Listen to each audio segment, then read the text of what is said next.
Stream Decker before I forget.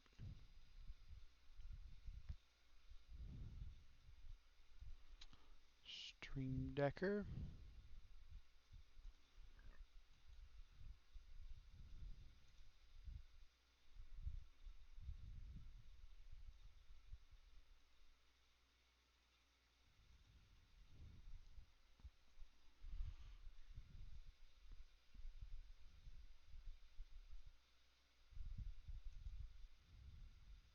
Alright.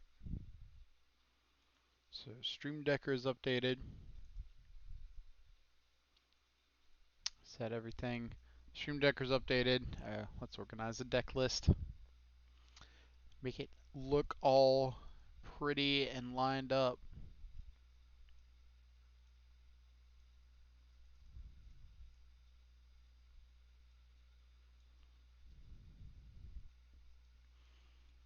No. Go over here. You can go here. You guys over here. You there, you there.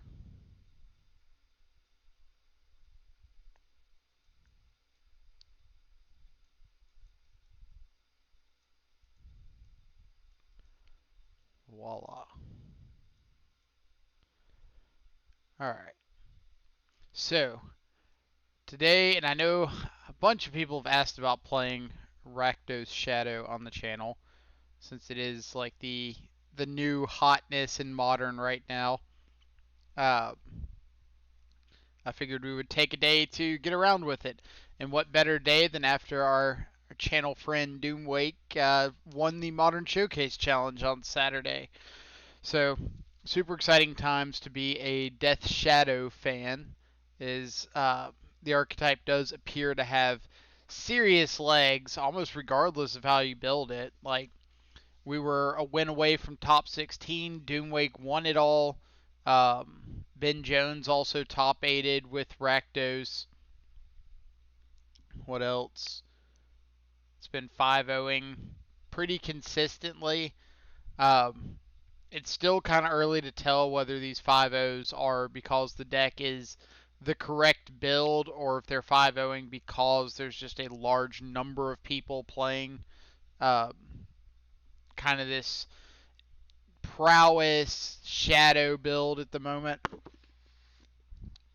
So we'll see as people have more time to kind of adapt where the deck stands in its own rights. Some of the notable inclusions in d00mwake's list that we haven't seen previously. 4 copies of Bomat Courier.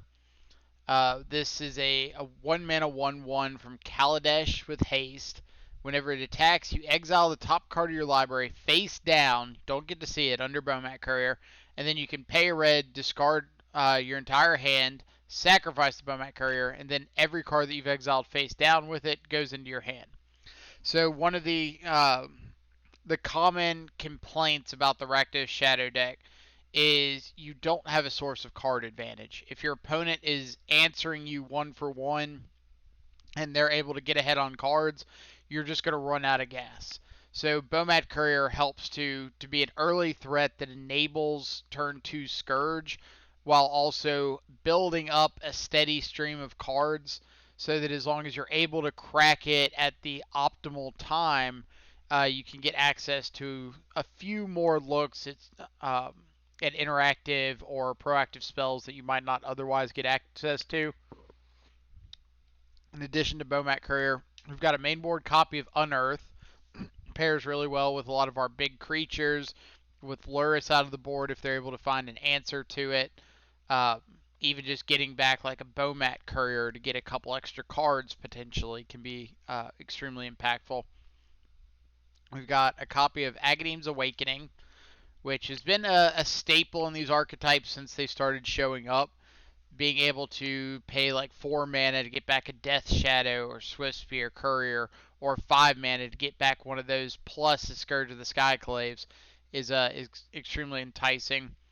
And then the most notable change coming up recently is this White Splash, which I do really like the inclusion of a 5th shock land in these decks.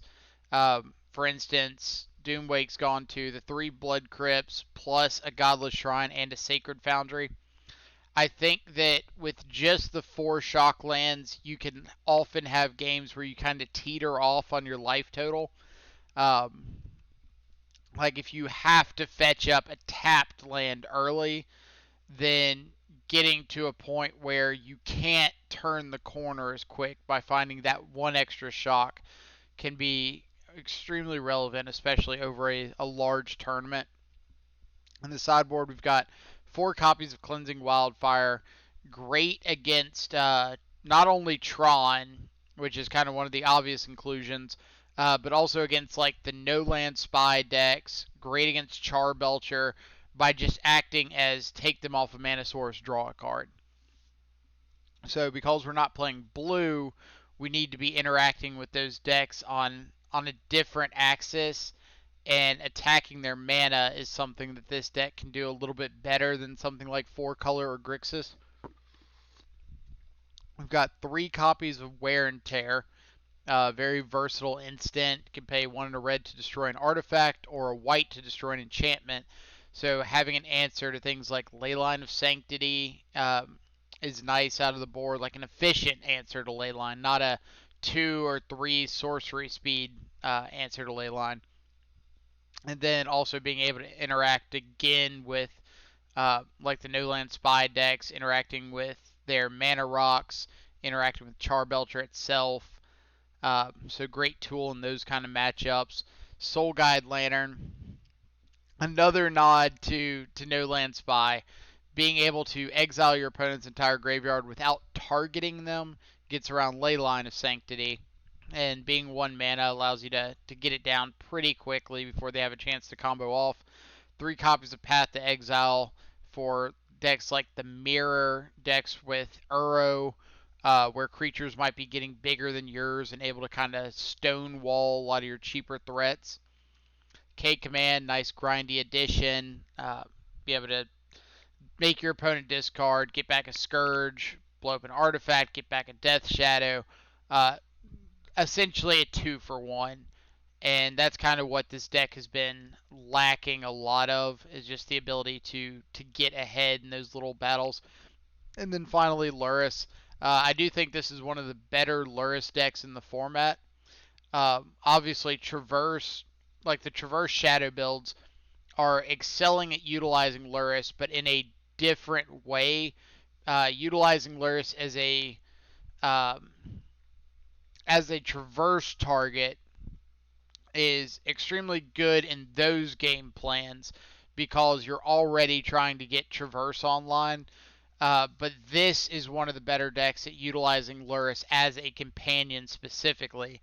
By putting a lot of early pressure on your opponent, you kind of force their removal, force their hand disruption uh, to keep themselves in the game, and that's when Lurrus is able to shine. Once your opponent's already used their Inquisitions and Thoughtseizes, once they've already used their Fatal Pushes and Bolts on your small creatures, then hey, I get to get this Lurrus from my sideboard as a free spell. So this is again, this is d00mwake's Exact 75 from this past weekend's Modern Showcase Challenge. Not planning on changing anything for this first league. I want to run it through.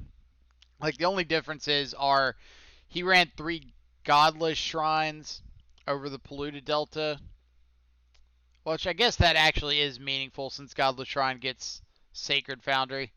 So let's make that swap. Like I was planning on playing Polluted Delta because I was like, oh, it's a black fetch land, so I don't need to go rent anymore. But there is actually a reason to play Godless Shrine, so let's swap that out.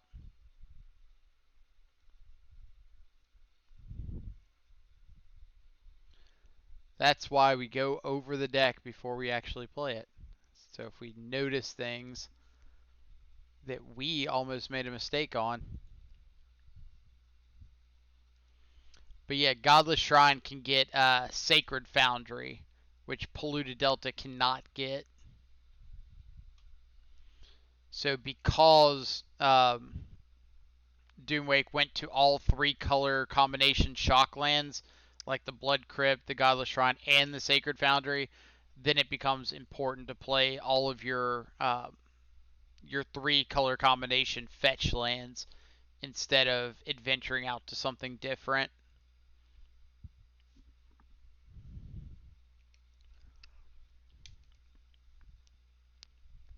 It would be kind of like playing like Flooded Strand over Scalding Tarn in Grixis Shadow.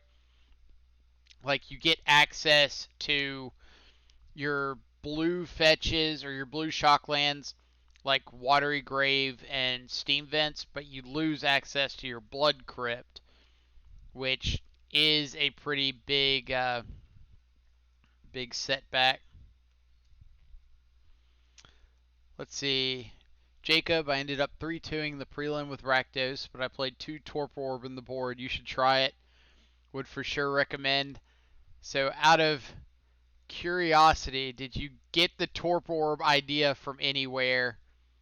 Or was that a something that you thought you wanted to try? But that's a good suggestion. Like, I'm going to run through this first league with Doomwake's exact 75 and see how it goes, and then we'll go through and make adjustments as we see necessary. Got it from us. That's cool, because I was really wondering if other people were trying it, and if so, how it was doing, or if they were coming to the idea naturally. Because the idea behind it is it kind of neuters like our worst matchups in taxes and humans. You told Doomwake about it, and he was a big fan. Nice. Glad that idea got passed around.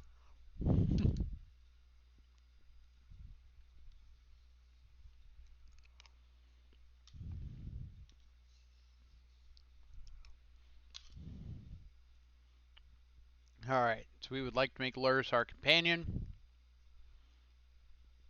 And here we have the classic issue with Rakdos Shadow. we don't have the life loss to turn on our shadows, and we don't have a guarantee that our opponent's going to lose life to turn on Scourge. That being said, we've got 3 looks at a second fetch land to turn on Double Shadow on turn 2. So I think we're going to keep it. If our opponent deals 1 point of damage to themselves, which that looks like they might, we can get Scourge online. Alright. So I want to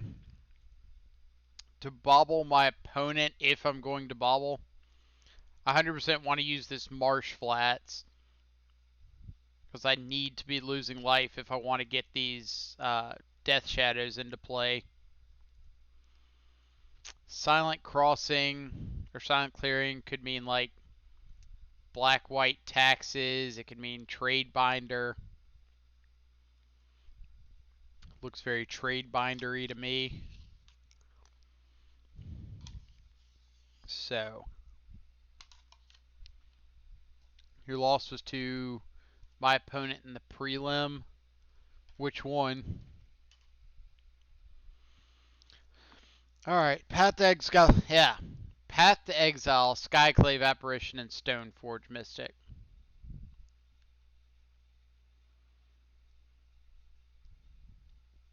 If our opponent does the classic Stoneforge for a Batterskull, then I don't care in the slightest about leaving them the Stoneforge. But if they Stoneforge for like a sort of Feast and Famine, then things get a lot trickier. I think I want to just take the Skyclave Apparition, though. It's kind of the thing that stops any of our threats, plus gives them a body. And I really don't want my opponent having access to both of those things. Ooh, Yahtzee. I think this is what we call a good poker hand. And yep, our opponent reads our mind and gets Batter Skull, which is pretty good for us. And they have another Skyclave apparition on top. Oof.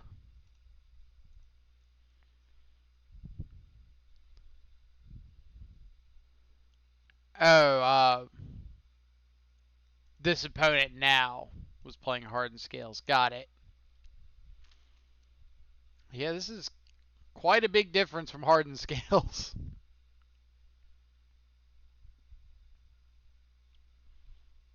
All right.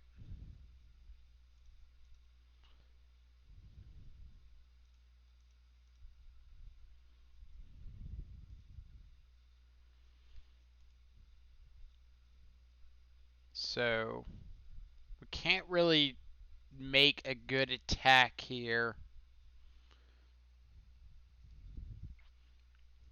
So I think we just have to pass. I guess we could attack with the Swift Spear and try to like double up on the Batter Skull. Maybe that's worth it.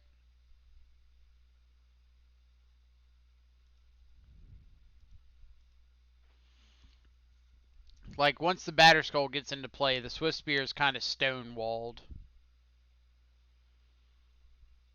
And this does mean that if our opponent wants to like gain the life, they do have to put the Batter Skull into play and let it die. Like I'm kind of not valuing the Scourge very highly here because of the Batter Skull.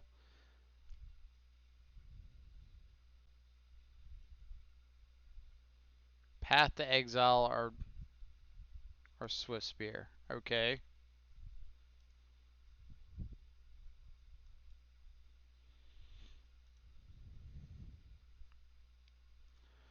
Now, if opponent hits us with the Batter Skull, they do gain 4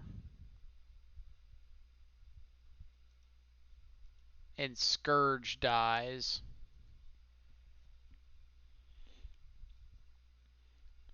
So if they Skyclave, alright. So it's just going to be Skyclave to, sure. Seal this. Skyclave, bounce our Scourge, hit us with a Batter Skull. Scourge comes back down dead.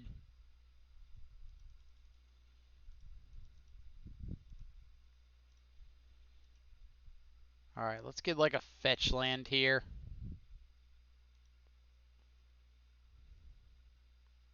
Dismember's pretty good.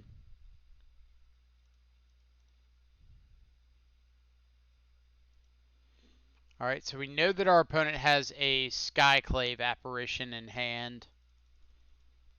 I don't think we know about the other two.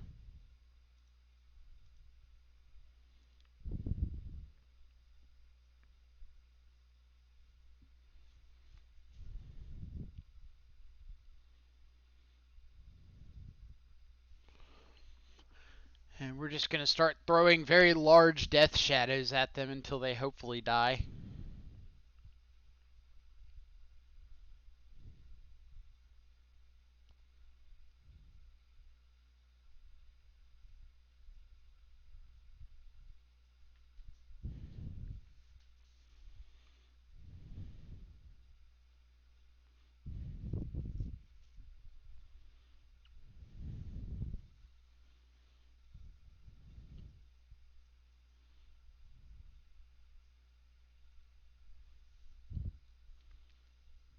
Yep.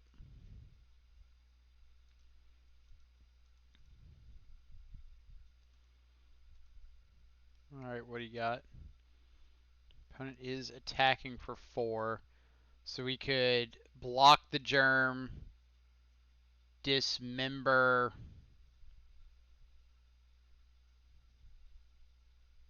What? Dismember the Skyclave just to get a 1/1 back? Is that worth it?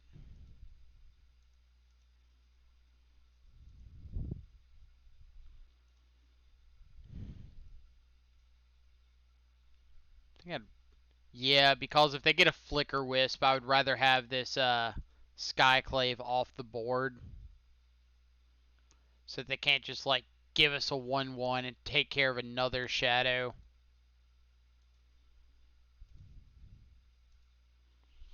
This does mean if our opponent finds a 5th land, they can just like bounce Batterskull to their hand and replay it with the Stoneforge. Well, I guess now they can't.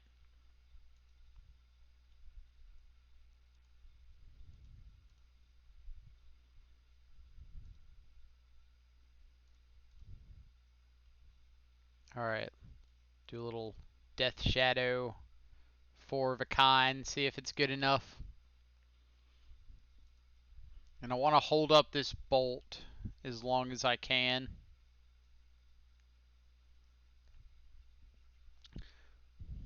What do we got? Alright, opponent. You're dead. But thank you for playing.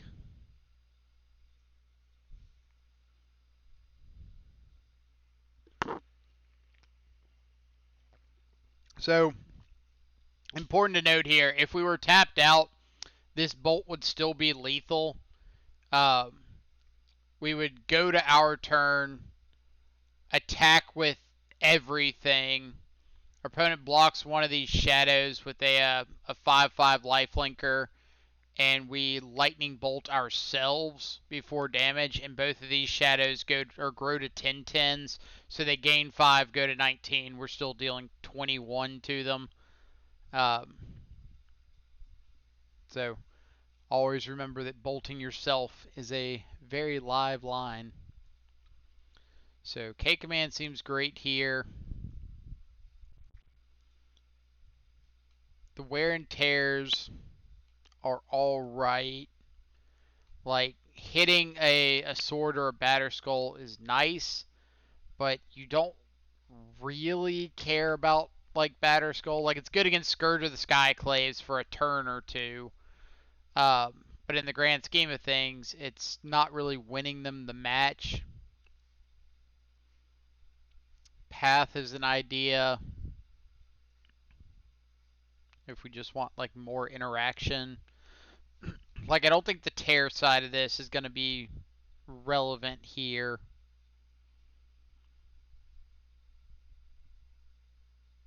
I usually don't expect them to be like a ley line deck. Wildfire doesn't seem too great. Torpor Orb would be pretty good. So kind of like K Command and a couple paths are about the only things that I would consider here. Maybe cut like Battle Rage, Cling to Dust, and what else? Unearth. Because if they're playing paths instead of pushes, we'd rather have we'd rather not have Unearth. Yeah, I mean this is kind of one of the matchups that I wanted to test Torpor Orb for. All these Skyclave Apparition, Flicker Wisp, Stoneforge Mystic decks. Alright. Let's see what this little Bomat Courier can do.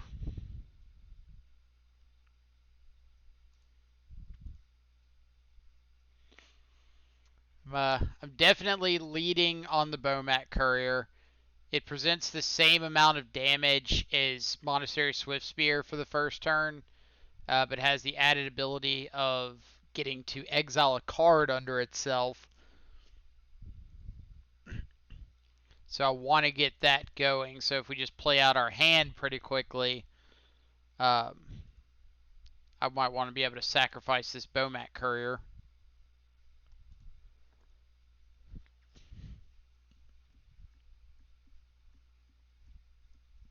So here we're just kind of hoping our opponent doesn't play something like Thalia. Hoping our opponent doesn't play something like Thalia. Alright, so let's get a Godless Shrine. Well, let's think. We've got Path in our deck, but only 2 of them. And my hand right now is pretty red-black heavy, so I think I'm just going to get the other Blood Crypt. I'm going to Lightning Bolt this Thalia. Yeah, because I just want to get in another attack with Bomat Courier. This is kind of the tempo game.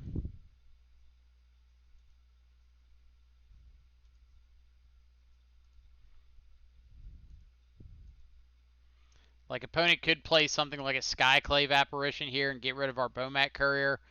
But on the bright side, like, they're using a Skyclave Apparition to get rid of a Bomat Courier. So, I like the Soul Scar better in this deck. You want the turn 4 kill at the latest. I mean, Soul Scar is definitely solid. Sword of Fire and Ice is an interesting choice there. Third land's a good pickup. So now we can Bomat Courier, Swift Spear, Lightning Bolt the Stone Forge, attack. Kind of clear the way for some of these gentlemen. And then next turn we'll be able to like Thoughtseize our opponent, play Death Shadow. We could crack a Bomat Courier inside of combat if it gets blocked.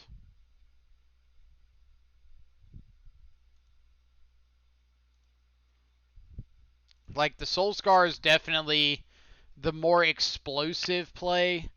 But for what I've been seeing, people have been concerned that like Soul Scar will be a liability a lot of the times because you can't play Soul Scar and kind of guarantee that 1 point of damage.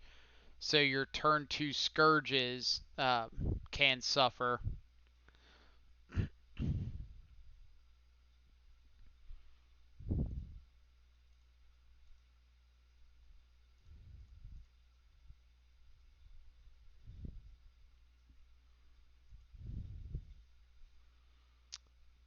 Mirren Crusader, eh?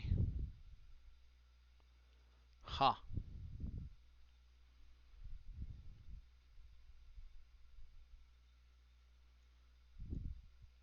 So, Sword of Fire and Ice is probably the best thing to take here because if our opponent just gets like put in a sword and equip it to a Thalia, and now they're swinging for 5 and killing off a dude every turn. I don't know if we can beat that.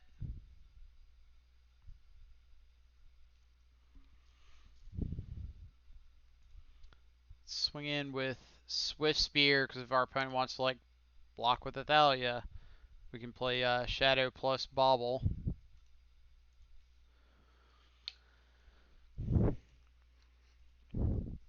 And the hope here is no 5th land so that they can't Mirren Crusader plus put in Batterskull. They kind of have to make a choice.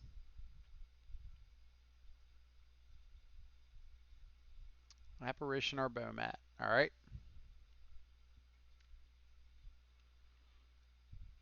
It's not the worst for us.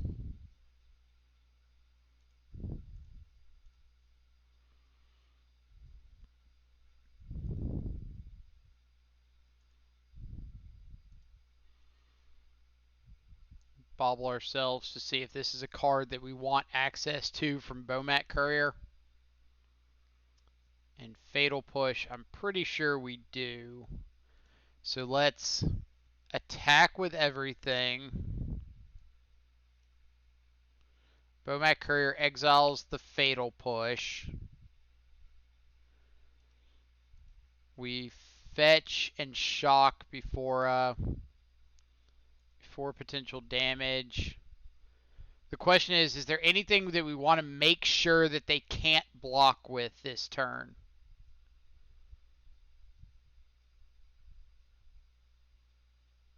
Like, they're going to get a free block on the Bomat Courier, sure. But is there something else that we want to get off of the board? And I think we want to get the Stone Forge off of the board so that they can't Or we could get the Thalia and be able to Agadeem's Awakening back a Bomat Courier next turn. Like the Stoneforge might allow them to double spell next turn. Like play an Archon or a Mirran Crusader and put in a Batterskull. So I think I want to get the Stoneforge off the board.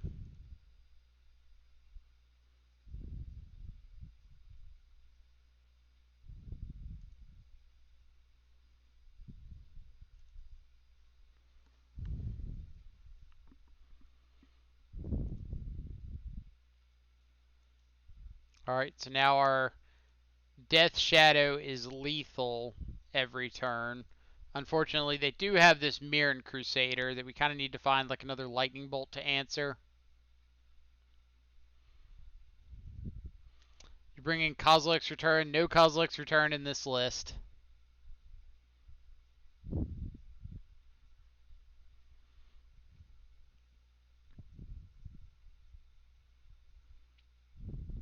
Alright.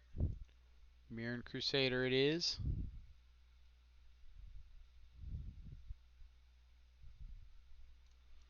Let's see. I don't want you spamming my page.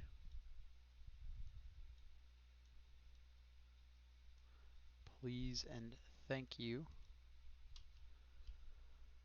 Alright, so opponent's main phase. Can't really attack with Thalia.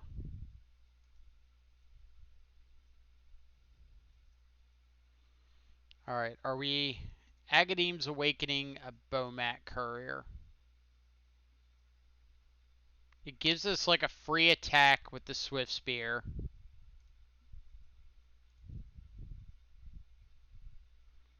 And we're not dead on the crackback because of the illusion. So I think we either that or we're putting Luris into our hand and like playing Swift Spear. Is that better?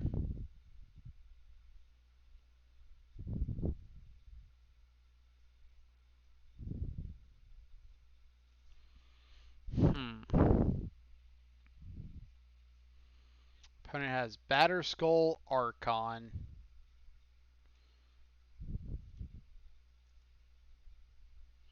Like, if we play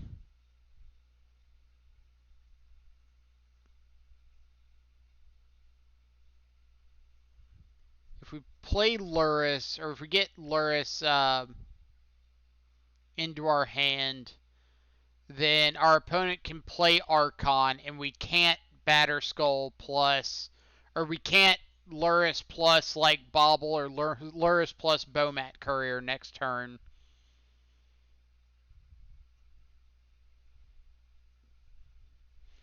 So I think we want to go for the Awakening this turn.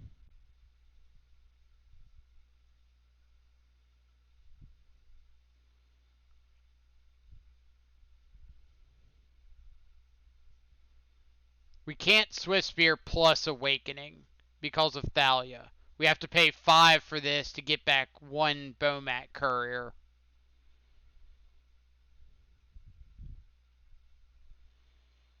We could play the Awakening face down, pay the 3 life, get Luris into our hand, plus play the Luris. But I don't think that's too relevant.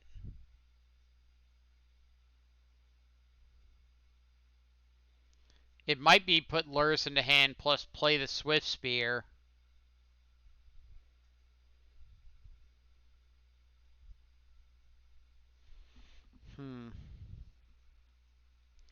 Yeah, I think it's going to be Luris into hand plus play the Swift Spear.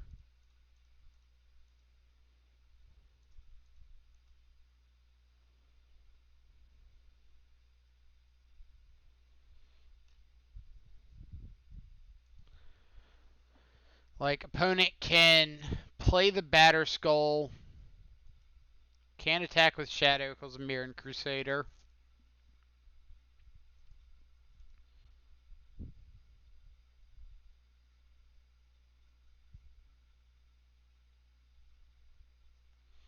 If they play the Batter Skull, I think that's better for us.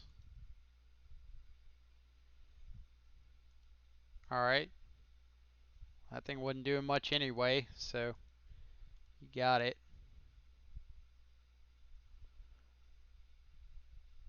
Attacking with both is bold. Hand is Batter Skull unknown. Or no, it's Batter Skull Archon.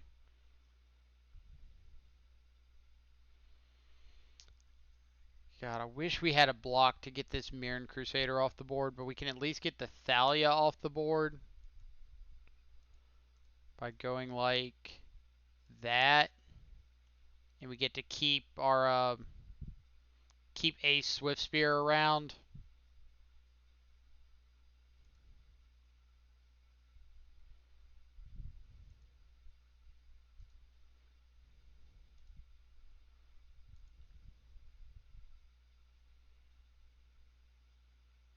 All right, so Luris plus Get Back.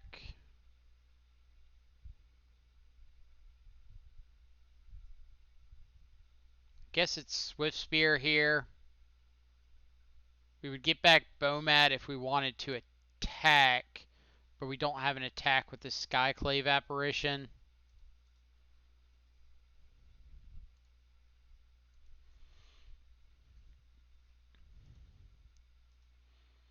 Like, we really just need to find like a lightning bolt here. And I guess opponent does at least have to kind of respect that we could just have like lightning bolt and be able to, so their hand is Archon. Um, and if we have lightning bolt, they just get completely blown out here.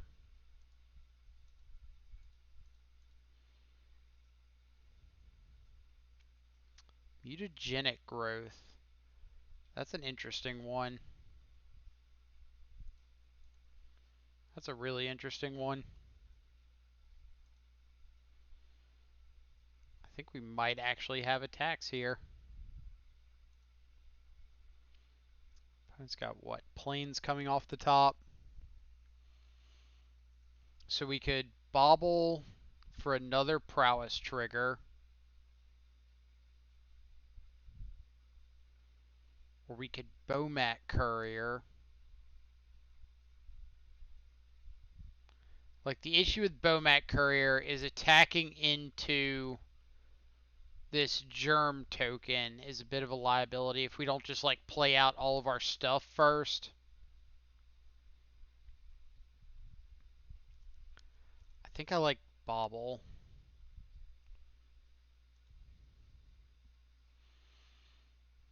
Now, do we have an attack? What do we have coming off the top? Death Shadow. So we could attack with a Swift Spear.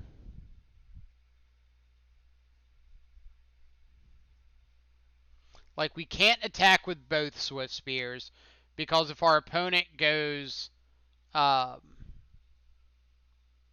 chump block with the germ, gain 4 life, untap, equip the Batter Skull to the Mirren Crusader, we get pretty far behind.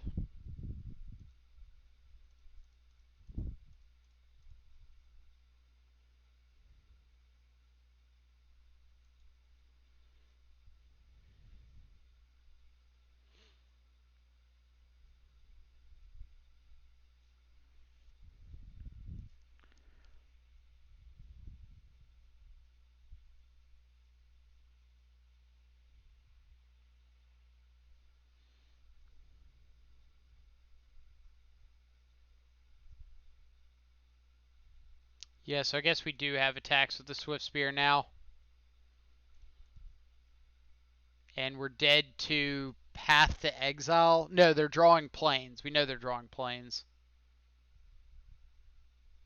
So they've just got Archon. So this attack is fine.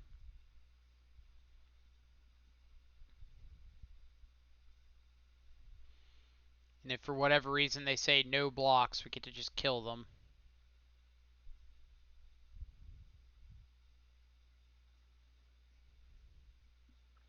Now, are we going for the extra 2 points of damage? Like right now, we're just breaking even. We can mutagenic growth and get in 2 points.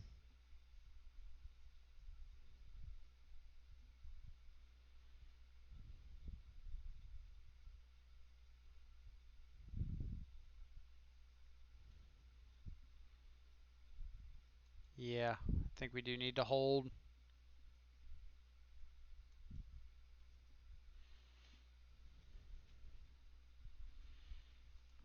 So, like, if our opponent decides not to equip the Mirren Crusader, ooh, that's interesting.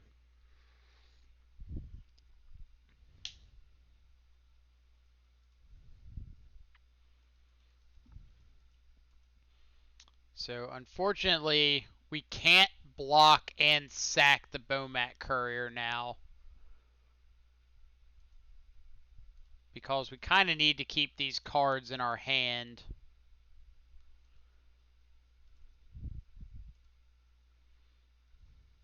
But on the bright side, our opponent doesn't gain the second strike worth of life,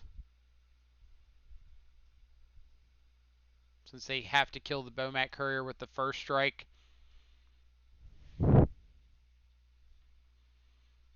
Alright, so we need to cast as much stuff as we can this turn while our opponent's got an Archon in hand. So let's go with Bomat,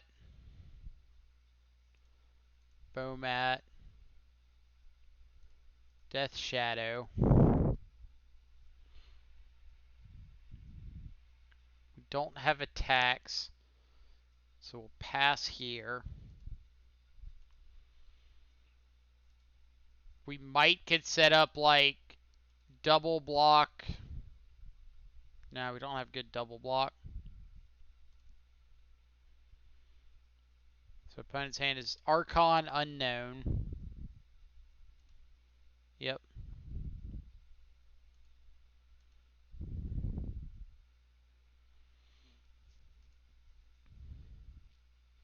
Is there any way that we can get this off the board?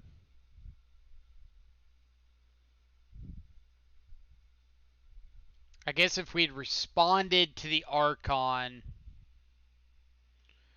with mutagenic growth, battle rage on one of our Swift Spears, that would be 1, 2, 3, 4, 5, 6. That still wouldn't be enough.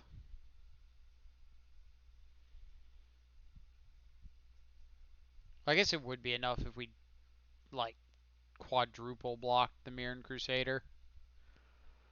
So yeah, we just got to throw a Bomat under the bus.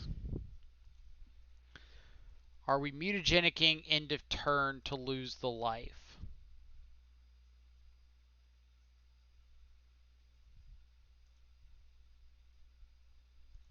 I think so, because we can't cast it on our turn with the Archon.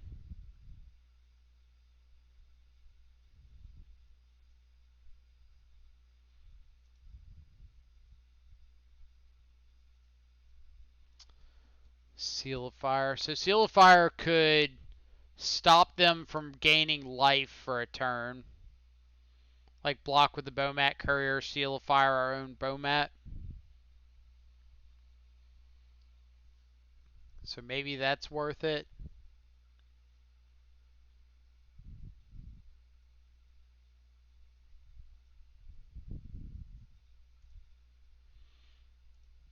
Like we still can't attack with the Shadow because this just gets a free gain 6 life and we're not presenting lethal.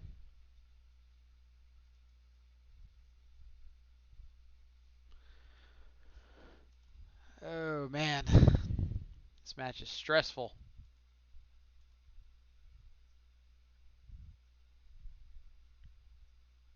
This match is super stressful.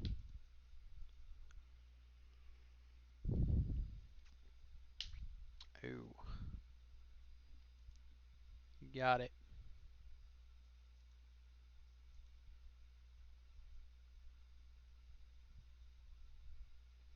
So now I think I'm just clearing the Skyclave apparition out of the way. Get rid of a blocker.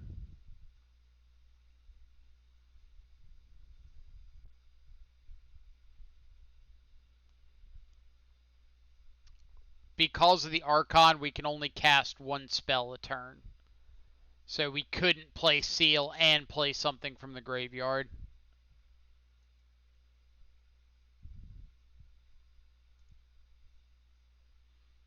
Otherwise, yes, we would have. Silly new cards indeed. So our opponent could get rid of 3 of our lands here. Which I guess isn't nothing. Looks like that's the approach they're going to take.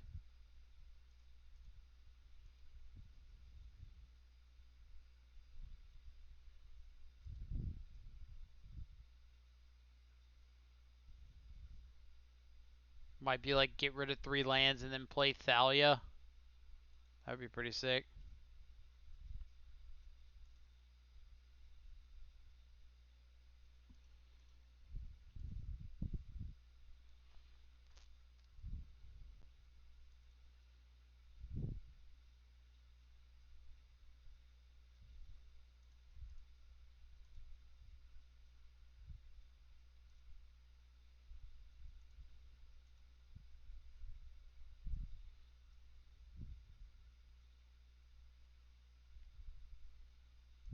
My opponent's going up to a virtual 27. Well, the Archon's a 2/3. We can't kill it. Not with Seal of Fire.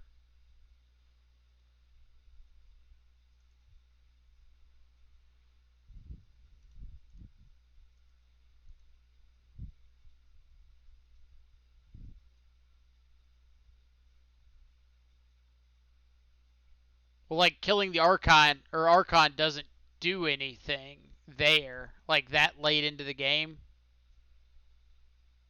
That's our 2 spells, and we just, like, can't beat this. Math is for blockers.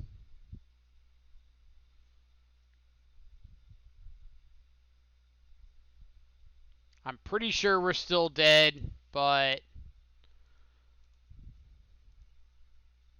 I haven't done the math.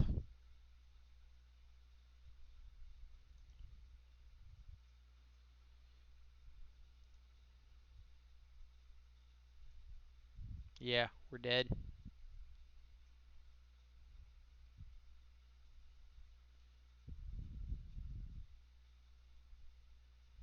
Alright.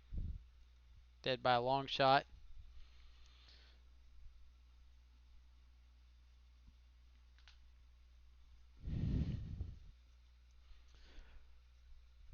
But, like, killing the Archon there is a losing long-term game plan. Because we kill the Archon, but we can't make an attack, so our opponent just gets to keep hitting with a 6/6 lifelink vigilance, pro all of our good stuff, Mirren Crusader, and they just get out of team or battle rage range. Like, we have to try to force lethal there. We can't bolt the battle, or we can't bolt um, the Mirren Crusader, because now we don't have double red or a single bolt. We can't path because they've taken us off all of our white sources. It's like sometimes you just have to force the issue and like make your opponent have the answer, or make your opponent make the correct blocks. Do I think Bomad is better than Soulscar Mage? I do not know. This is the first time that I've played the card.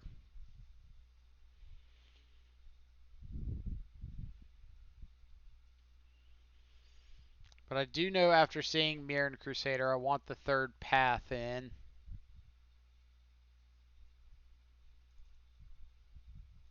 I don't really want to cut both Battle Rages.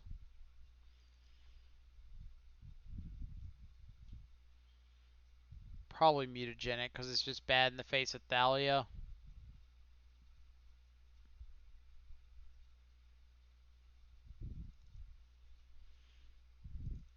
Maybe the wear and tears are better than the mutagenics in general. Something like that.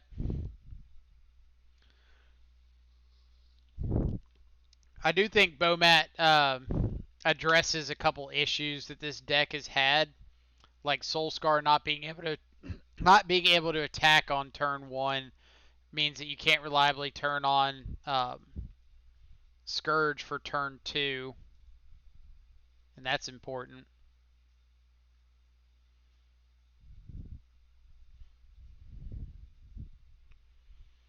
Alright, so this is just going to be Bomat backed up by removal spells.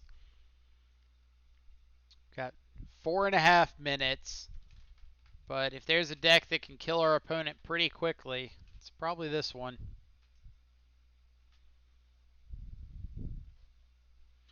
We've got answers to Mirran Crusader.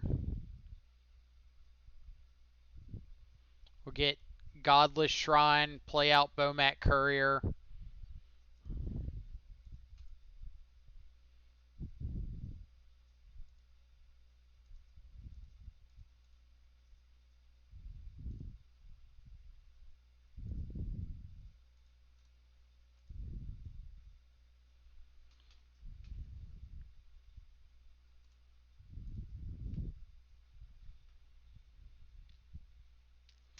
DJF Sappy redeemed Hydrate.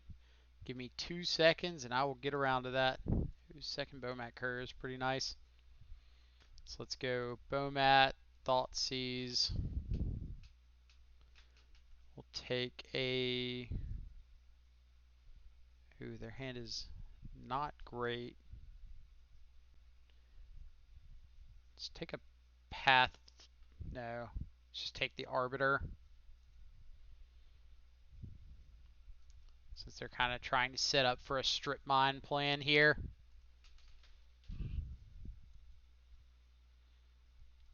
So, DJF Sappy, Hydrate. And then Mr. Box MTG has contributed 2,000 channel points towards the Shadow Watch 2020 challenge.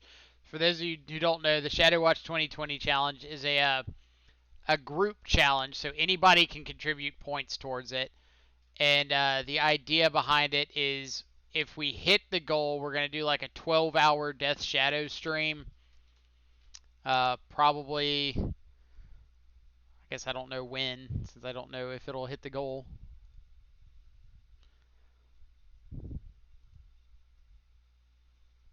But we will find a time.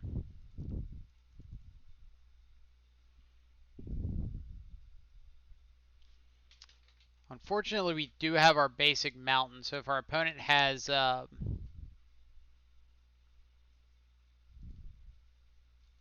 just dismember this. So if our opponent does have, or decide to path to exile one of these, we can only get a basic swamp, which is a little rough. So their hand is Batterskull, Ghost Quarter, Unknown. Or no, Batterskull, Ghost Quarter, Path. That's right.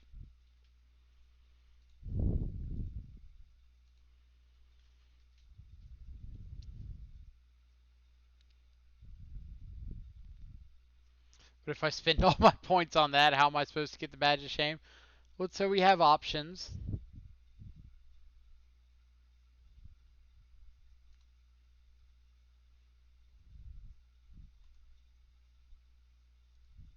Alright.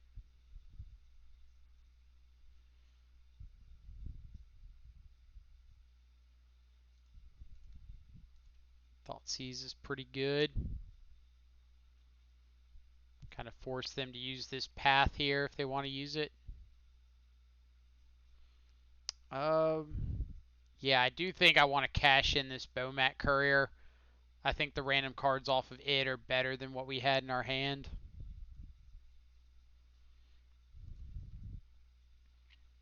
Take a Batterskull.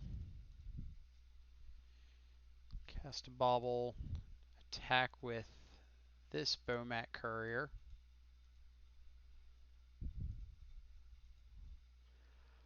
So we're 2 lands off of this Academ's Awakening.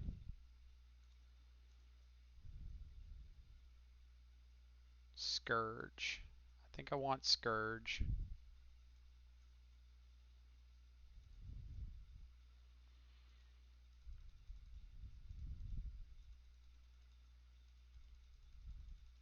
We could have responded to drawing the Scourge by Bomat currying for these 3 cards and getting rid of the Academ's Awakening.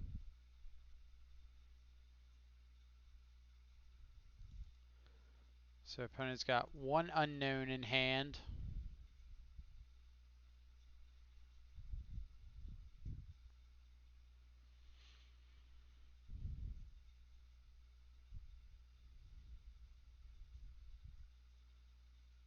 I think I'm going to want to get a Sacred Foundry off of this. Kind of say that Agadeem's Awakening isn't really going to matter this game. So is this a Shadow or a Bomat good deck? Yes.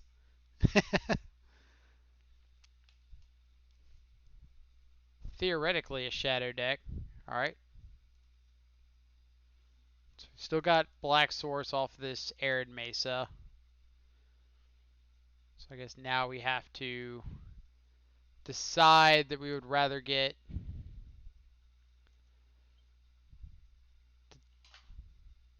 Flicker Wisp. Alright. That's a pretty good one for them. So let's get this tapped. Because if we're going to take 3 off this Flicker Wisp, we want to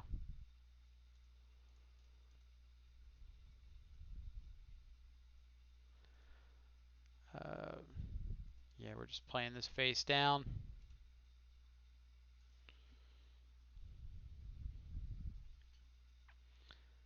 And I'm just going to Seal of Fire this on their upkeep. I guess, no, I guess I have to wait in case they draw, like, Mirran Crusader. We just have to be able to answer that card.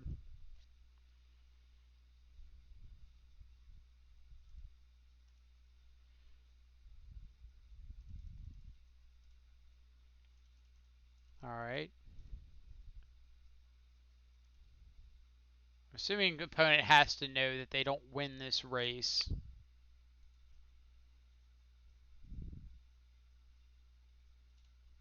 Should have played out the Scourge post or pre-combat. So if they had something to like Violin to kill Bomat Courier, we could sack it if we wanted to.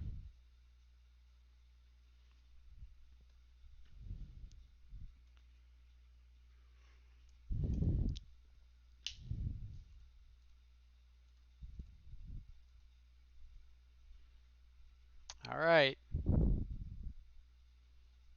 Like Mama always said, if you have enough 2-mana 13/13s, you have a reasonable shot at winning a game of Magic.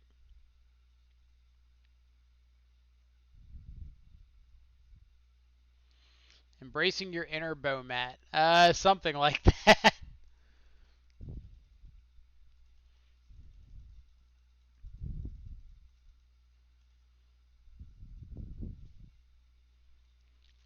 Something like that, indeed. It's not a 2020, but if our opponent scoops, it will be. Ugh. Skyclave Apparition, you devil.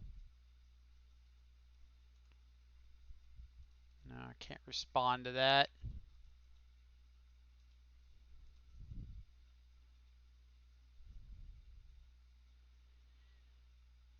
If opponent's last card's another Flicker Wisp, like...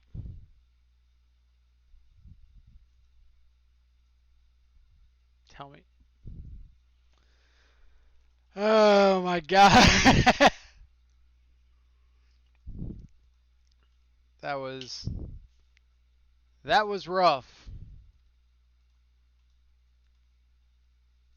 Opponent's 3 unknown draws: Flicker Wisp, Skyclave, Flicker Wisp.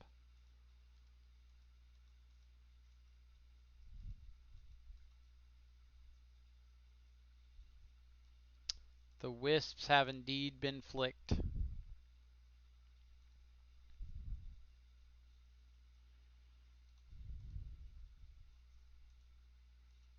Average draws. Alright. Don't think there's anything that we can draw here that helps. I guess Lightning Bolt kind of helps. Not really.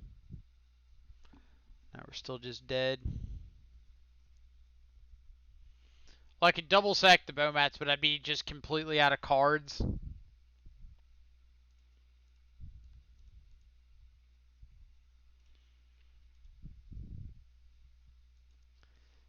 God, it had to be double Flicker Wisp and the Skyclave Apparition.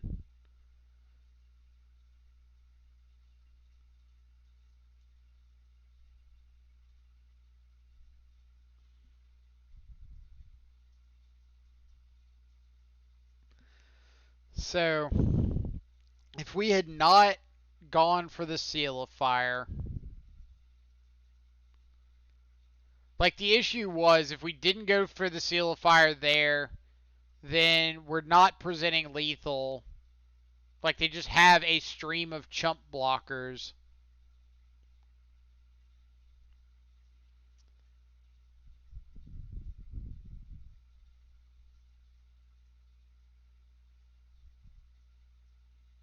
I mean, I would have preferred to seal when they have no cards, but we can't just sit there and do nothing. Like, we're not only fighting our opponent, we're fighting the clock at that point. We have to push through lethal. If we had more time, that's a completely different game.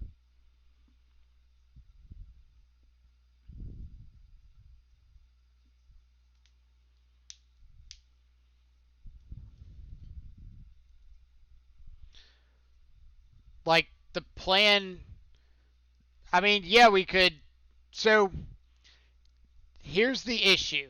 If we seal of fire the Flicker Wisp when they have no cards, we get the Flicker Wisp off the board, but we literally lose to Mirran Crusader. Like we literally cannot beat the card.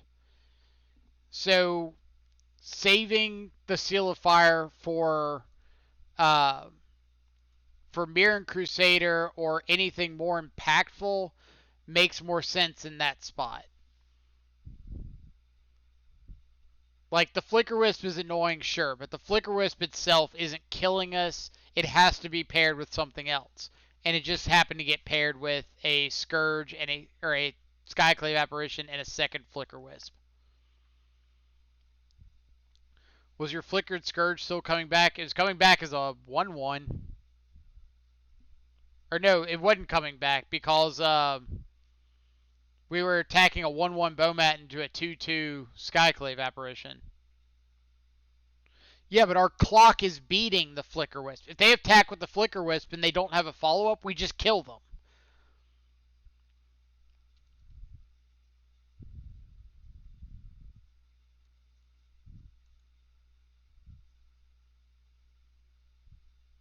Yeah, like after the second Flicker Wisp comes back, then like this whole argument doesn't matter too much because they just have the second Flicker Wisp. Like we're not worrying about that point because at that point we're already dead. I'm saying that we didn't want to seal of fire the first Flicker Wisp because we were beating the first Flicker Wisp. We weren't beating the first Flicker Wisp plus Skyclave Apparition plus second Flicker Wisp.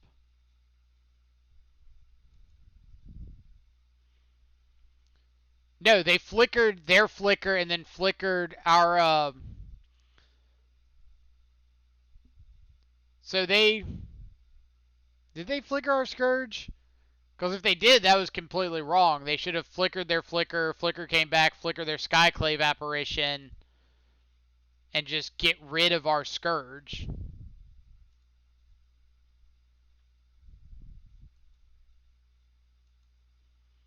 Unless they were.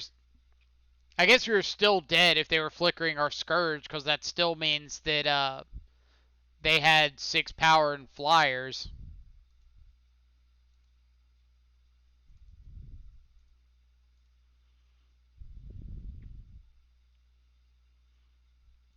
Opponent's drawing into an Archmage's Charm. Alright, so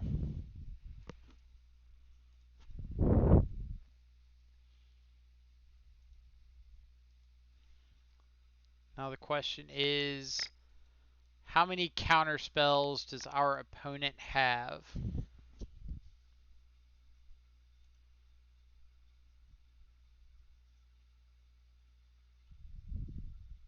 Drown in the lock. Okay.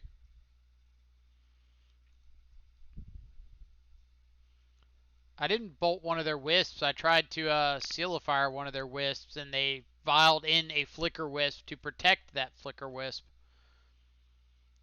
So if they vial in a flicker wisp, protect our flicker, or bounce their own flicker wisp, then their flicker wisp comes back down at the end of the turn, and it can flicker out my Scourge, and they untap and kill us, or it can flicker out their Skyclave apparition, and at the end of their turn, they get back Skyclave, and it comes down and gets rid of our Scourge.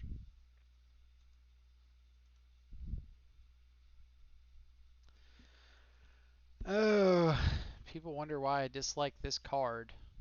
Things like this. Your opponent gets to play their value card and kill it.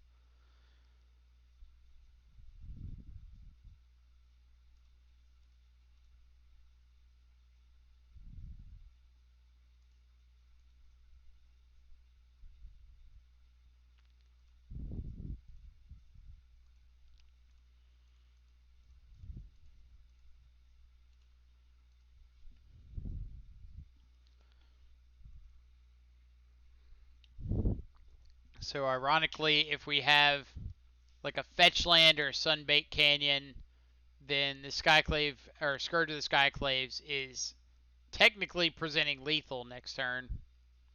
Or they just have second Uro.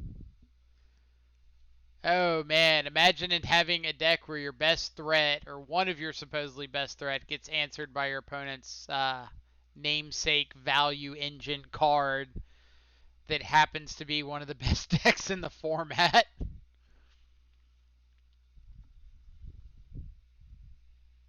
Hmm.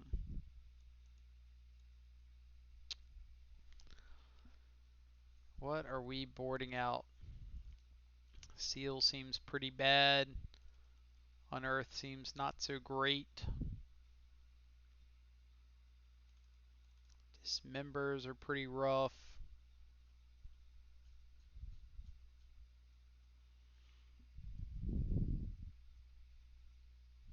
And mutagenic growth. Well, adding destroy target creature on Uro is cheating. I mean, yeah. Maybe that's a thought. Maybe this red-black shadow deck is doing as well as it is because at the moment so few people are able to play the Uro deck because of expenses. Like maybe the deck isn't as great in the matchup as people think it is.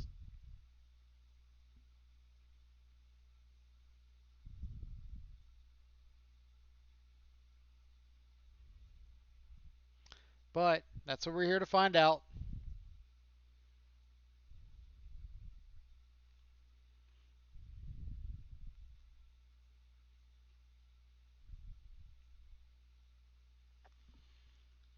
Would love to play first. This was kind of the experience that I had when I was testing around with Scourge of the Skyclaves, is just that like your opponents aren't dealing themselves enough damage. So if your opponents aren't dealing themselves enough damage reliably, then how are we getting value out of our Scourges?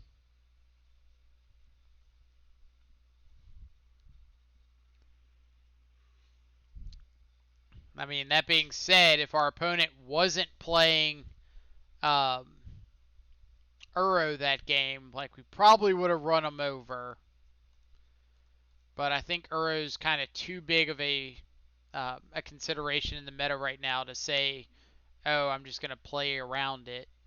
I'm just gonna hope I dodge it.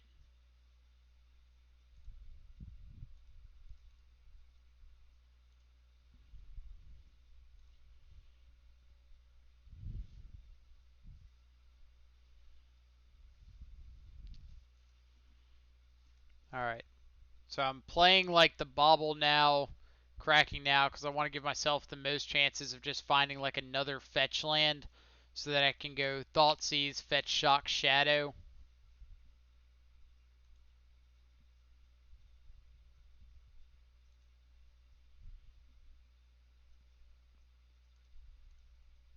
Well, that does let us cast a couple turn 3 shadows. So let's start with bobbling them. Breeding pool. Okay. So we know our opponent's got a polluted delta in hand, a breeding pool on top. Could be considering force of negationing this Thoughtseize.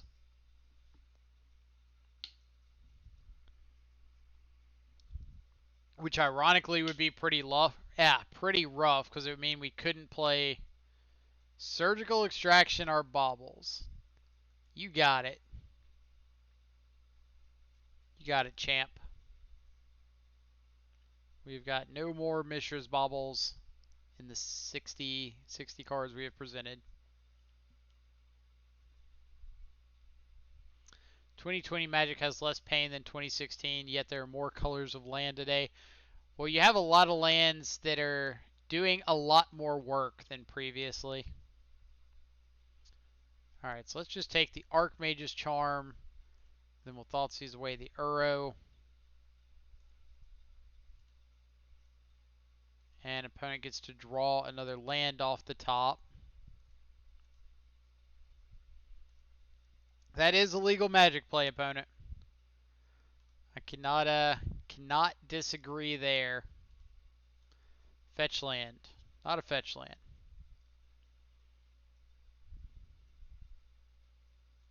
So we know opponent has drawn a breeding pool.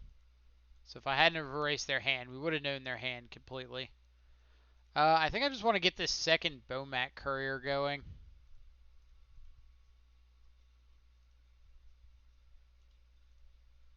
Like, it kind of gives us the best chance of drawing into more lands to grow these shadows.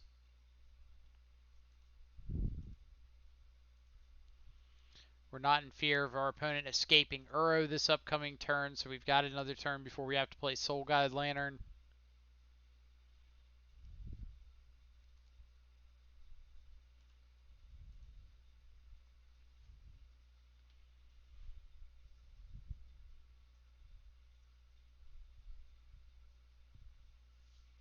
So we could go Swift Spear plus Lantern the Uro.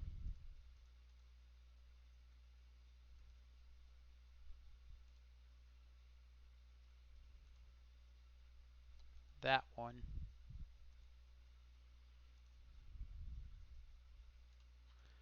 Hiya.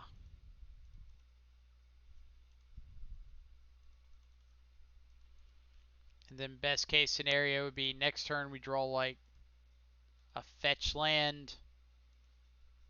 We like fetch land, play out shadow, attack, maybe sack a Bomat inside of combat just to see if we hit like lightning bolts or mutagenic growths or something like that. Or opponent just concedes. That was the second option. I don't know if this is a matchup that we want something like Cleansing Wildfire in. Like, being able to hit a Triome is nice. But I don't know if it's like back-breaking. Maybe it's better than something like Fatal Push.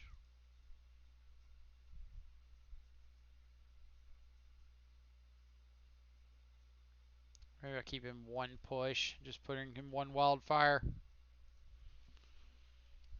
Like, well, I guess we're bringing in Path, so maybe I do want the second Wildfire more than the first push.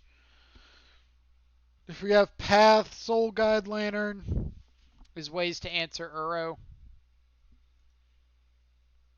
And just try to, like, kill our opponent before it matters. Sure.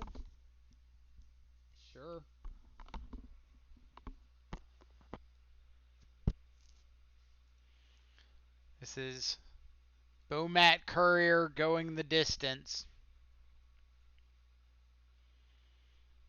Then we've got an answer to Uro.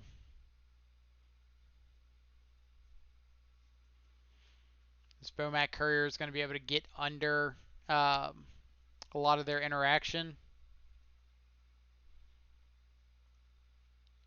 and filter away a lot of this for potentially actual cards. He's going for speed. He's all alone. He's a Bomat on a mission.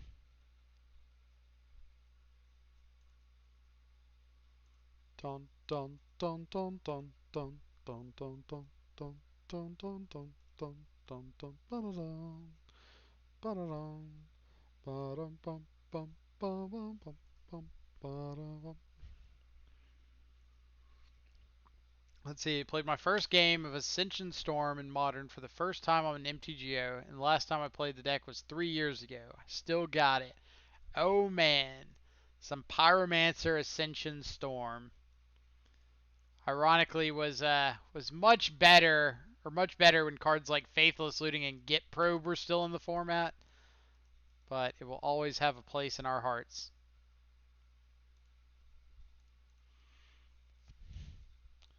Let's get a Sacred Foundry.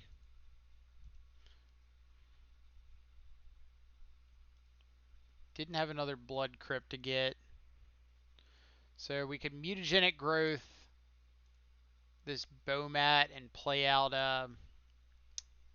our Death Shadow, which I think is fine.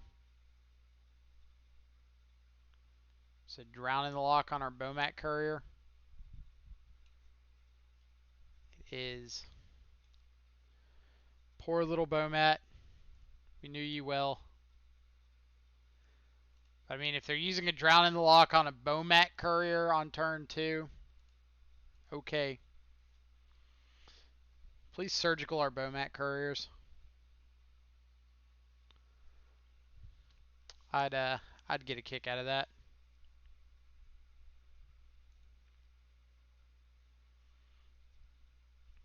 So if an opponent doesn't do anything here, we can fetch Shock Godless Shrine and just put Lurrus into our hand. I'm pretty on board with that.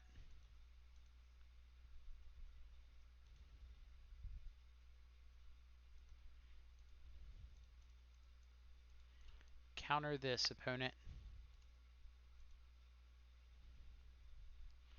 Unban Faithless Looting and Get Probe. I would not complain about those. Especially Get Probe. Ooh, I would love me some Get Probe. Turn 1, fetch, shock, Street Wraith, probe you, shadow, go.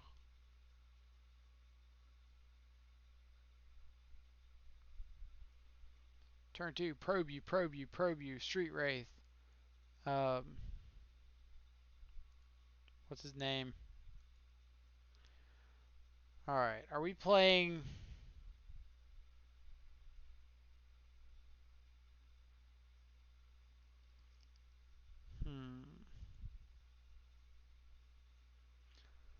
Like, we don't want our opponent to Archmage's Charm, steal our shadow, and just have lethal on the crackback.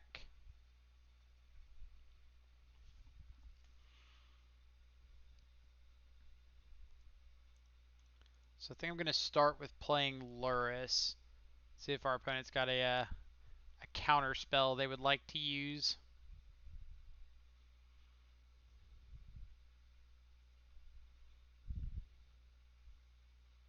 Like if they counter this, tap our shadow, we still just get to play Swift Spear and attack.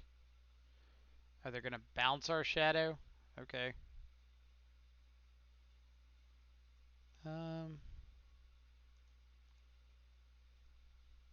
That means I am down for the guaranteed point here.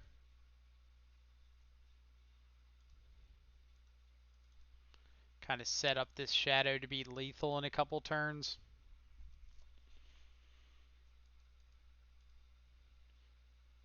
Faithless got banned because of the discard deck. Faithless Looting got banned because of Arclight Phoenix. Like the discard deck, the hollow one, uh, whatever else was in the Phoenix deck. That won like one major event, but the Arclight Phoenix deck was running rampant.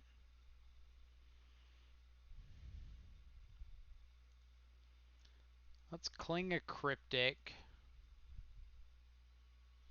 Well, they didn't want to ban Arclight because it was the card that they just printed, and they never ban the card that they just print, even when it's a very egregious mistake.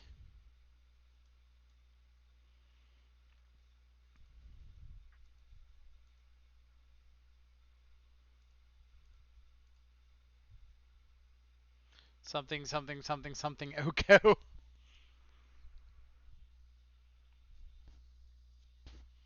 So here, I'm just trying to force my opponent to like use their interaction. If they've got an Archmage's Charm, I want them to use it on this Swift Spear. So that's kind of what it feels like, that they're just hanging on to an Archmage's Charm with reckless abandon. And I'm just going to keep chipping in with this Swift Spear.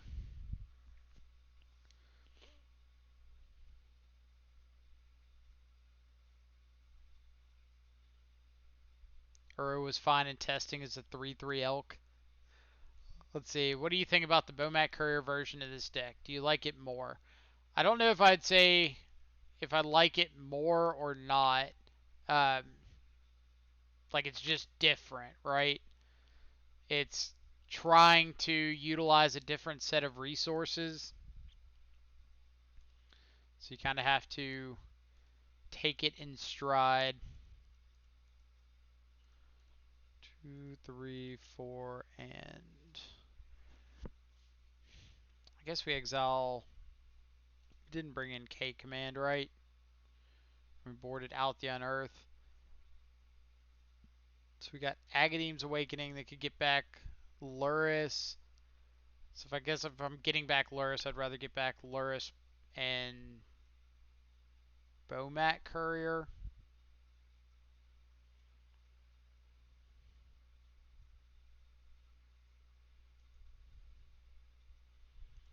Alright, there's our speedy little boy.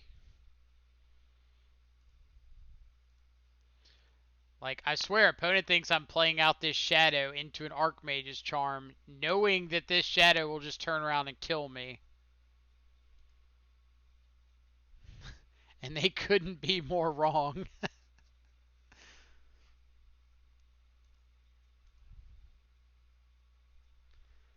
Let's see, the second game of my first match was kind of scary. They tried to disenchant my Ascension, so I had to go off on the stack. That's awesome. Like, that deck did provide some pretty crazy lines. Hey. What do you think about Tribal Couriers?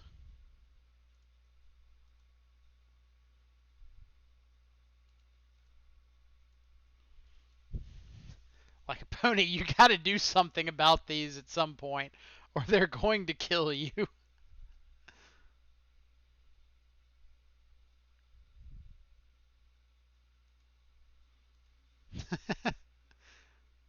Like, I mean, I am A-okay with this if our opponent just sits here and tries to cling to dust our Luris. Sure.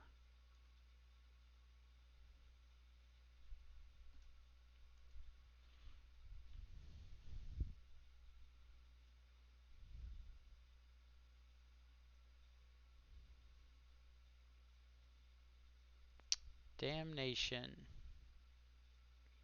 Alright. Hold control. I had to file a reimbursement request for this the other day. Yesterday, actually. Hold control. Sack Bomat Courier. Sack second Bomat Courier. Okay. It was like dismember. It wouldn't let me hold priority and dismember my opponent. Or it wouldn't let me hold priority, dismember my own shadow, and hold up Stubborn denial.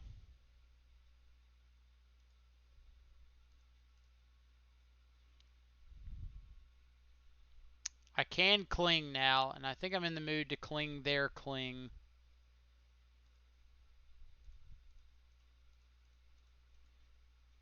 Let's get rid of 1, 2, 3, 4, 5. No. I'm going to keep a Bomat Courier in the yard.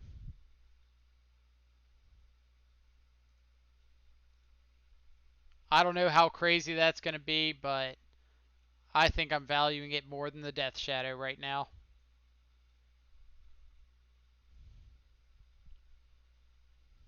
Ooh, that's a pretty good one. What deck are we versus? We're versus, I'm assuming, Sultai Uro. Alright. Like, not 4-color, is I guess what I'm trying to say with that point. Alright, who wants to bet on whether or not they have an Archmage's Charm?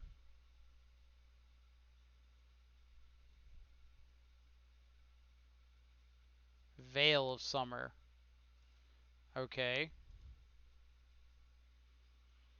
Opponent saved us 2 life.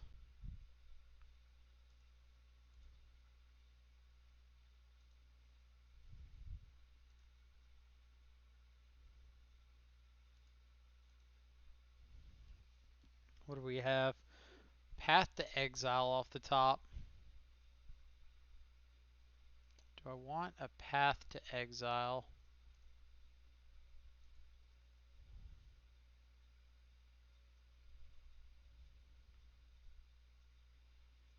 It seems okay, but it doesn't seem great. I think I'm just going to go for this Bolt now. Like, this Bolt's not doing anything in hand, and it puts it so that they can't fetch.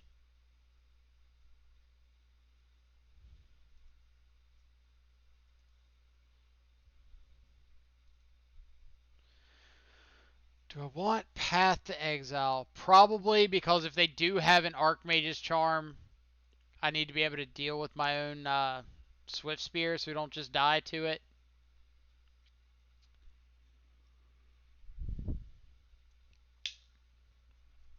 Spreading Seas. You got it.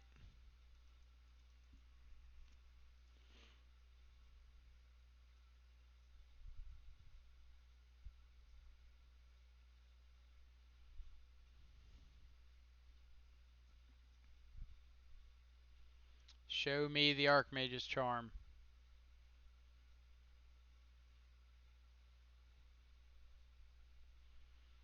Alright, so Uro, trigger on the stack. We're going to Path to Exile you.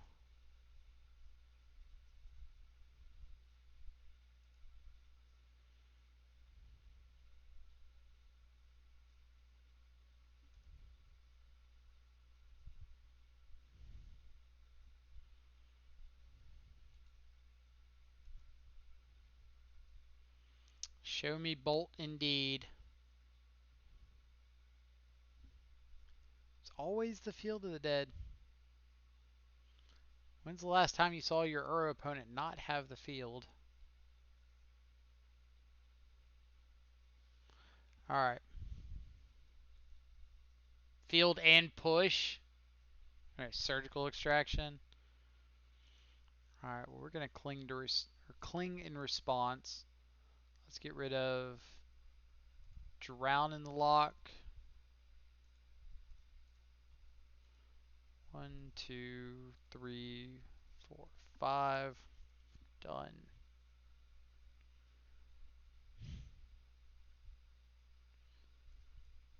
Do I know what this list needs? Embercleave. That's a spicy one. Alright, well that's another look at a Bolt.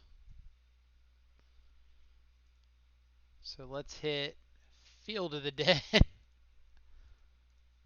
That one.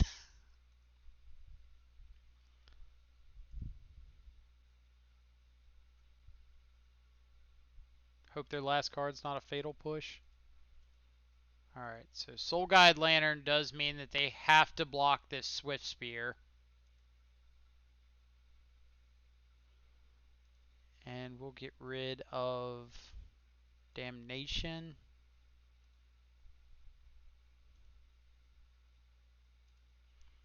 Hiya.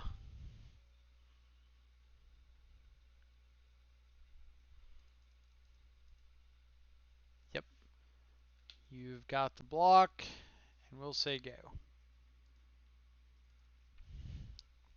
Opponent with their 2 magical cards in hand.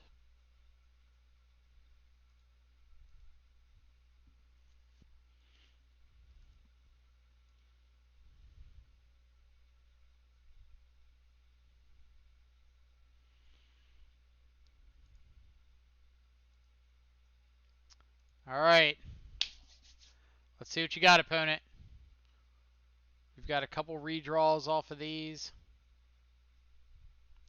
Force a negation. Okay. Let's sack this to draw a card. Path to Exile, not quite what we're looking for.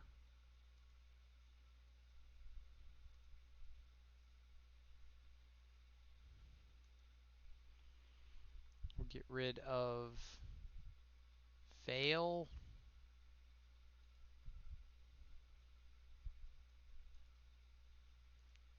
Sack to draw a card.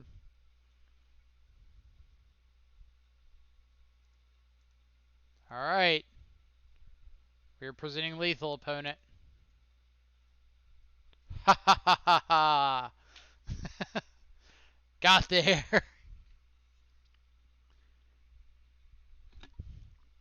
Nice Uros, opponent. They actually were pretty nice Uros. Not gonna lie. They were. If they had seen more of them, they might have had a chance. I say might have. They definitely would have killed us if they had more Uros.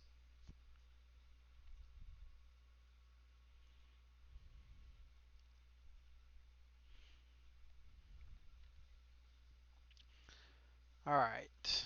What do we got? Nalamon, something like that. We lost the die roll. Are you liking the list? I still don't like Scourge of the Skyclaves. Like, I just think it's really good if you're already ahead and really bad if you're not. And that's kind of the issue that I have with the card. Like, I still 100% believe Scourge of the Skyclaves is a very, very win more card. It's just Dex Go Burt, like prowess, simple math. Fair enough. Like, it is a pretty aggressive deck, and if it's attacking the right kind of decks, it's really solid. So you can't really argue with that part of it. But I mean, as you've seen in our first 2 matches, we played against, God, we played against mono white taxes and Uro, and neither of those matchups our opponents were doing much damage to themselves. Yeah, I got a Bomat Courier. Snap keeping this. Because if we draw any fetch land like Skyclaves on turn 2.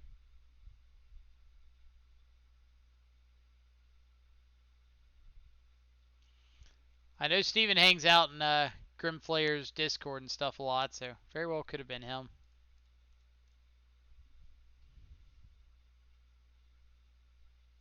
I really wish this mountain had been a fetch land, but can't really do much about it. Discussing players that play counters, can we ban them? I mean, I play counters. I play Stubborn Denial. Play the hell out of that card.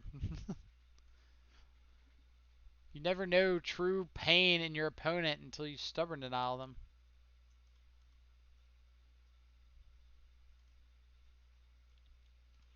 Alright, opponent, I hope you're as confused as we are here. You got it.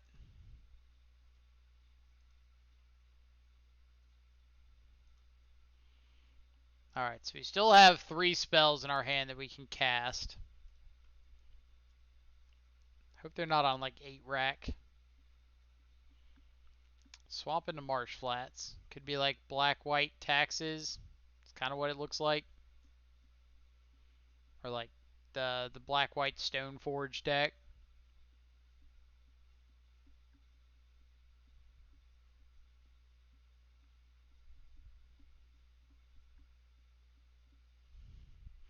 What would you like? Alright, draw us into a fetch land.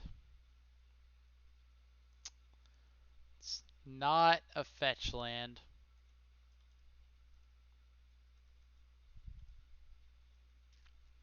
Not a fetch land at all. I'm not quite at bolt myself stage of the game yet. Second basic swamp. What does that tell us? Is this actually 8 rack? I called my opponent a mean person and they left. Well, doesn't that make you a mean person for calling them a mean person? Discard 2 cards. Get rid of a Death Shadow and a Dismember. Those seem like they're not going to be doing much this game.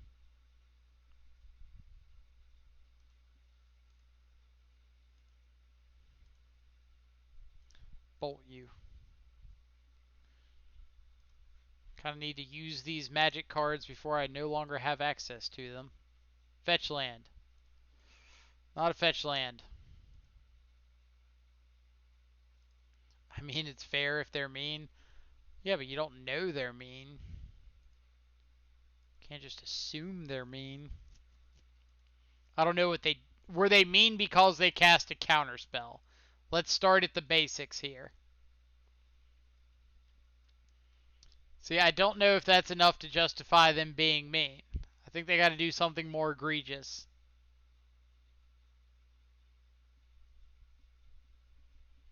Countered your Ascension 3 times. I mean, I would counter Ascension 3 times if I had the ability to.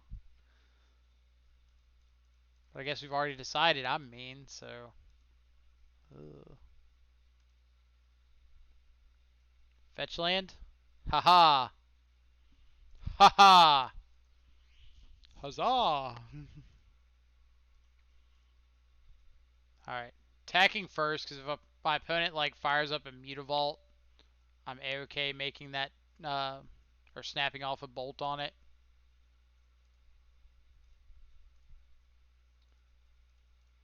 Please don't smallpox me, opponent. Please don't smallpox me, opponent. Please don't smallpox me, opponent. Please don't smallpox me, opponent. Please don't smallpox me, opponent. Alright. Alright. Sack that one.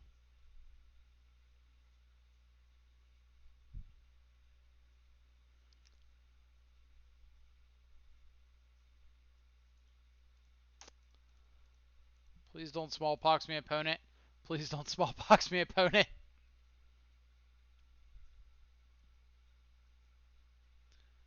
Let's see. I once countered the same Uro 4 times and still lost. Oh, snap. Playing for the 5-0 and beat Mill game 1. Nice, Freed. Good luck in game 2. I'm assuming you're not going to need a game 3, so we'll just say good luck in game 2.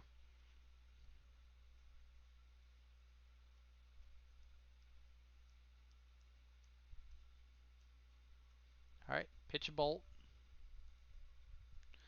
Triple Mutavault. Huh. Battle Rage off the top. Not a Battle Rage off the top.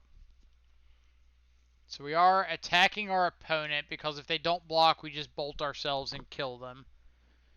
If they do block, which I'm assuming they do, we bolt the Liliana, get it off the board.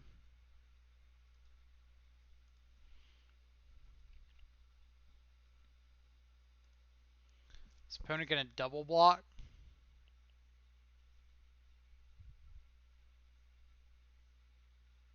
No. I guess they're just playing around removal spell.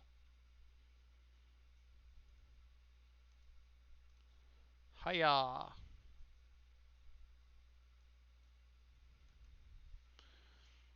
Keep this card in hand in case we draw like another dead card. We get to have a little more control over Shrieking Affliction.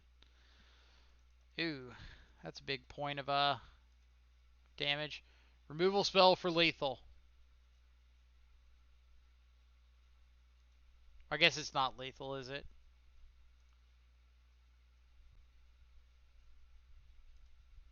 Alright, so that at least stops the Shrieking Affliction damage. And gives us an out next turn of hitting removal spell. We could get basic and put Luris into our hand. Is that better? So if we get Luris, we're taking 1 to get a basic swamp, and then we're taking 5 between the Shrieking Affliction and the Rack. No. I think we just have to pass. I don't think we can afford to take a bunch of Shrieking Affliction hits, because now we make our opponent's top deck like Thoughtseize and Inquisition's dead. But not Raven's Crime.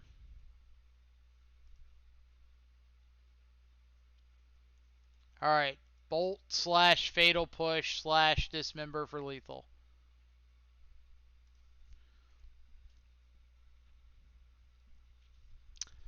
Bomat Courier. I don't think we can play it out. I think, again, we just have to avoid this Shrieking Affliction. And that 1 point of damage just doesn't matter. This Gaia's Blessing has been shuffled in 3 times. Jeez. You're just an evil person. You're a mean person, Freed. So mean. So opponent just has to top deck like a Liliana or something like that. That unfortunately kills us.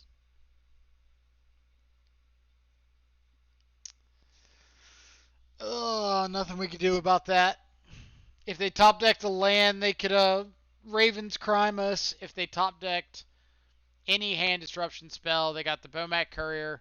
They needed to top deck like a Liliana the Veil or another Rack, another Shrieking Affliction, something like that.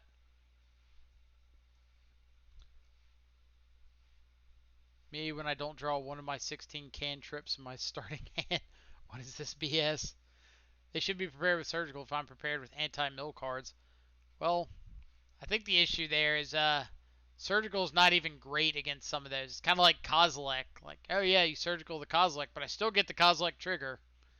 I'm still going to shuffle everything back into my deck.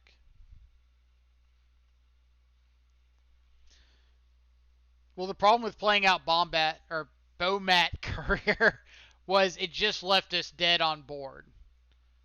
Well, we couldn't draw a bolt and... I mean, I guess we could have played Bomat, fetch Shock to 1.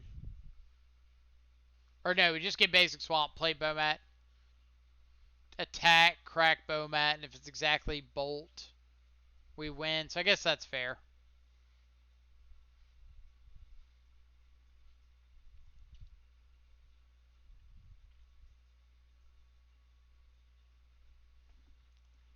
Alright. Don't want fatal pushes.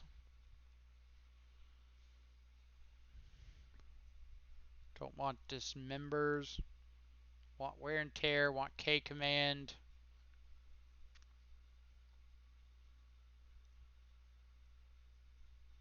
I don't think there's...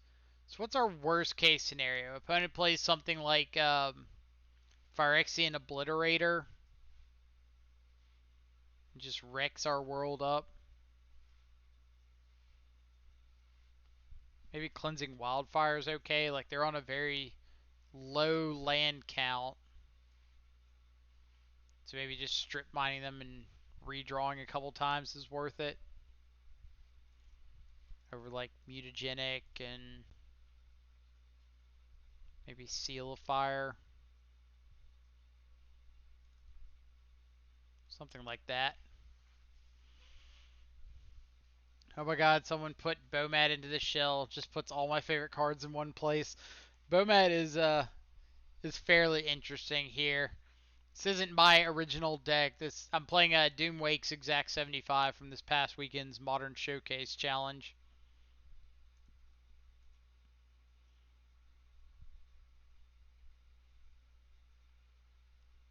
All right, we're definitely not shipping this back.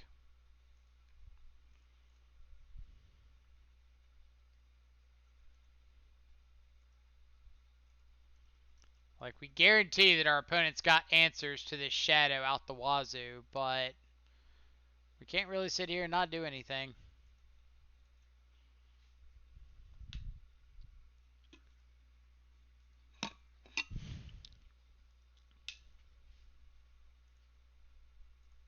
Well, a little double shadow action. So worst case scenario is opponent goes into turn fatal push into untapped smallpox.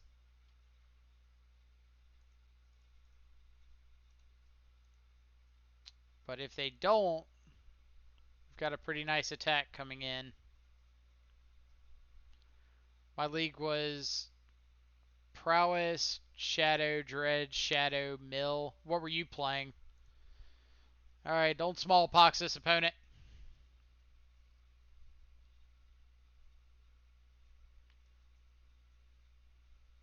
No smallpox. No smallpox.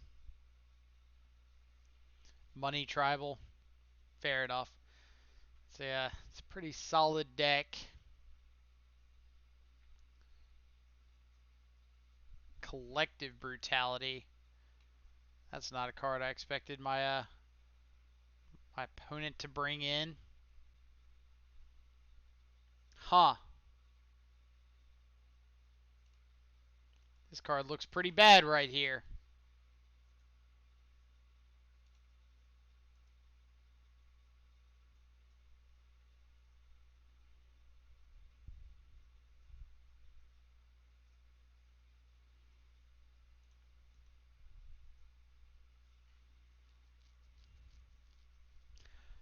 Hydra Brews, what's up? We are currently getting wrecked by some 8-rack here. Yeah. Feel the pain, opponent. Feel the pain.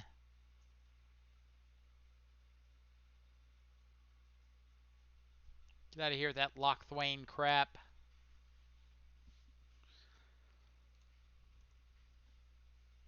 Let's see. Tried Spike's Miracles list yesterday. Counterbalance didn't feel great. I could see that. Like, Counterbalance is a good Magic card, but I don't know how relevant it is in Modern at the moment. So unfortunately, we lose pretty hard to this Liliana the Veil.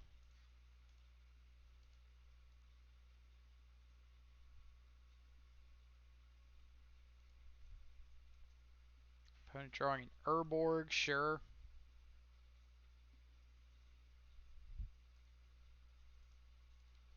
All right. I think opponent like F6 through their turn, because I can't imagine why they wouldn't play out the Urborg unless they really wanted to hold up, what's it called, Raven's Crime.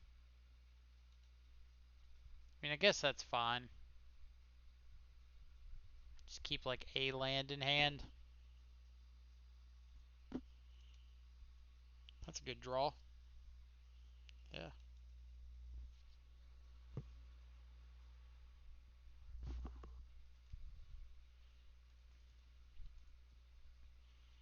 So what's our best draw here?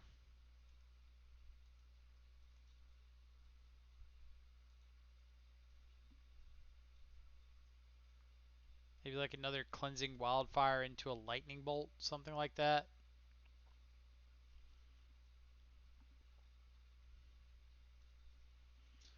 Alright, I'm just going to... Am I cracking this bobble now? Guess I can't. Need to wait till their upkeep.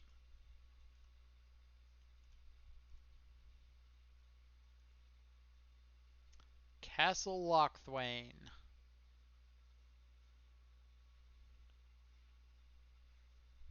That's a pretty good one for our opponent.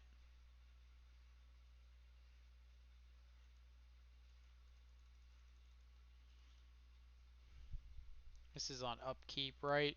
Yeah. So we're going down to 2 before we've even gotten to do anything. That's not going to do it. Oh, let's see. Not a whole lot we can do there. Like, so this has been 2 out of 3 matches. Our opponent hasn't really dealt damage to themselves with taxes and then 8 rack. And then the third matchup was Uro. So Scourge of the Skyclaves is not putting on a very good showing today.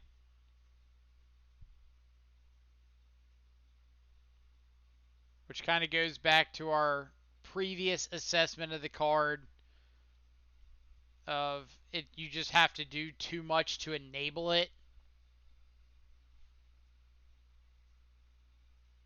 And the cards that we're playing to enable it aren't great. And if you, it's got like this weird combination of you want to see enablers for the card and Scourge. And if you don't see the Scourge, the enablers are just bad cards. And if you do see the Scourge but you don't see the enablers, then the deck doesn't function. Like you've got 1/8 of your actual threats just not doing anything.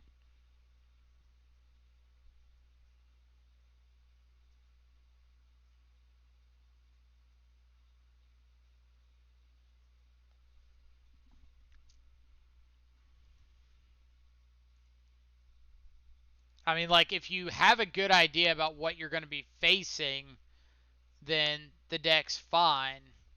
So, pretty easy ship here. Keep here. We've got a turn 2 Shadow, which means we can either bottom Mutagenic, Battle Rage, or Dismember. I think I'm going to bottom the Mutagenic Growth. Just play out this Seal of Fire.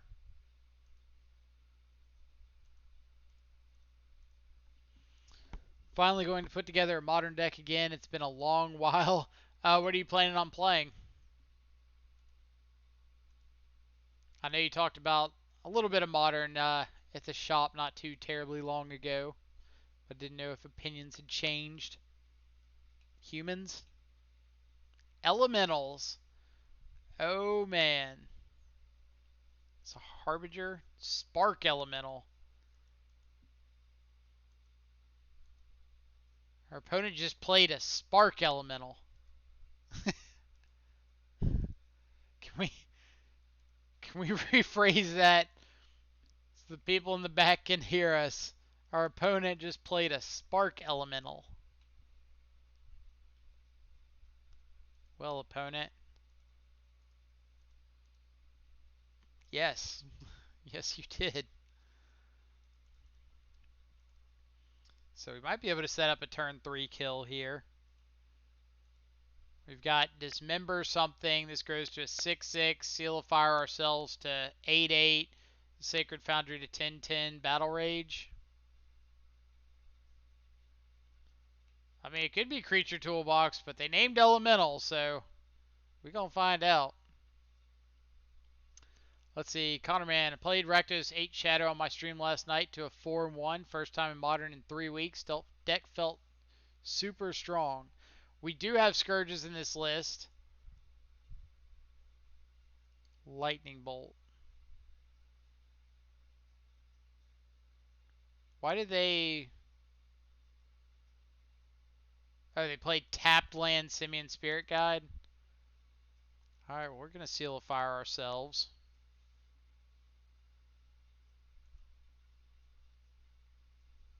This does mean that we're not presenting lethal next turn unless they play out a 1-drop.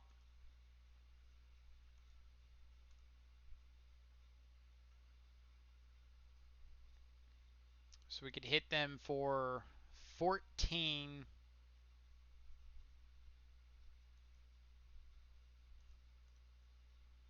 I think I am going to hit for 7. Because I've got this Dismember, I'm kind of protected from something like Thunderkin Awakener.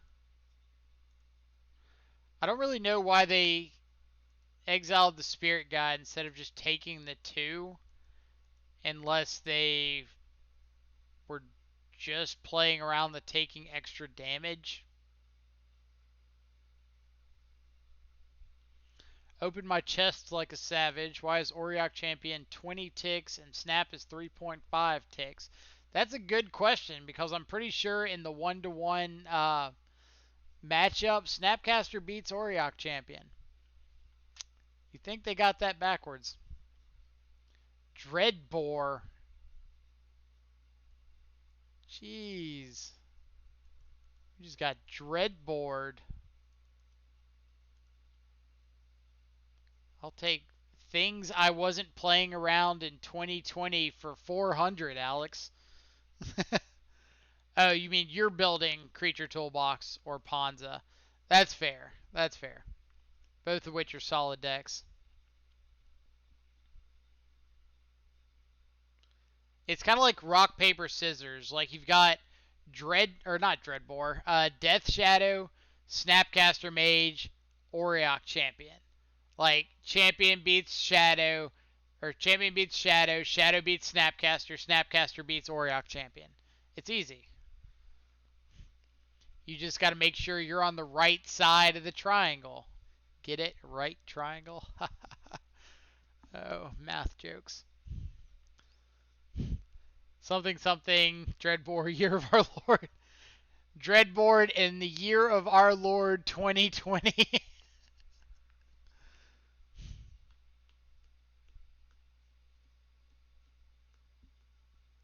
I'm guessing Creature Toolbox is applying to like Chord of Calling type decks.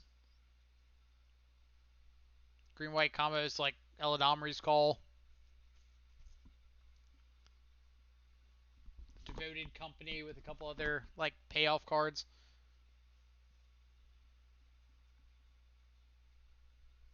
I could dig that. I think that would be pretty good at the shop. I played some Green White Company a few weeks ago and ended up splitting in the final round that night.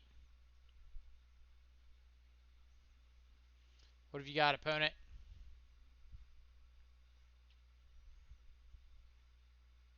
It's actually what I lost to last night for 5-0. Punting on lethal hard, and he had max punish. That's usually how it goes. I'm hoping this is like a Thunderkin Awakener, something that I can interact with this Dismember. Hey, who called it? Not going to lose any life for this.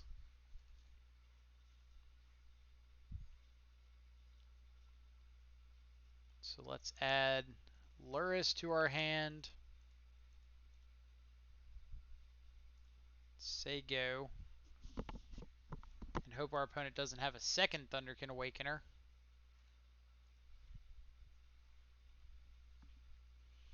Next turn we get to Luris plus replace Shadow.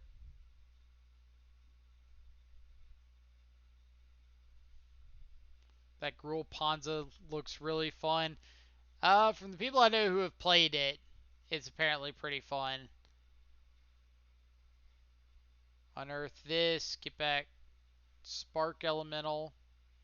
Hit us for 4 down to 2. Alright.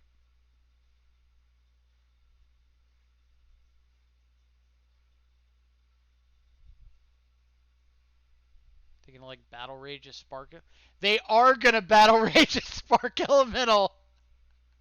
Oh my god. I was joking. I was joking, opponent.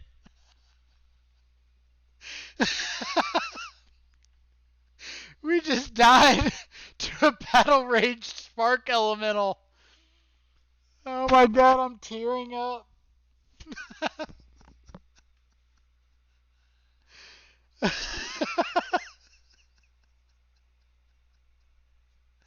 That was fantastic. Oh my god, I love it so much. I don't even know what to bring in. Our opponent Dreadboard a Shadow and then Battle Raged a Spark Elemental for lethal.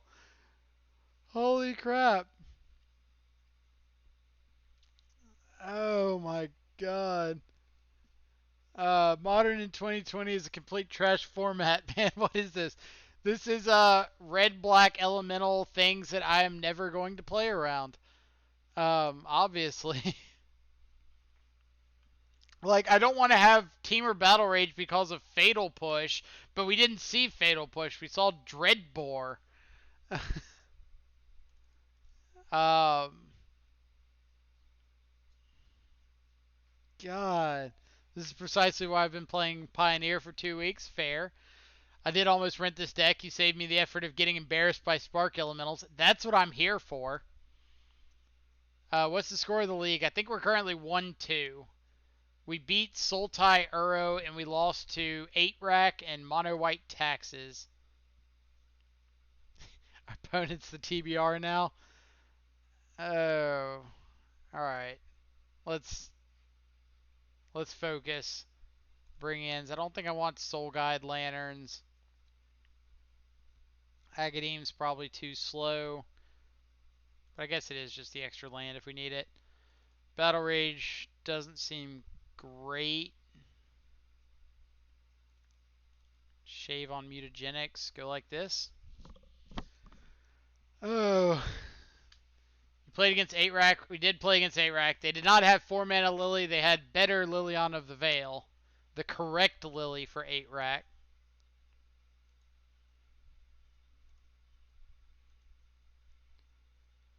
Man, you guys remember that time our opponent had a lethal Battle Rage Spark Elemental against us?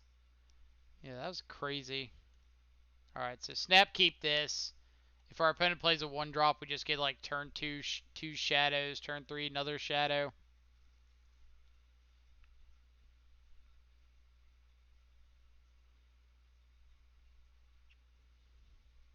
I kind of want to wait until turn 3 triple shadow. Reason being it plays around Lightning Bolt.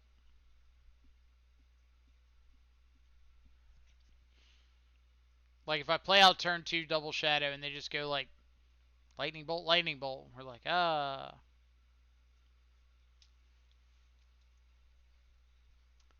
to a Battle Rage Spark Elemental in the 1-2 bracket. The old chestnut. Indeed. Opponent does mold a 5.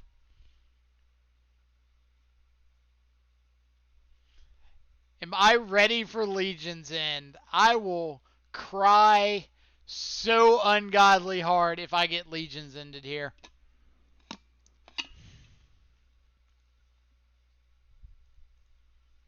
Props to opponent for not playing out the Spark Elemental here. They showed us lethal with it game 1, and they're slow rolling it here game 2. All right, so Swift Spear lets us get in a big ol' attack to enable our Scourge of the Skyclaves. We could just get bolted out here. We're not playing Pioneers, so we should be okay, but we did see Dreadbore game 1. We did see Dreadbore. That is a fact that I cannot argue with. Now the question is, if opponent plays tap land pass, are we just dismembering our own Swift Spear?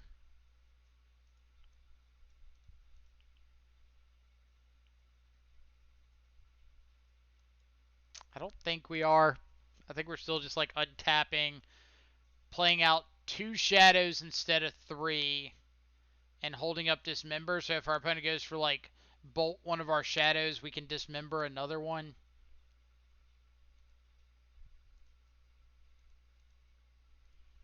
Alright, here's a shadow. Here's another shadow. Pass a turn.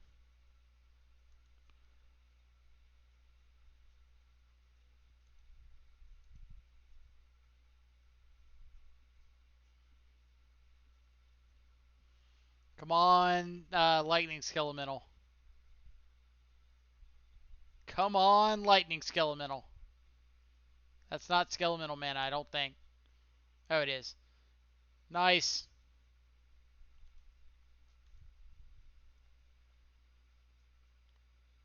Alright.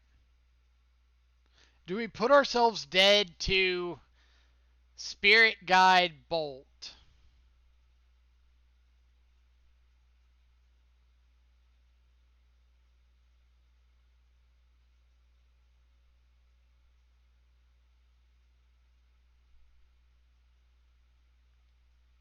Do we put ourselves dead to Spirit Guide Bolt?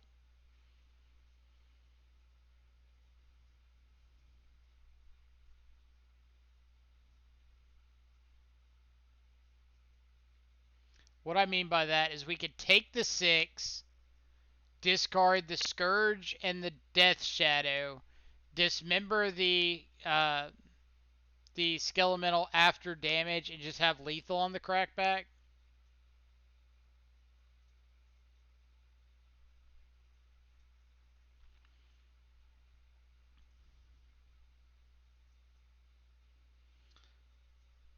They would have guided out the Skelemental if they had it. That's fair. That is fair. So if this hits us, we go to... Let's think if there's a way to play around that. Like if this hits us, we go to 5.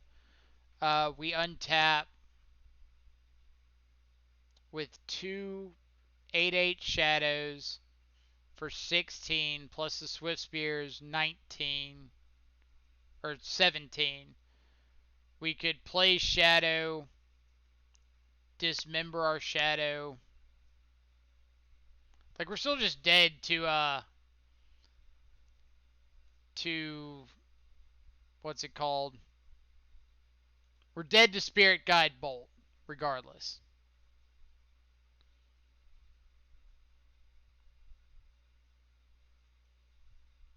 Like the thing is, we don't want to dismember this before it deals damage to us because we're not presenting lethal on the crackback. We would be short.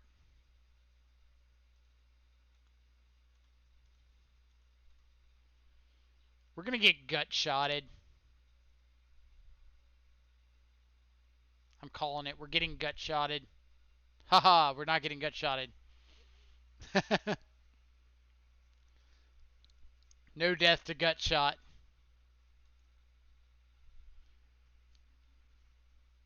No death by gut shot. God, Teamer battle raging a lightning skelemental. Have we been doing magic wrong this entire time? Like turn 3 skelemental, turn 4 Thunderkin Awakener, get back skelemental, Teamer battle rage a skelemental. Like, why aren't we doing that? That seems way better than whatever nonsense we're putting together.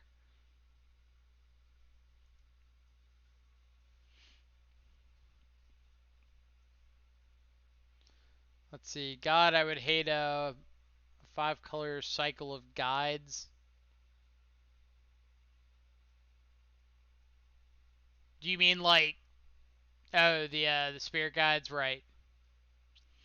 Well, we successfully dodged the following cards: triple mutagenic growth, simian spirit guide, bolt, gut shot, legions in. To be fair, if our opponent went for a single mutagenic growth, I'm probably responding with dismember. And so they would have to have quad mutagenic growth to fight through that there. It's called big brain plays. Simian Spirit Guide plus Bolt, we did dodge that one. And we know that they have both of those cards in their deck. Dodge Gut Shot. I assume they board out the Gut Shots for this matchup, but you never know. You're forgetting about Guide, Brute Force, Brute Force. Well, we still respond to the first Brute Force, so we're kind of okay there. quad mutagenic. Sorry, I'm not 5 head, only 3 head. You got to get those higher head numbers. People play a lot of crazy stuff at the shop. Yes. Yes, they do. I've seen merfolk and hardened scales and... Alright. Sir Chibs, what's our record so far with the list? We're currently 1-2, fighting for the 2-2 right now. Ironically, out of the 3 matches we've played so far, 2 of them did not deal damage to themselves, and 1 was Uro. That was out of 3 so far. So Scourge of the Skyclaves has not been looking fantastic today.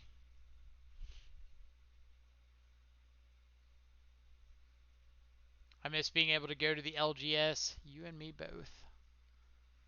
You and me both.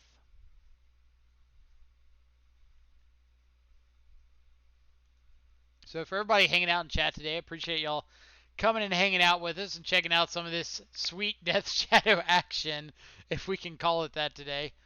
If you haven't yet, if you're lurking around, feel free to hit the follow button. Doesn't cost you anything, just lets you know whenever we go live, so you can come check out the action. Yeah, let's go ahead and get a Blood Crypt. Play out a... Are we just going to die to, like, Lightning Bolt, untap, Simian Spirit Guide out a Skelemental? Probably. Like, I can't think of any reason our opponent would fetch a mountain and pass unless they have a Lightning Bolt in hand and are prepared to cast said Lightning Bolt.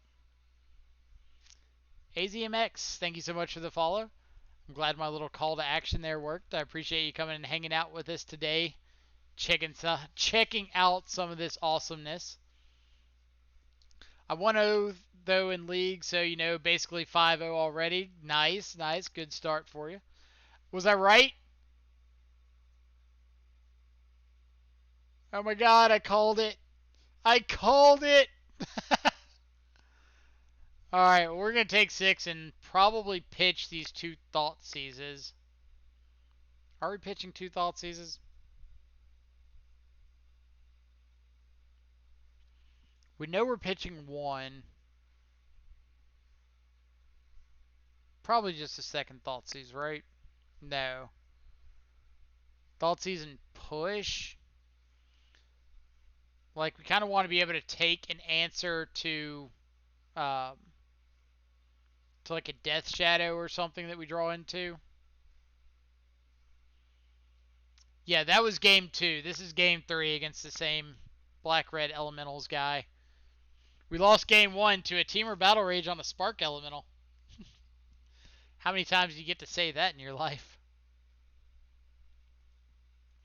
Alright, opponent is drawing into our good buddy Spark Elemental. For shame.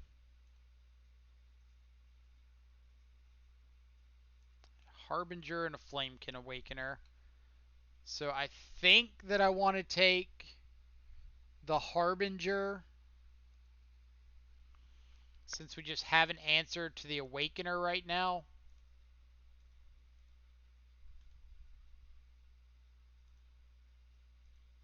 And we'll say go. So they get to... Alright, there's a Shadow. We're not completely out of the woods, but we're in better shape. Opponent gets to play both Spark Elemental and Awakener. We get to path the Awakener. We can take 3 off the Spark Elemental, untap, play our Shadow. Does he play Elemental Appeal, though? I have no idea what Elemental Appeal is. So let's see. Exclamation card, Elemental Appeal.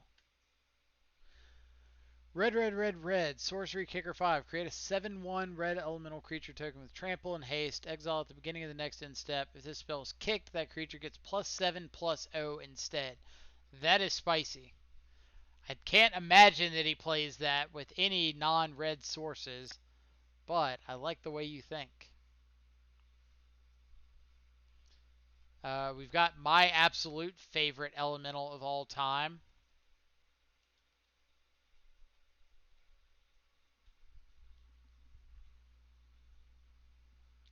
Can anybody guess it?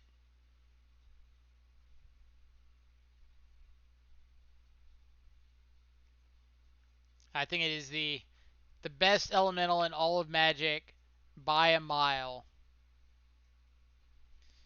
And if anybody can guess it, I will consider gifting you a sub. The black red split one. No, not the black red split one.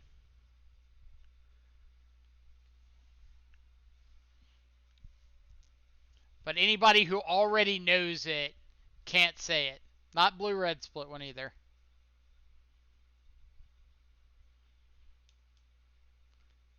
So that's my current challenge. If you can guess my favorite elemental card, I will consider, there's no guarantee, but I will consider gifting you a sub to the channel. If you can guess my favorite elemental. Omnath, no. Lord of Extinction, no. Unsettled Mariner, no. Vengevine, no. Spike Bellows, no.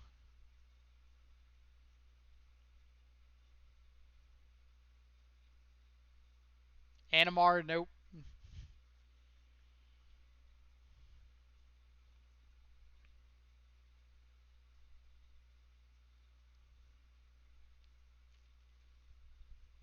It's a pretty obscure card. Force of Savagery is correct. So, Force of card, Force of Savagery. For those who don't know this magic card, is an 8/0 with Trample from Future Sight. Opponent choosing not to play anything here. So, I'm your leader. Give me 1 second, and I will gift you a sub after this match.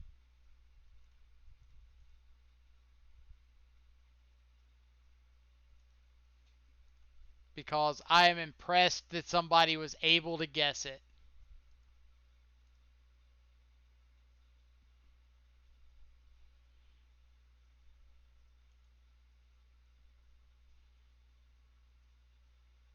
Alright, so we know our opponent's hand is Spark Elemental, Thunderkin Awakener, Unknown.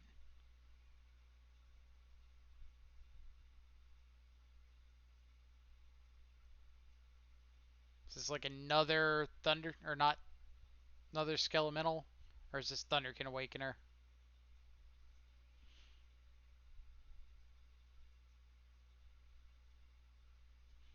Double Thunderkin Awakener would be rough.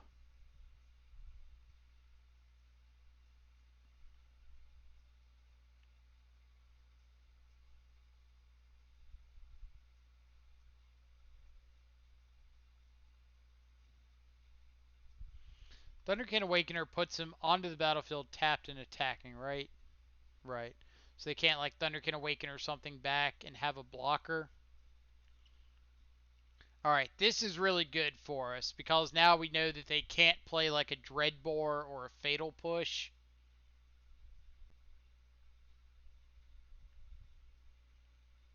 We just want them to play out this Spark Elemental too.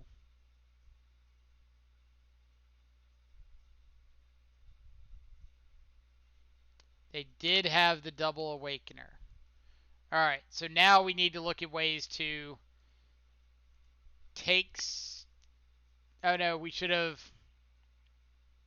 No, we're still okay. Opponent gets back Skelemental, Thunderkin Awakener. Yeah, we need to take the damage.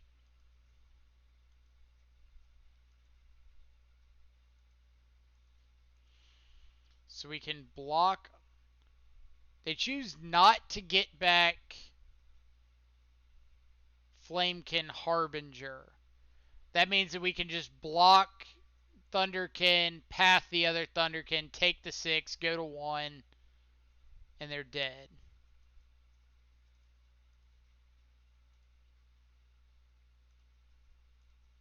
They did, in fact, just kill themselves. I mean, they would have still been dead even if they got Flamekin Harbinger, but now we actually don't have to do anything to have them dead because they already played their land for the turn. We know their last card is Spark Elemental.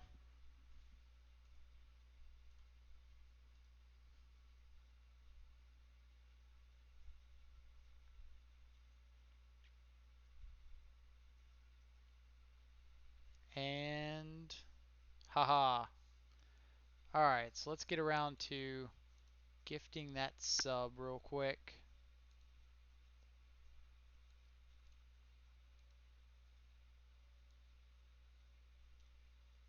Gotta move some of these windows around so we can see. I would like to gift a sub.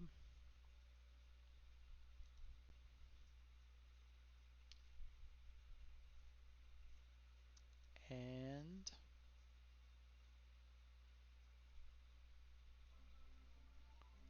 haha. I'm your leader. Welcome to the subscribers. There is your brand new Tier 1 subscription. Unlocks a lot of sweet emotes like our little Death Shadow here.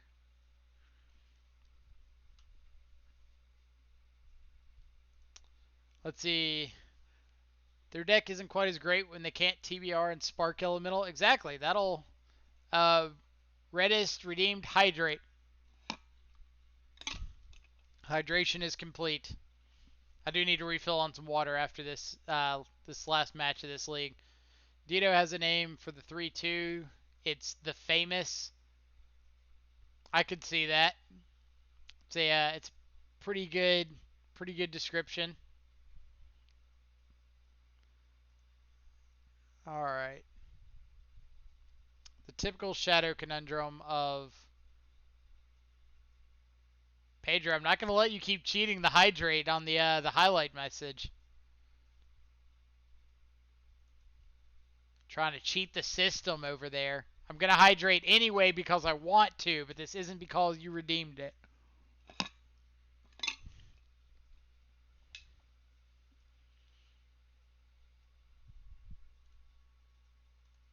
All right, opponent, what you got?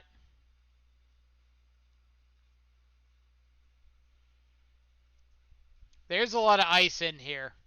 There's a little bit of water, which is why I said I need to refill this after this match. You should take the Still Legal Draw Shell from the old Hollow 1 deck.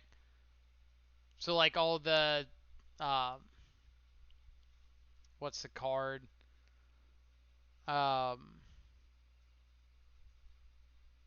Is this... Hold up. Hold up.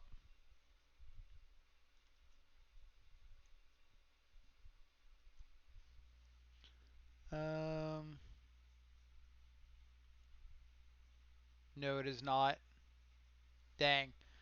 We played an opponent last night who mulled to Oblivion and then had turn 1 Forest Hierarch and was on Bant Eldrazi. So I was just making sure this wasn't the same opponent.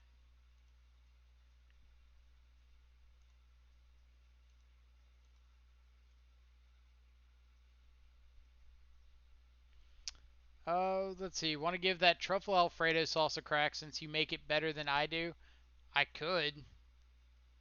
If you got something you're wanting to cook with it. If I'd known that, I would have thawed out some of that chicken. Same opponent, different account? Possibly. Pedro drinking like 3 liters per workday. Yeah, I've been trying to drink more. I like completely cut out all like canned drinks, canned cokes for my diet. So I'm trying to drink more water. Still could be Bant Eldrazi. Opponent can't matter reshaper us here, which is, I guess, nice. You're all good with just normal Alfredo and noodles? Sounds good. Alright. So Stoneforge here means we'd like to see a second land so we could Swift Spear plus Thoughtseize.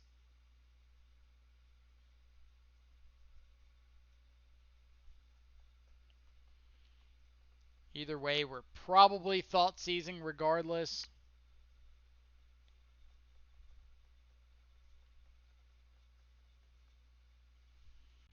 Batter Skull. Alright.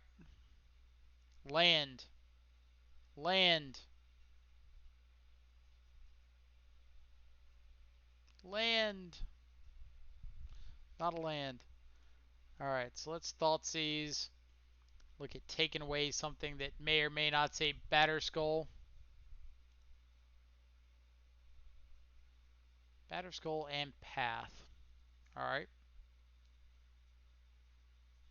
So let's just take the Batter Skull. If opponent wants to path our Swift Spear, they get to give us a free land. And I'm usually okay with my opponents giving us free lands. And even if they have like a... Alright, so they drew Misty. I was going to say, even if they don't path us, like we still just have spells to play. We can Thought Seize to force the action on path.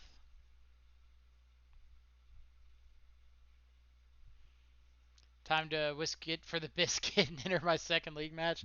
I'm sure the second one will go just as well as the first. Yeah, I'm just going to go ahead and force this path.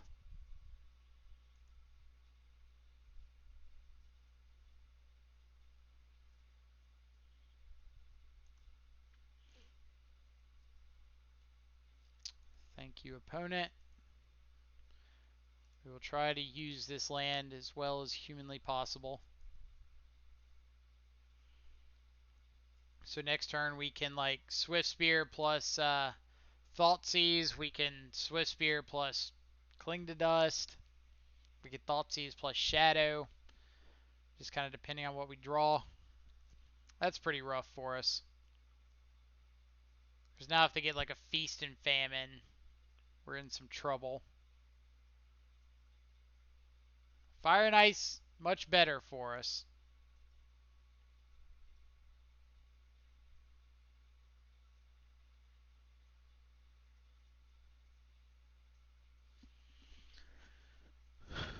Huh. So, if we Thought Seize, our opponent responds with Fire and Ice. Fire and Ice makes either of the Stone Forges a 3/4 attacking for 4 with the Exalted trigger. So if we play Swift Spear... No, we can't block with the Swift Spear. God.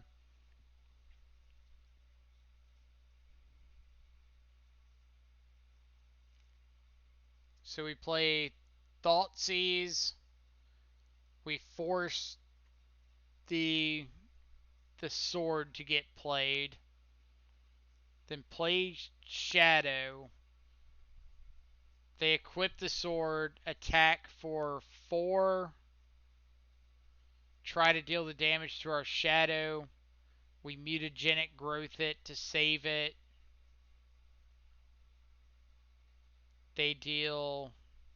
Or no, they can't deal the damage to our Shadow because they have to deal the damage to us first so Shadow grows.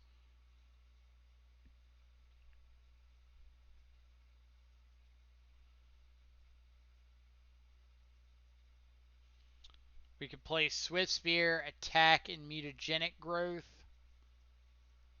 And then play Shadow. But I think while we have this Thoughtseize in the hand, we just want to like force actions while we can.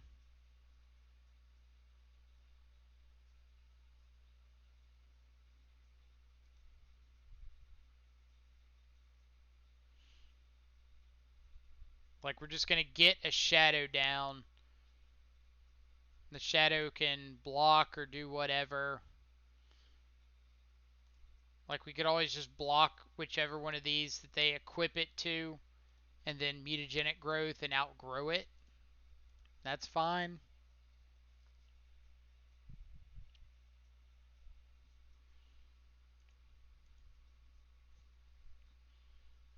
Alright, what do we got? No Path to Exile. It's not a Path to Exile. So step 1 complete.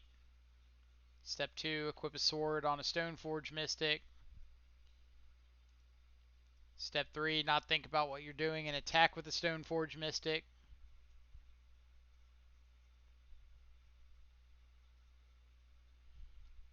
Like, there's a bunch of weird interactions with Shadow that if you're not familiar with the deck, you're not going to consider going through. For example, if they make this attack, they're probably not thinking about the fact that Stoneforge hits us and they can't shock the Shadow afterwards.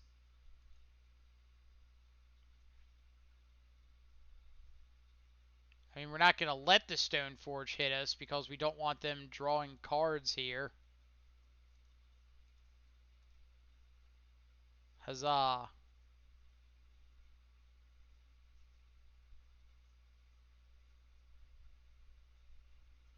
But, like, they're probably not thinking about the Stoneforge dealing combat damage to us, growing the Shadow, and then they would just be able to uh, shock the Shadow. That's probably what they're thinking. When in reality, they wouldn't be able to shock the Shadow, so they'd either have to shock us, deal damage to the Shadow that didn't matter, shock their own Hierarch, shock themselves.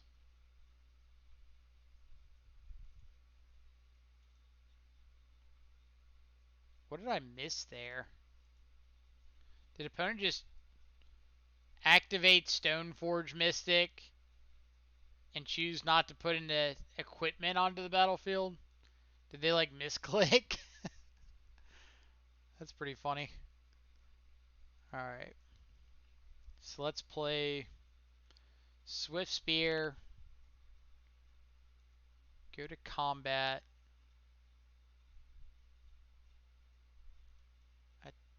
Attack.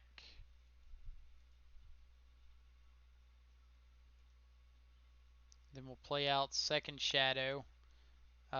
Holding up Mutagenic again because we get to do the same trick if they go for the same play.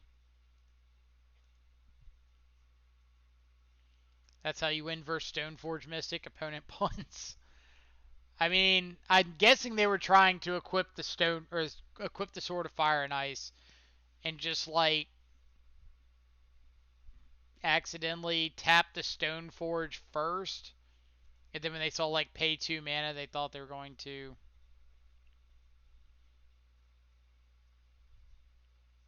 I was gonna say, why are you attacking with the Hierarch?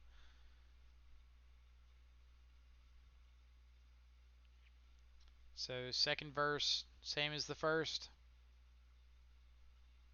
So we want to block first in case our opponent does have something like a Path to Exile.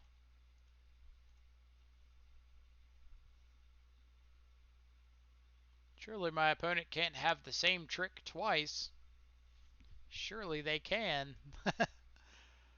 Alright. That went odd. Deja vu indeed. So K command's great here. Wear and tears are a possibility.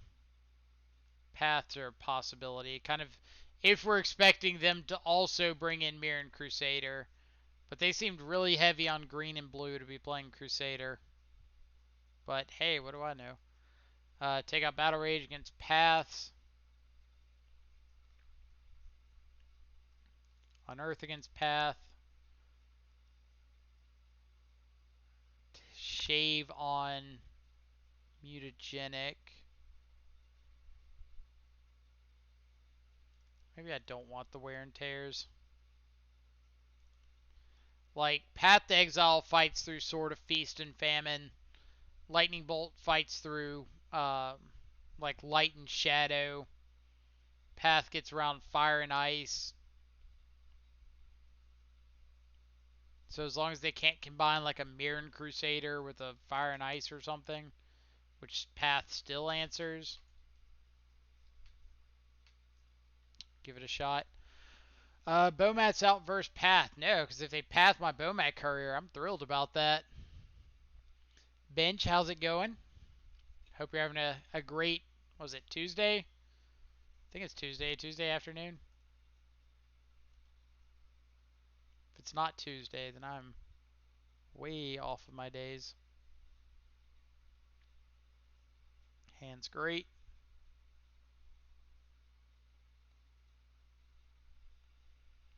9-1 today, not bad. Nice. What are you playing that's doing so well for you today?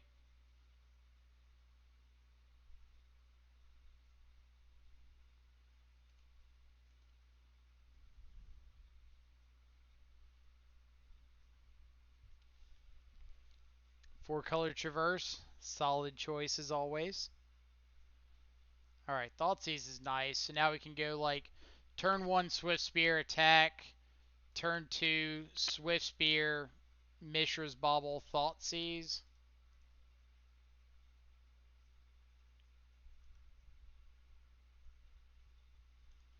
That's right, opponent. Fear the Monastery Swift Spear. Are you gonna path this? They are going to path my turn one Swift Spear. Yes. Yes. All day, yes. A million times, yes. Thank you so much, opponent. You're so kind and generous and thin. They just took 2 extra damage to get that path in. Milchi, redeemed hydrate. I still gotta refill water. Whenever we go to sideboarding, somebody make me go refill.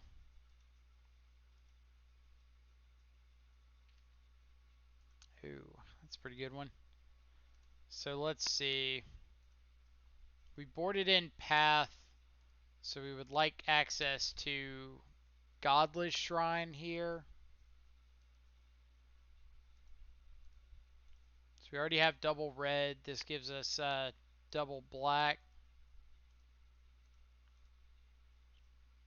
Thoughtseize first.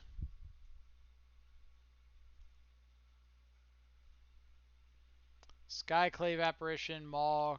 Geist of Saint Traft.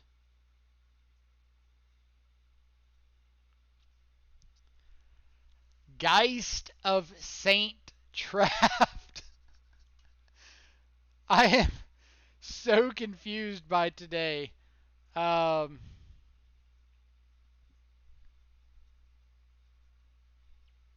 This is another Spike Brew. I mean, that makes sense. Oh. So yeah, we just have to take the Geist and like bolt the Skyclave Apparition.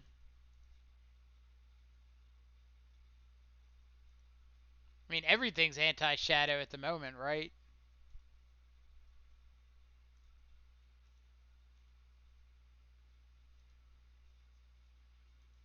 Goal is Geist and give it flying with Maul. I mean, that's technically a goal our opponent can go towards. They cannot currently cast the Skyclave Apparition unless they draw another land.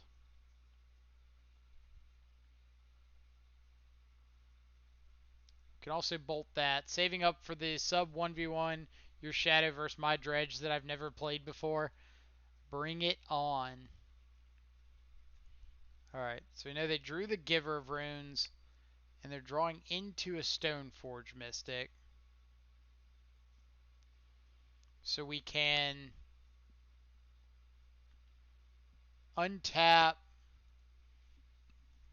bolt ourselves, cling to dust something. Like, we really want to get this Giver of Runes off the board. That's a good way to get a Giver of Runes off the board. Alright. Alright, this draw is sweet. Bomat Courier. Dismember this. Attack you for 3. Play out a Death Shadow.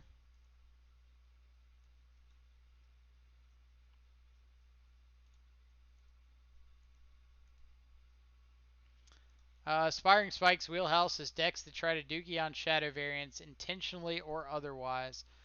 I mean, he did put out the Sharkblade deck, and the Sharkblade deck didn't have a great Shadow matchup.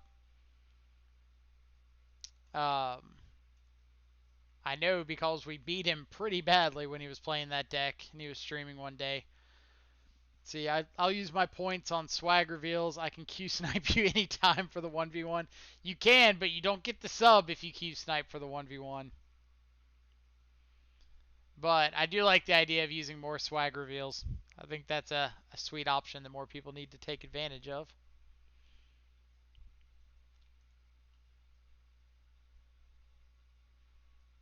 Almost every deck. Yeah, Blue-Red Breach is also a pretty good matchup for us, for sure.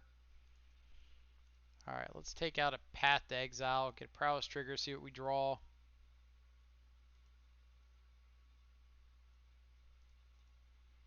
Alright. We'll bobble ourselves to see if this is something we want to exile under Bomat Courier or not. Seal of Fire. So can we just present lethal here?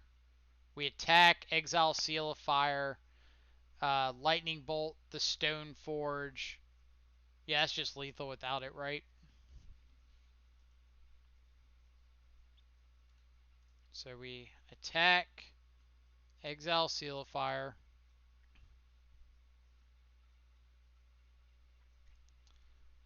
Fetch Shock, Lightning Bolt, the Stone Forge is just lethal without any Bomat Courier need.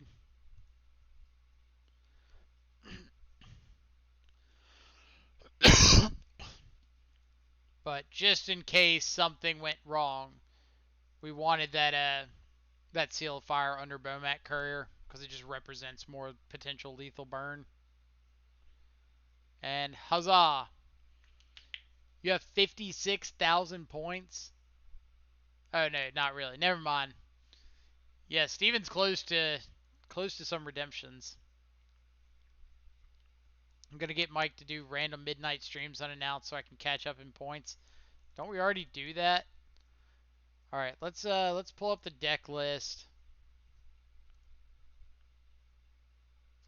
and I'll put this up for a second while I go get some water, and I will be right back.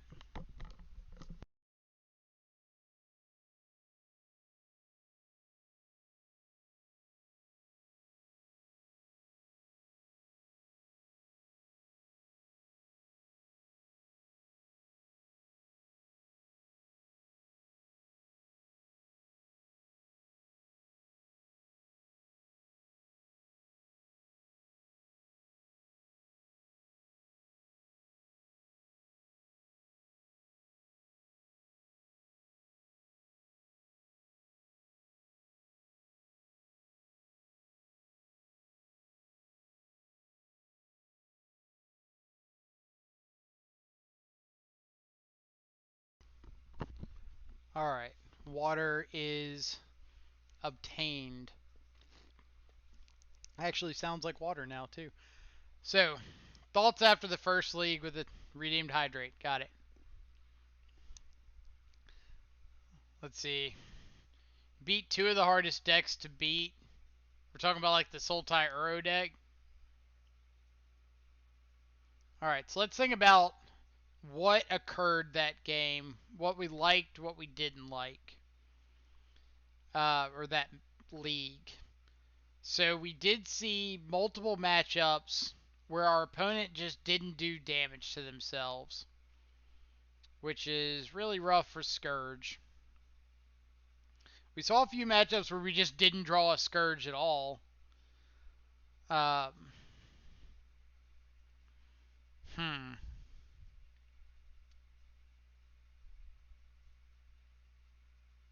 Like, we never got to Battle Rage anything. Bomat was pretty cool.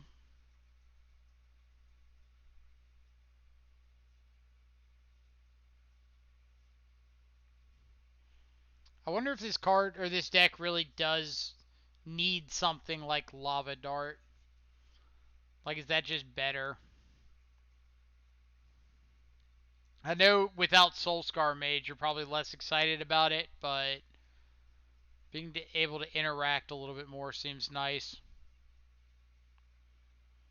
Is there anything we want to change, or do we just want to run the next league with the same 75? Or let's see, maybe d00mwake's made some changes, posted on his Twitter or something.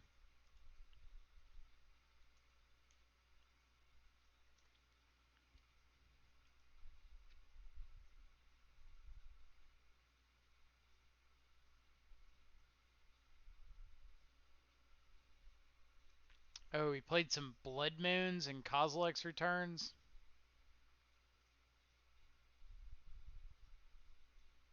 I don't hate those changes.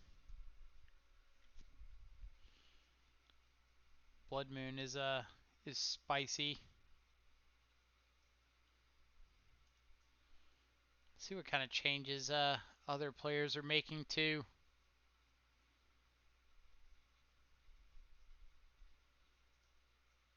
Looks like a lot of them are playing like d00mwake's Exact 75. I see Croxa, Kozilek's Return, Apostle's Blessing.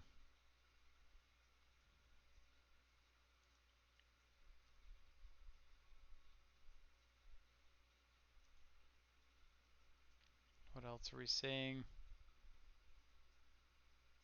A lot of Croxes and Kozilek's Return. Feed the Swarm.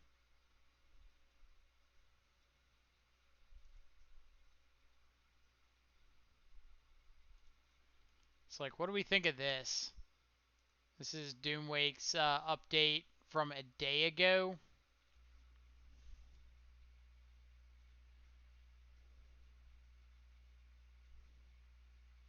Feed the Swarm, Kozilek's Return, Blood Moons, Abrades.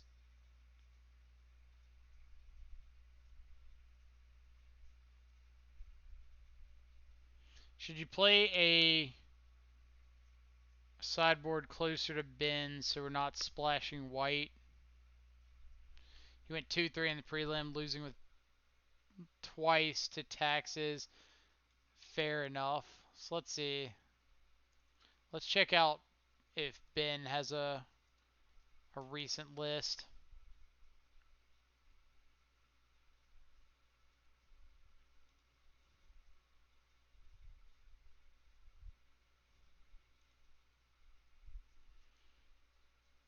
This is a list from a few days ago.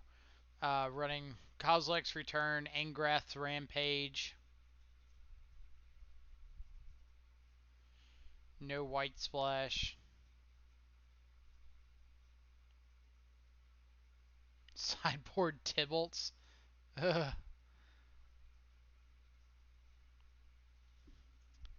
Let's see.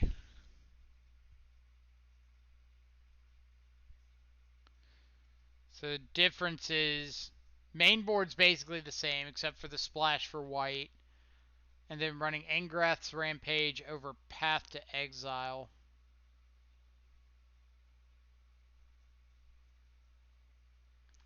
I like the Abrades, and I don't mind the Kozilek's Return.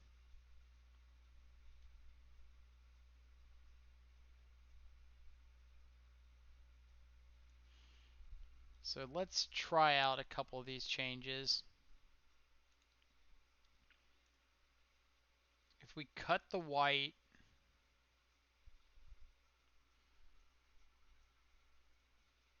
I think the fetch lands should be able to kind of stay where they're at. We add, let's go Mana Traders. If anybody's considering getting a Mana Trader subscription, we do have a link to promote the stream. Let's see, Sonar 10, do you like Bomat? I don't mind Bomat. It's yet another card that if you're playing something like Scourge of the Skyclaves, uh, you kind of have to look at playing a couple copies of either Bomat Courier or Soulscar Mage because you have to enable your turn 2 Scourges. Like, as much as I don't think people want to believe it, the card does get significantly worse the longer you have to wait to get it online. So we need another Blood Crypt.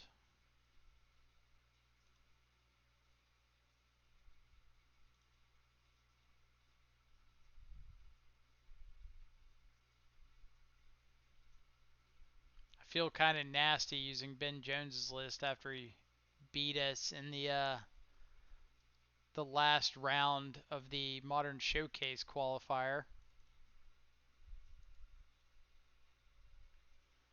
Alright, so let's get these cards rented. Take just a second to get those sent over. Any issues with Uro in this deck? Maybe fit in a Spikefield Hazard if you have issues. It's an idea. We did beat Sultai Uro that last league. So maybe it's not too relevant, but Liam MTG Kid, hello. How's your Tuesday going? Hope you're having a fantastic afternoon or morning or evening, whatever time it is, wherever you're at in the world. If you can't beat them, join them. Well, we did beat them. Beat the hell out of some Uro. They didn't have a chance.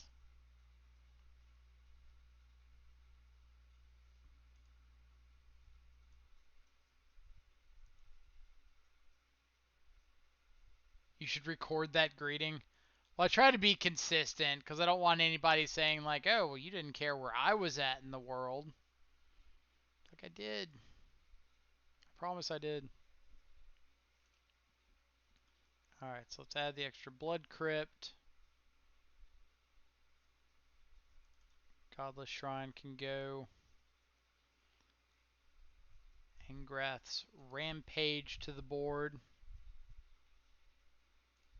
So we're adding a couple of those. We're cutting a Wildfire, cutting Paths, adding in Kozilek's Return.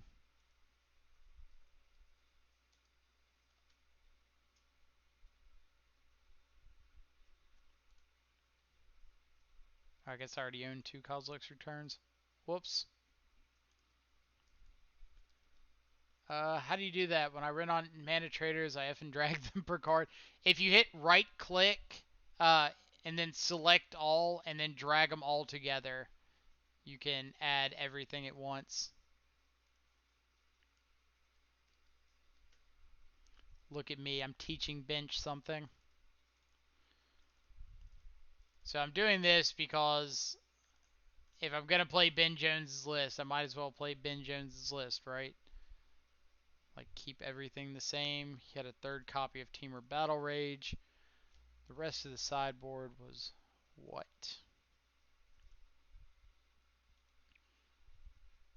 In a Braid.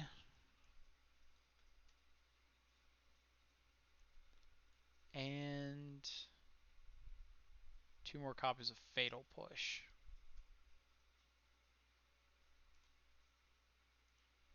So there we go. This is our Ben Jones list of Red Black Scourge Shadow. Such a noob. Yes. Yes, you are. Or I am. Or we both are. One of the 3. Alright, so this is what we're going to be running through the second league with. Cutting the white to be a little more consistent on the red. Added a 3rd copy of Teamer Battle Rage. And we'll see what happens. Modern League. Join. You kind of got to pump fake out the join button there sometimes. Oh, opponent found right away.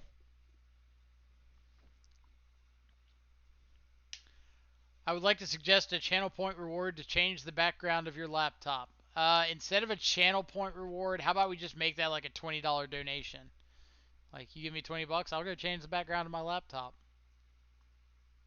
It won't be to the background of your choosing, but it will be changed. Oh, pretty rough two openers. This is better. Bottom of Battle Rage and Awakening. Like, we don't really want to see lands, we want to see spells. So if we got to a point where we could cast Awakening, there was no guarantee it was going to be good. Opponent's got Venerated Loxodon coming off the top. I am so over today.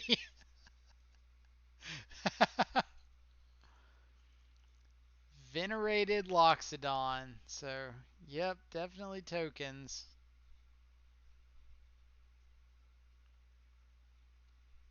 We're going to take the Flyers.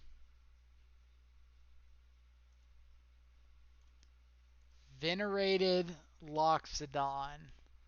What do I do to deserve these leagues? Pretty sure I shuffled you away. You shouldn't be here. Double Battle Screech. Oh boy.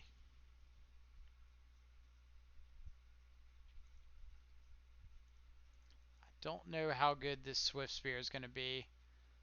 But this Fatal Push does keep them from having the turn 2 Raise the Alarm plus Loxodon. So that's kind of a plus. Plus-ish.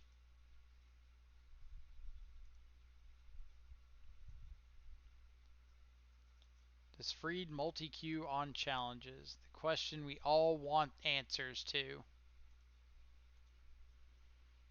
So I'm going to Fatal Push. Yeah, as soon as they cast the second Raise the Alarm.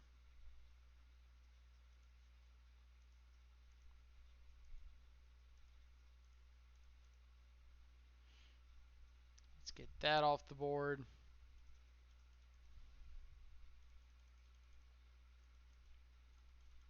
I guess Freed isn't quite on canister levels. We're gonna just double queue like a modern challenge and a legacy or vintage challenge together. Gotta step it up. Scourge of the Skyclaves. Alright, I think this is basically a free attack here. Like, I don't think opponent's gonna block this. Yeah. Knowing how many just 1-mana instant spells we have in our deck. It just has the added benefit of making Scourge a little bit better. So that we know they have Loxodon, 2 Battle Screeches, and an Unknown.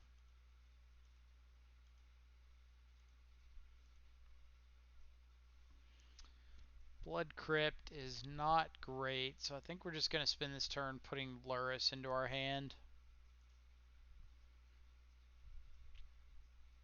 We'll just get a basic here, add Lurrus, play Blood Crypt tapped.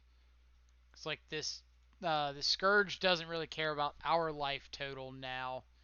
It just cares about our opponents. We don't really have great ways to get our opponents down at the moment.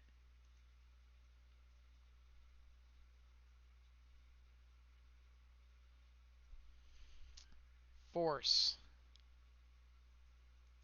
Ike.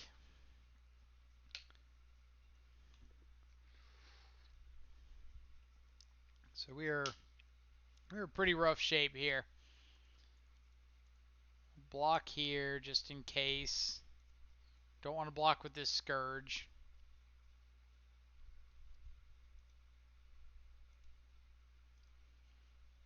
Yeah, I was like, I don't know what we draw to get out of this. Don't think we can. It is hard to multi-queue and stream snipe at the same time. I mean, I'm just gonna make the comment, and I'm sure I'm gonna get flamed for it by one of y'all. But you keep joking about stream sniping, and I'm like a combined 4-0 or something against the two of you. So, might want to tone it down a bit. Now I'm never going to see a matchup against anybody other than the two of you for the rest of my Magic career. Is this standard? Oh no, this is absolutely modern. This is just modern tokens on their side. Let's see. Yeah, you're right. You didn't snipe me. But Freed, I'm watching. I'm going to have to like hide whenever I queue up for a league. Just so Freed doesn't jump in. We're paid actors to make you look good on stream. Bold of you to assume I have enough money to pay actors to make me look good. Bold of you to assume there are enough actors that I could pay to make me look good. Alright, so tokens. Let's get some of this one-for-one removal out of the deck. Kozilek's return is definitely where we want to be.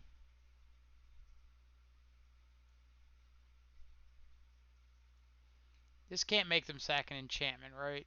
Yeah. I was going to say, if I can make them sack an Anthem effect, it might be a little bit better than Dismember. Mike just pays them in signed Death Shadow swag. I'm not giving you my signed swag.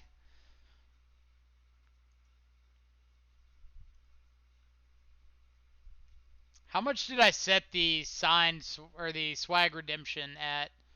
Because I'm probably gonna have to lower that. I just didn't know like how many channel points most people had. Let's see. Pay Corey $5 and he'll throw some games for you. You're not wrong there. Absolutely not wrong there. I don't think they're doing anything on turn 1 that I care about, so I just want to get this Bomat Courier going. I'll save Bauble in case I draw into a Swift Spear.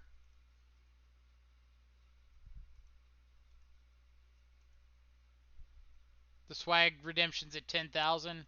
Okay, that's fine. So, about saving that Bauble in case I draw into a Swift Spear. God, we're so good and psychic on this channel. Call these good plays. Smart, high brain, next level plays.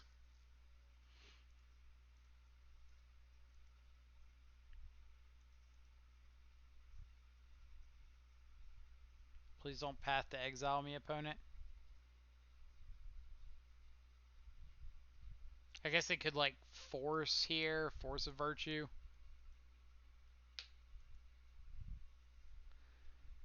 Worship. Double Path and Worship.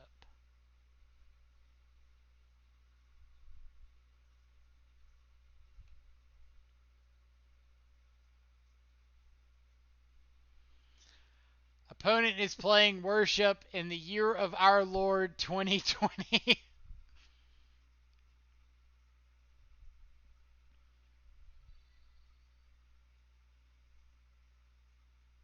So I think we're just going to take a path here. Plan on Thought Seizing away this Worship next turn. Let's see. Meliodas, thank you so much for the follow. Hope you're having a fantastic Tuesday afternoon wherever you're at in the world. Absolutely use Bomac or Path's whole ability. Yeah, Worship's not the worst here for sure. It's not great when you don't have tokens to follow it up with.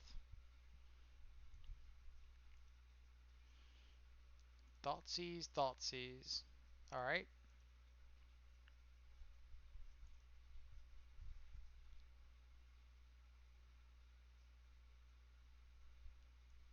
They exiled Worship to the Force. Oh, man. Oh, man. Are we just double bolting our opponent here? No. That can't be right.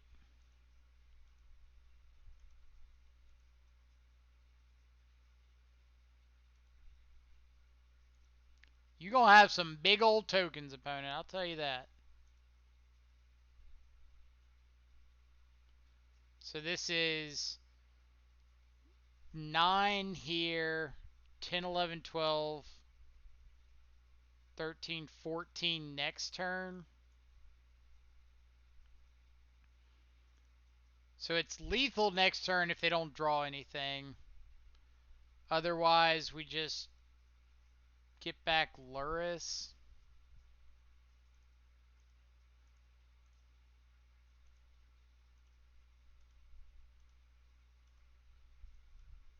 Alright, opponent. No token maker, please. What do you... What did I get 100 play points for? Alright, opponent's dead. Oh, maybe that's my reimbursement thing from yesterday. That could very well be it.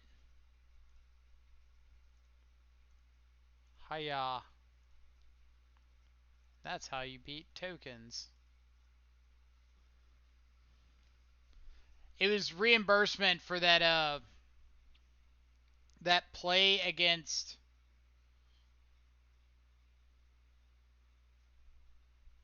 Yeah, it was definitely the reimbursement ticket.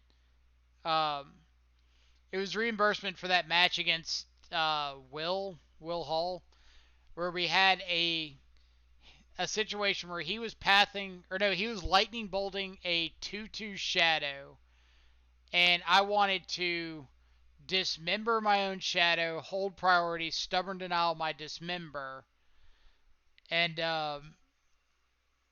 I cast the dismember, and it just auto yielded through resolving the dismember while I was holding control. And so I just like dismembered my own shadow, and then he lightning bolted it, or the lightning bolt resolved, and I was like, well, shit. All right, so let's just run it back. Reimbursed for playing a bad deck. If I got reimbursed for playing a bad deck, I'd be rich in play points right now. I never get why people bring in surgical and fair matchups. They cast surgical, see my 7-card hand, and scoop. I mean, I've won a game with Steven where our opponent surgicaled all of our Death Shadows and all of our Tarmogoyfs, and we beat them in the face with a Bomac, or not a Bomac Courier, a Hex Parasite, and they died. They died.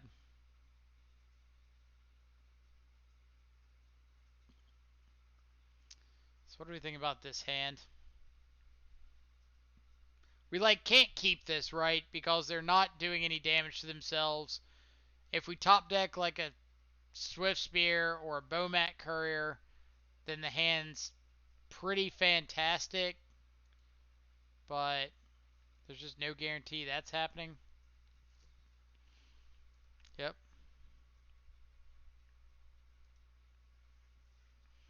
Alright, so Unearth, Seal of Fire. And we'll just plan on turn 1 Bolt our opponent, turn 2 Scourge. If we find another fetch land or something, we can play a Death Shadow.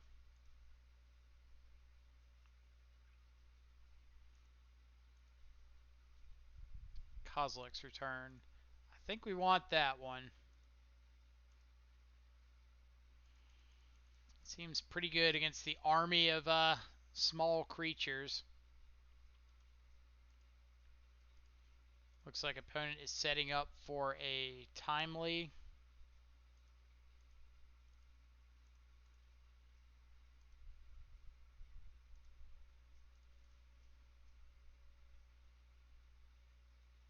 So they could play something like a Path to Exile here, but that does just ramp us into Kozilek's Return. Raise the alarm, sure.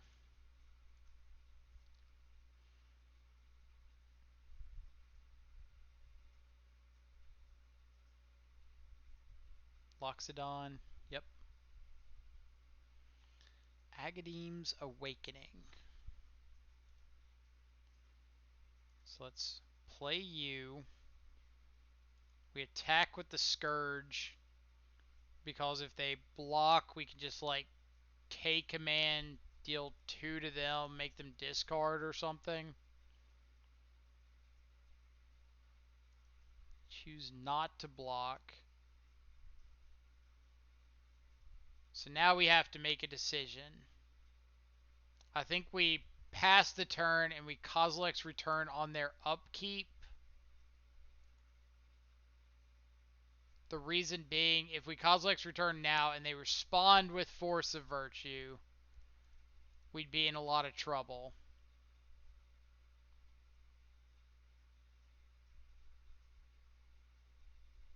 But if we waited until their upkeep to cast Kozilek's Return, then they couldn't respond with Force of Virtue because they couldn't pay the alternate cost on their upkeep.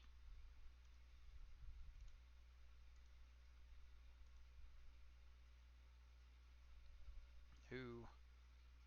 Bold, bold venerated Loxodon there.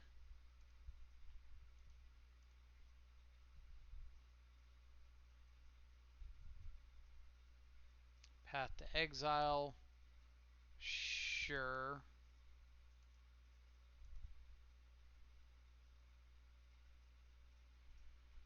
Doesn't matter. Here's a shadow. So let's think about life total. We can fetch shock to 3, K command, make them discard on their draw step.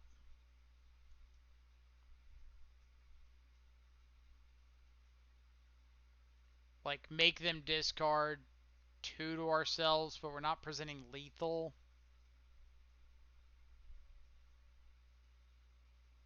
I do think I want a K command on their draw step, though. The problem is, if they draw like exactly path, we die, but we weren't beating a path anyway. So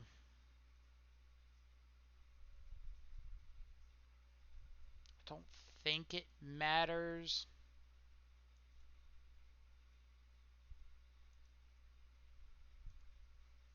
So let's do discard 2 to you.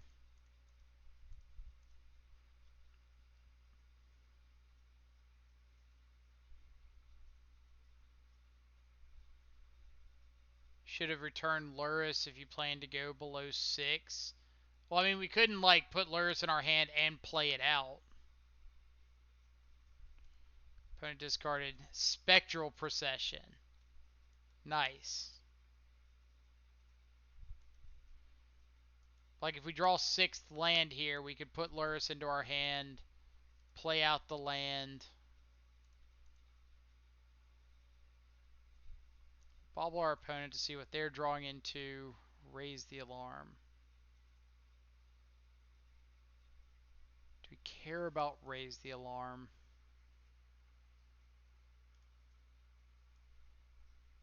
No, we can't attack here. What am I doing?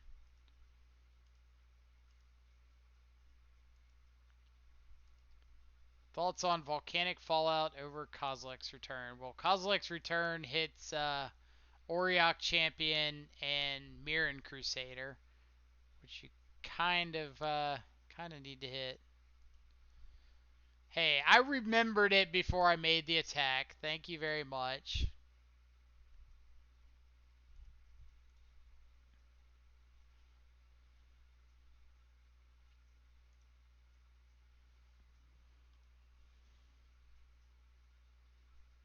Legion's Landing. That's a pretty good one. So, we're just passing again here. Yeah, because we don't want to just chump block with this Luris.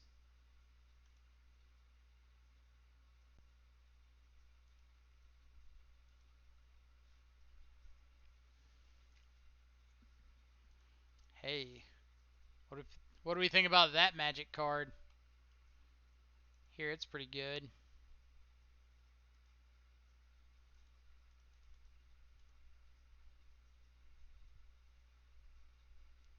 Really? They value flipping the Legion's Landing this much. Alright. So we could block Loxodon, block a soldier, take 3. I think we just block the 2 soldiers to get the bodies off the board so we can battle rage back. The token does have lifelink, but we're going to first strike through it, so we don't really care. So yeah, we're just blocking these 2 so that they can't block.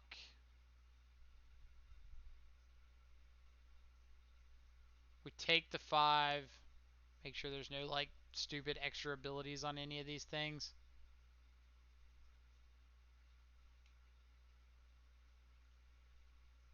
I mean, yeah, he can make a second token, but we're going to be first striking through the tokens. So we don't care about that. We just want to get as much toughness off of the board as we can.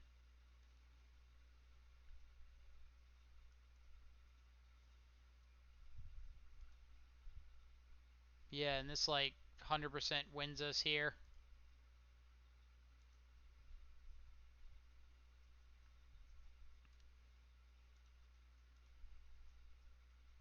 Like he can put in another token. That's 6 power in blockers. We're first striking through both of these, so he doesn't gain any life. Yeah,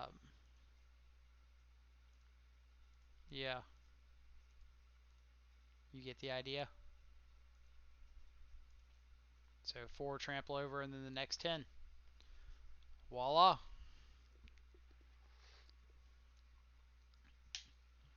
So thank you for the attack, opponent. All right, not a matchup I would have ever expected to win.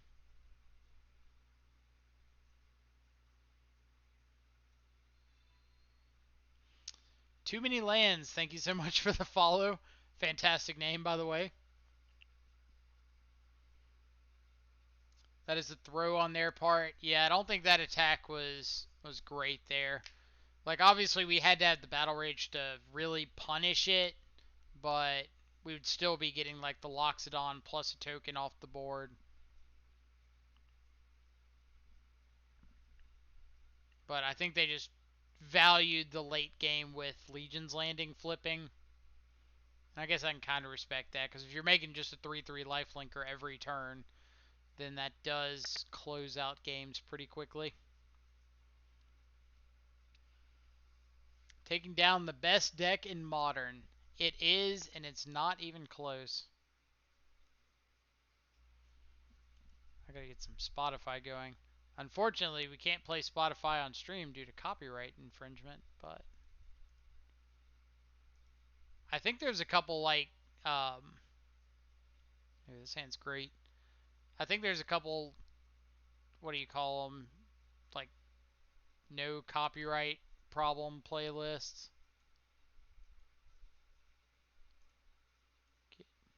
There we go. Snap keep.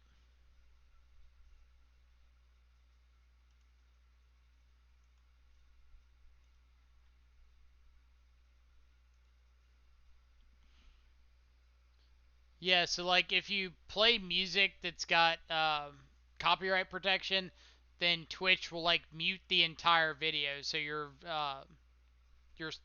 actual VOD like won't have any kind of sound.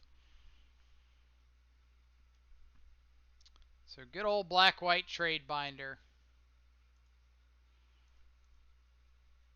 This league or these couple leagues just don't believe in solid, straightforward matchups, do they?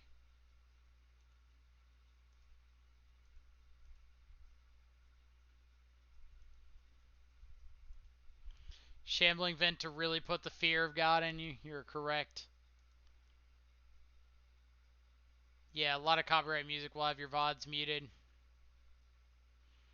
So there are specific playlists that you can get access to either by paying for the rights or all right, either by paying for the rights or um, God, or accessing some of the free non-copyright issue playlists from like Spotify and stuff and link those. Like the copyright bots only trigger if a copyrighted song is played. If you're playing a non-copyright song, they don't trigger. Um, on the bright side, our hand does close out the game pretty quickly.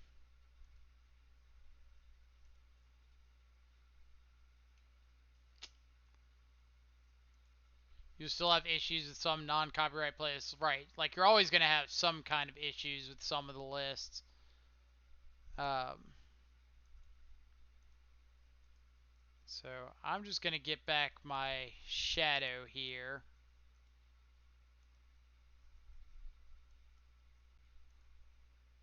attack my opponent. I don't think I want a mutagenic growth yet. Kind of want to give my opponent to do something like, or give them a chance to do something like play Liliana, make us sack a Swift Spear.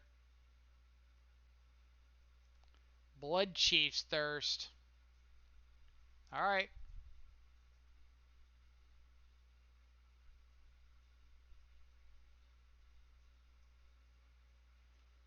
Another Tide Hollow. Alright.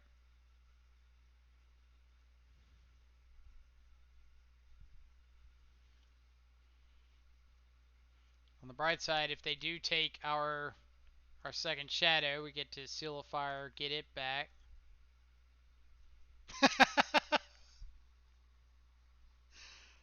Oh man, this is great.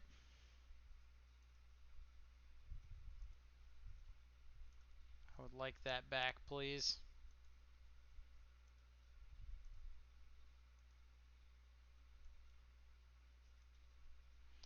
That's all it takes to beat these black-white trade binder decks, is just see threat after threat after threat.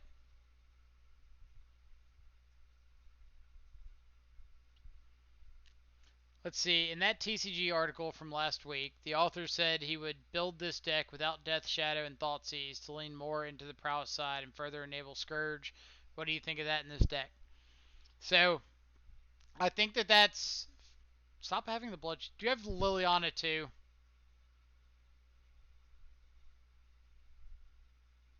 Okay.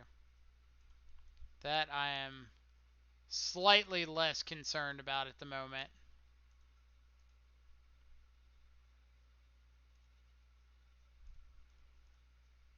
Opponent's going to be so mad at this third Death Shadow.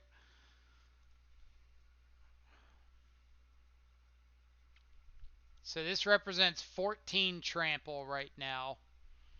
Paying 2 for the mutagenic, or paying 2 life for the mutagenic gets it down to an 8/8. Alright. Opponent can no longer be mad at us when they've just had triple Tide Hollow. But I think that means we're required by law to like draw a Battle Rage off the top. You never lose a game if you drew like this in Grixis. No kidding.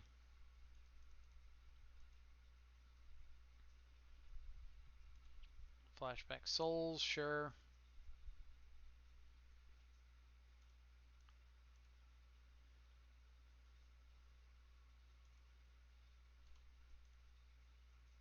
So 1, 2, 3, 4, 5, 6, 7, 8. We're presenting lethal, so opponent does have to block, and we don't have to cast the mutagenic growth. 1, 2, 3, 4, 5, 6, 7. Right.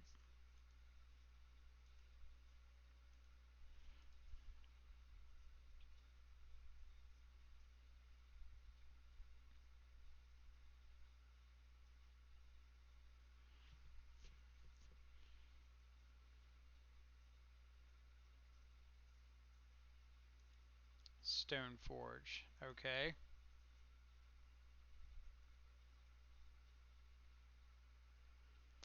Sexy Jund rating with a party of 9. Thank you so much. Hope you had a fantastic stream.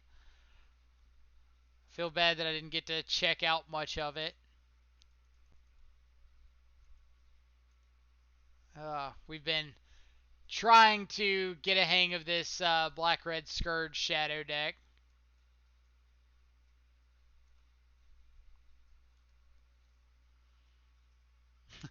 Where's Goyf? Goyf is taking a little bit of a vacation today.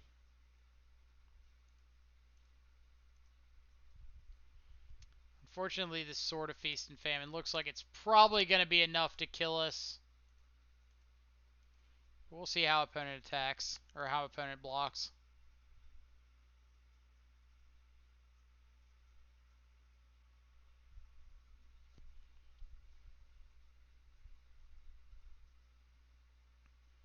So this is definitely not lethal. So opponent's got 1, 2, 3, 1, 2, 3, 4, 5, 6, 7 on the crackback.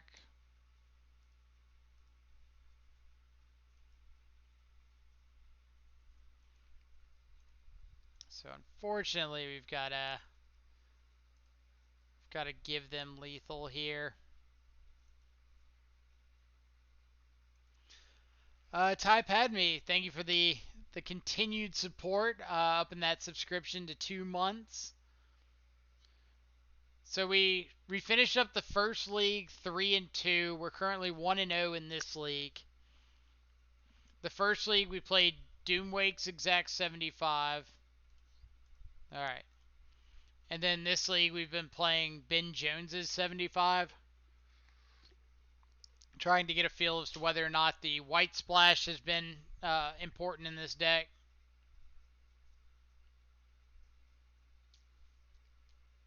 We had no outs once they equipped the sword.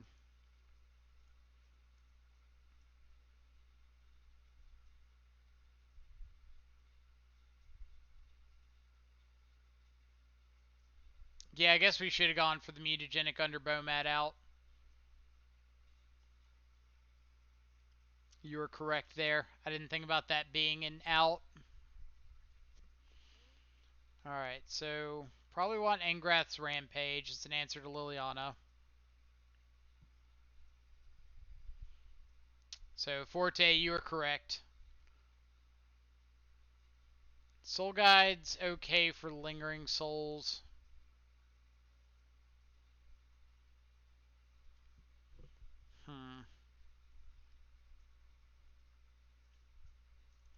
Battle Rage is pretty bad against all the paths and pushes. This is kind of what makes this matchup so rough. Like, they're on a lot of just straight up removal. So Battle Rage is bad, but the creatures that they do present are disruptive or go wide. So you do want to be able to close out games. The attrition war is real, which is kind of why we don't want to get into an attrition war. Like, we kind of just want to kill our opponent as quick as we can before they're able to start just chaining together, like Liliana, Lingering Souls, Kaya's Guile, all that stuff. So let's see what we got.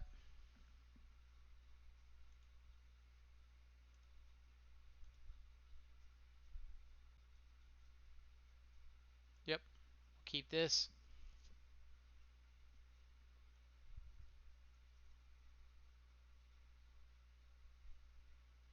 Does look pretty alright. We're going to fetch and shock first here, because if I draw into exactly fetch land Death Shadow off of this bauble, then I want to be able to cast it on turn 2. Have you run into Oops All Spells today? We have not. We have fortunately dodged that matchup, because I do feel like that's one of the spots that that something like this struggles a lot more against compared to like Grixis or 4-color. Lolo DeMars 13008. Thank you so much for the follow. I hope you're having a fantastic Tuesday morning, evening, or afternoon, wherever you're at in the world. Appreciate you coming and hanging out with us.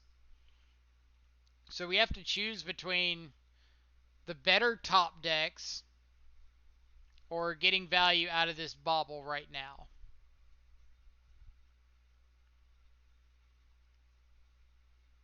And I think we're just going to go for the fetch shock, because the upside of playing out another threat next turn, like if we draw, like I said, Shadow Fetch Land, I think outweighs the one card we're missing on Bauble.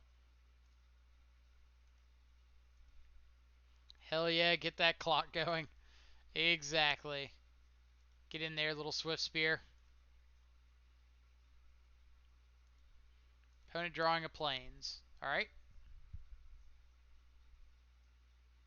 We are okay with the Plains.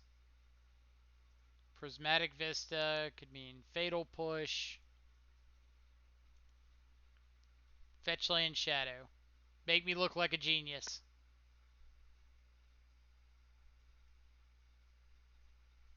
That we could like bolt ourselves. Shadow.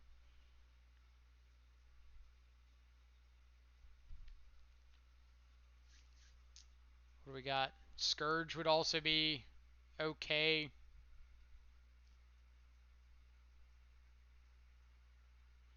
What are the modes on Kaya's Guile? Didn't it have like a gain 4 life mode or something? Kaya's Guile. It does have a gain 4 life.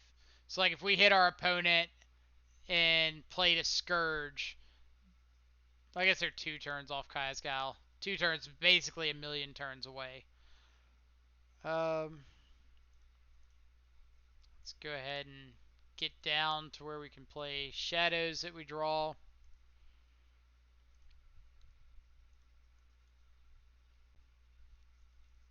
We're the Thoughtseize deck now, opponent. Lingering Souls, Liliana, Eliminate. Well, we're going to take the one that interacts with us, like, now.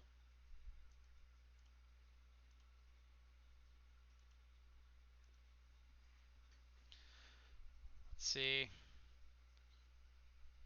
I think the card is in a good spot right now, especially if you're playing Snap. You mean, are you talking about Kaya's Gal, or are you talking about Blessed Alliance? Oh, Blessed Alliance. In my blue-white list recently, and as if to validate my idea, I faced Boggles twice in a row. I mean, that's a pretty good matchup for Blessed Alliance.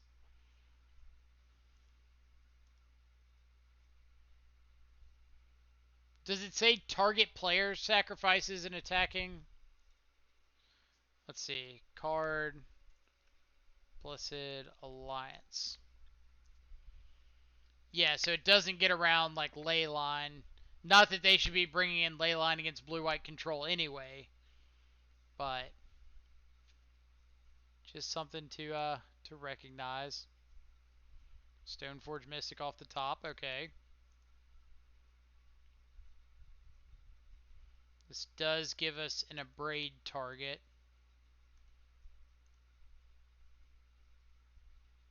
Ooh.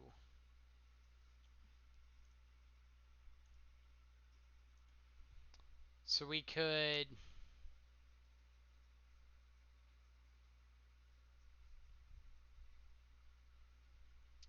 Abrade prowess triggers, bolt them prowess triggers. So that would be 3, 6, 9.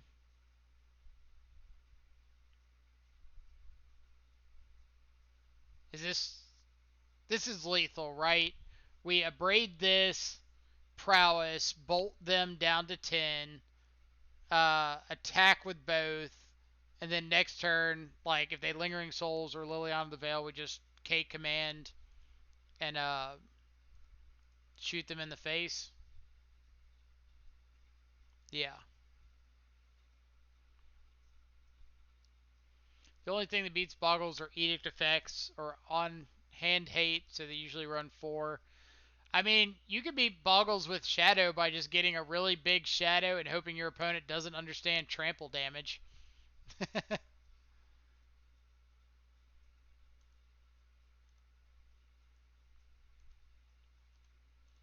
Like, I've had plenty of matches where my Boggles opponent has kind of said, like, alright, here's a 8-8 Boggle, whatever, against your 3-3 Shadow. Uh, and they go and, like, assign trample damage to me, Shadow grows.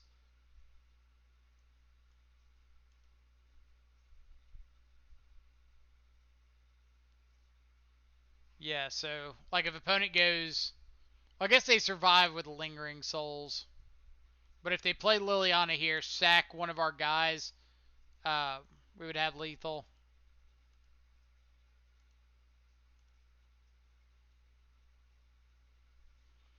So Thoughtseize takes Liliana, forces the chump block.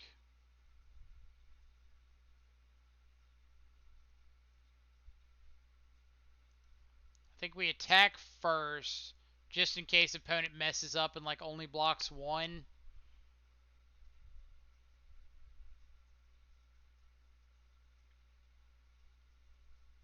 Thank you, opponent, for giving us that out. We appreciate it. 2 to you, you discard. Prowess trigger kills them.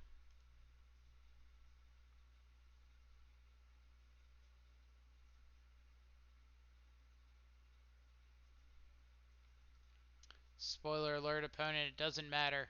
You die. Alright. So we didn't Thoughtseize. We could Thoughtseize first there and provide the prowess triggers. But then if they block both, there's nothing we can do. If we attack first and they block both, then we wouldn't be able to kill them regardless, but the prowess trigger wouldn't matter. So playing the spell after combat is basically the same.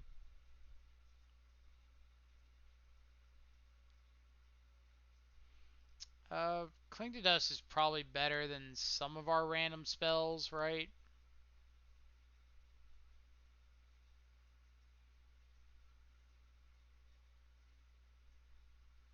Like, Bomat Courier doesn't seem great here.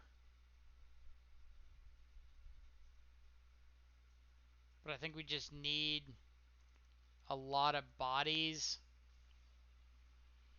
Taking out piece of hand disruption on the draw. Because they're more likely to have like hand disruption and take ours. We just want to have maximum amounts of threats.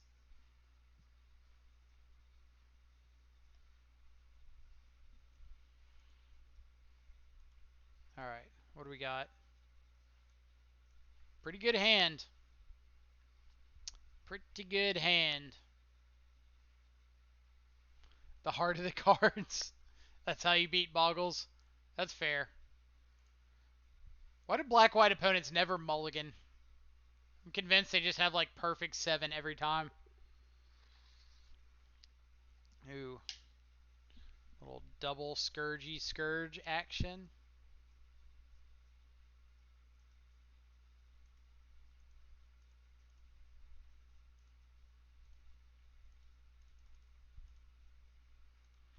We're going to die to our opponent like activating a Shambling Vent and attacking into double scourge or something.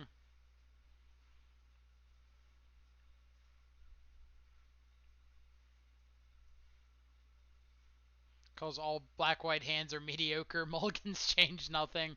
That's fair. That's fair. When like all of your deck is so redundant, like, okay, either I have Disruptive Spell here, or I have Removal Spell, or I've got something that exiles your graveyard and makes a 1/1 spirit.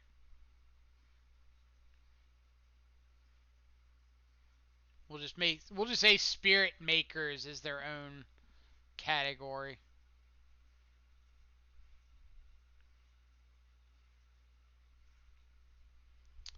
Brutality. Alright. Brutality ditching a Brutality is kind of weird. Like, if you brought in Brutality for the matchup, then obviously you expect Brutality to be good. So if you're, like, throwing away your Brutalities... What does that say? Alright.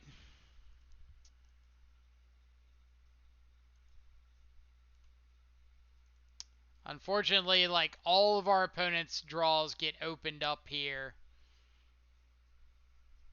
But we can't really play around, like, anything. Like, Kai's-Gal, Liliana, all rough against us. Yep.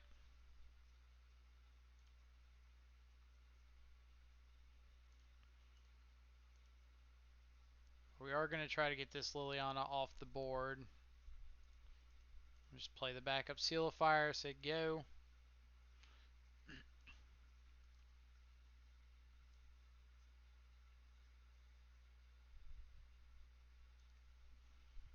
Alright. Pretty okay with that one.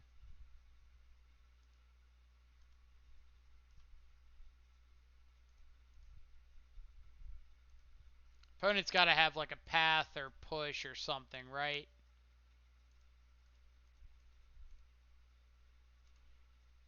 Or we like just can't play around things.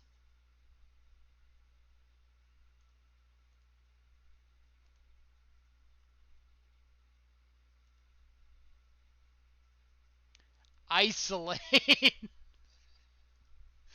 Okay. We can beat Isolate at the moment. Can't beat that.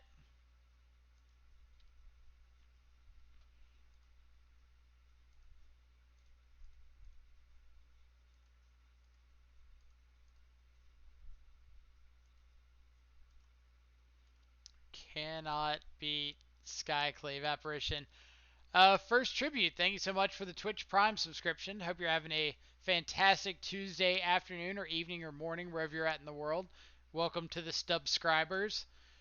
We get access to some fantastic emotes like our little fantastic Death Shadow here. Lingering Souls. Alright. Lingering Souls into Double Teamer Battle Rage.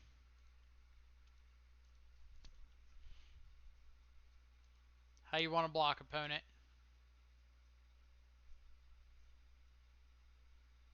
They want to double block on our Bowmat Courier. We will Battle Rage this one. Are we Battle Raging this one? Yeah. Why not? We've got Battle Rages. We want to cast them. Take 4, opponent. See, don't pay attention to the card. What have I missed? How I Grow Wealth. Go to pre-release, play pre-release. Don't pay attention to the card prices. Come back, and the pre-release draws I got are worth $60. Easy peasy. That's pretty awesome. What's that other obscure 1-mana removal spell? This is Isolate. It's exile target permanent with CMC 1, like Death Shadow or Bowmat Courier, Monastery Swiftspear. It's not the world's greatest magic card.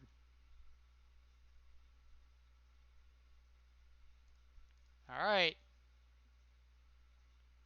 That does give them an Isolate target, unfortunately.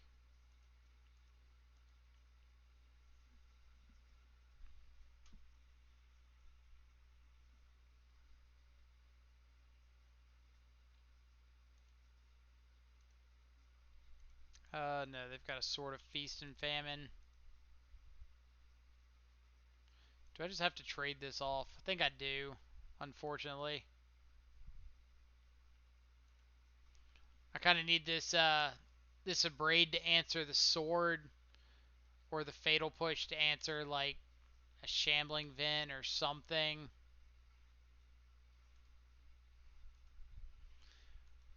Like, the black-white decks have so many just ridiculous tools against things like Shadow, like Isolate, Kaya, actual Kaya, just exiles a 1 CMC permanent.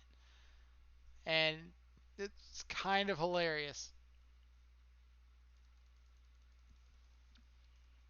Alright.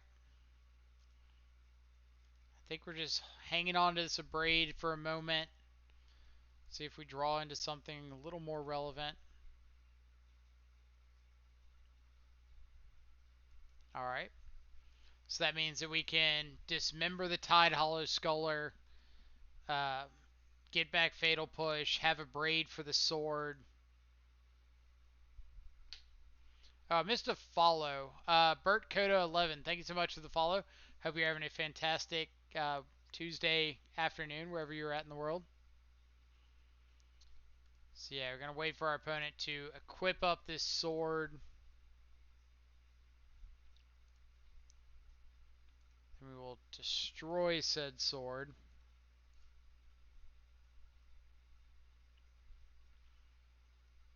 Sounds like I should play Storm. We have played Storm on the channel before.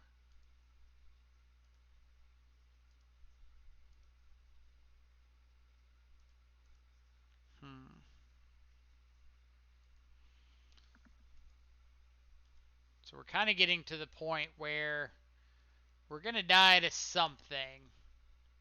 It's just a matter of figuring out what we're dying to.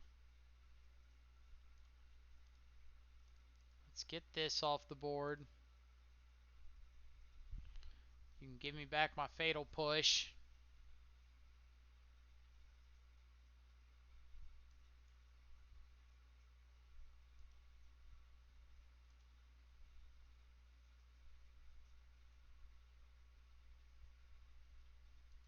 Alright, back up Lingering Souls. Flash it back and let us draw into this Kozilek's return. One time magic.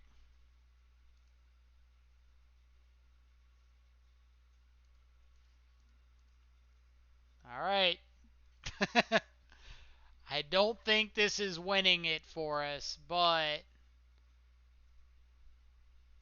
we're going to go out fighting if nothing else. Alright. Alright.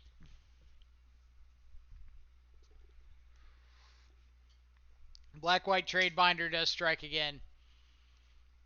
I'm pretty sure they beat up on us and like nothing else, and the deck literally survives because they just get paired against Death Shadow 4 times every round or every league. And then their last match is against like literally any relevant deck, and they just lose to that. So they never 5-0, but they 4-1 enough to where people want to keep playing it because they think, oh, this deck is good. I just need that one more good matchup and I'll 5-0. That's my very scientific breakdown. Yeah, got a turn 2 Shadow. Turn 1 Thoughtseize, Blood Crypt, Shock, or Bolt ourselves. Play out a Shadow.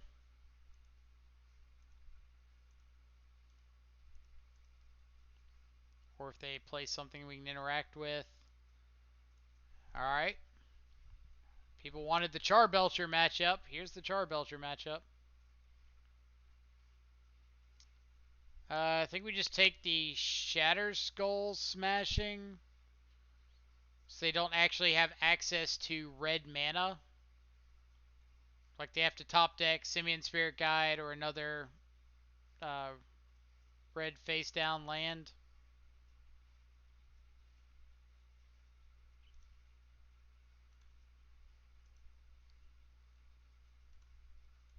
Alright, who wanted to see this matchup earlier?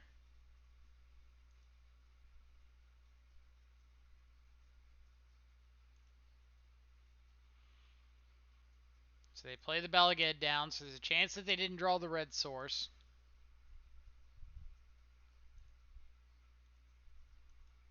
So let's play Bomat, Mutagenic the Bomat, and play out Shadow.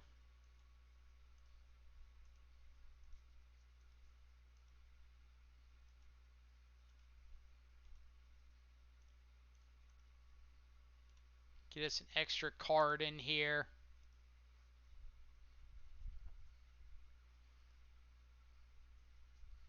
Alright, so opponent needs one more mana source, and they're able to kill us.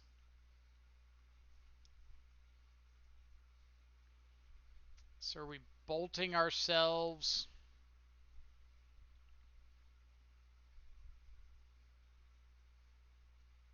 Let's think.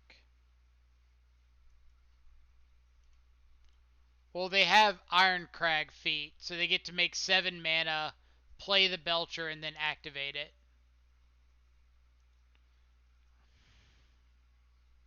Now I'm trying to think about how to maximize damage. Like I could Lightning Bolt our opponent, put them down to 14, 13, 12, 11, 10, 9. I could Lightning Bolt ourselves, deal 2, 7, 8, put them down to 9. I could Dismember, like Swift Spear, deal 6, 7, untap, 6, 7, 8, 9, 10.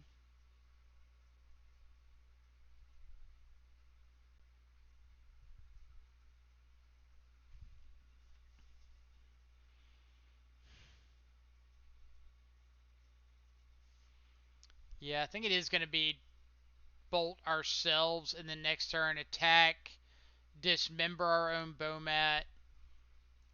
Um,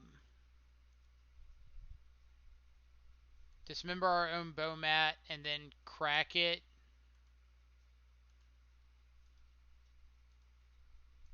But if our opponent sees like a Mana Source, they just win here. Because they have the ritual already. Yep. So now they Desperate Ritual, cast Ironcrag Feat, make 7 mana, cast Charbelcher, use the remaining 3 to activate the Charbelcher, and kill us.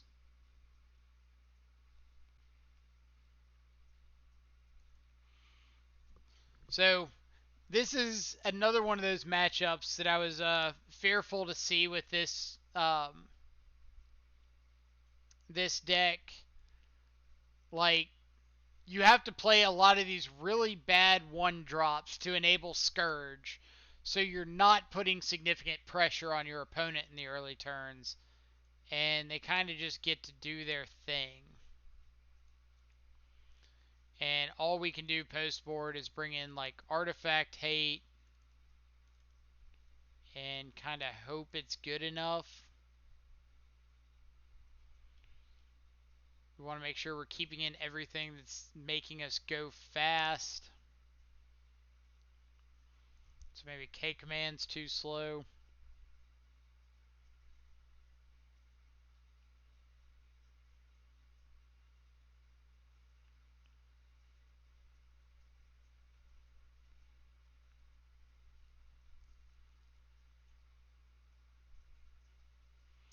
Do you know their sideboard plan? All haste, 20 goblins from empty. Oh, if you're talking about the recross the paths plan.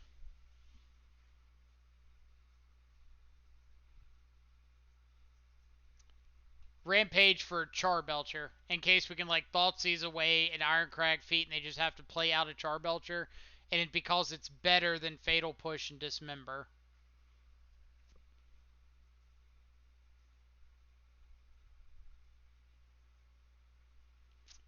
All right, so we're getting into a common concern here with chat. Like, our deck can't beat 3 or 4 different win conditions. We don't have the ability to fight all of those aspects. We have to pick 1 or 2 to focus on. We can't bring in every sideboard option and dilute our main game plan, or we have no chance of winning. So, like, maybe they have an Empty the Warrens plan. Maybe they have a Charbelcher plan. I can't spread my resources to try to beat all of them.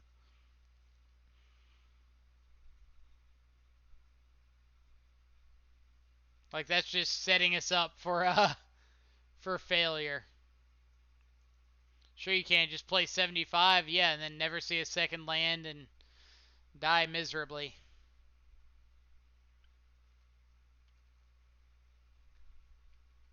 Like, this isn't good enough. We can't guarantee that these shadows are online. This is better because we have Thoughtseize plus Bomat. So let's bottom the extra Blood Crypt. And hope our opponent doesn't have Leyline. Yep. This is what I'm talking about. Like, we can't board against everything. So we have to pick 1 or 2 outs to give ourselves and board to that. And I'm boarding to the plan that we don't lose to Charbelcher.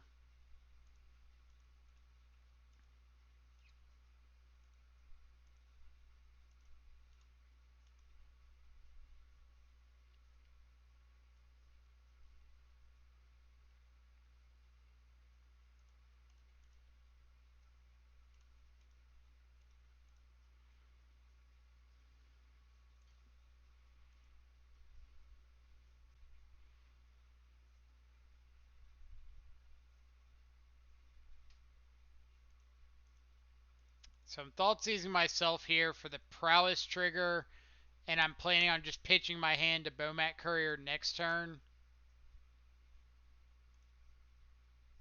It's like Battle Rage doesn't do anything if I don't have a better threat up.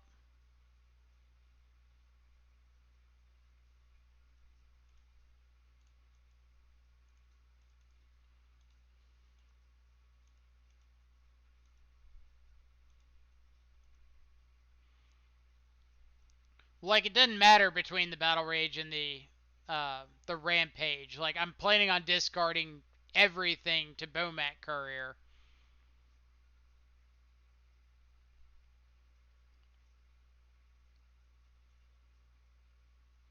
And if we drew like mutagenic growth, we wouldn't be able to mutagenic plus battle rage plus pay for Bomat.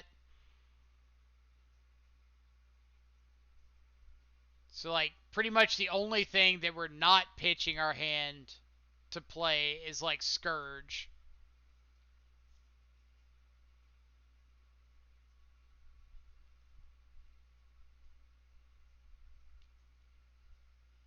Play 80 cards inside in Yorion, obviously. Like, we could just be dead here.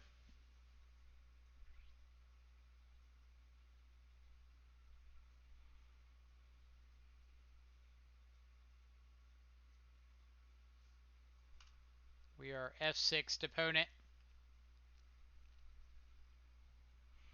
Like, if decks like Charbelcher are popular, then I never want to play a non-blue shadow deck in my life.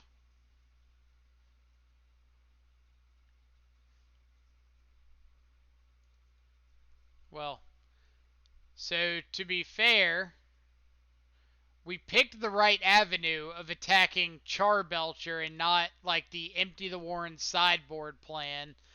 That we have to remember there's no guarantee that everybody's playing that plan to begin with. Um,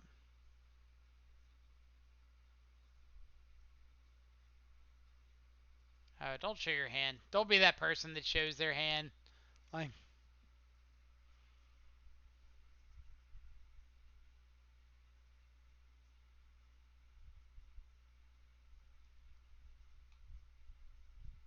Vessel of Volatility is interesting. Yeah, so like they had Empty the Warrens, but no haste enabler.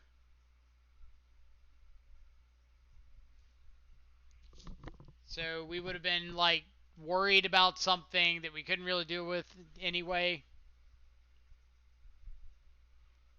You got 2 turns, opponent got 2, turn 4 format. No, they didn't have a 1 mana red thing. All they had was empty. So that's what I mean. Like, you can't play around. If you're dead to the known information, like, if we don't present an extremely fast clock plus the disruption we have access to, we die to their turn or their game 1 plan, game 2 and 3. We can't afford to say we're just going to dismiss their game 1 plan and try to fight against this game 2 and 3 plan that they might not even have. Like, we have to deal with their turn 1 or their game 1 plan before we even consider anything else.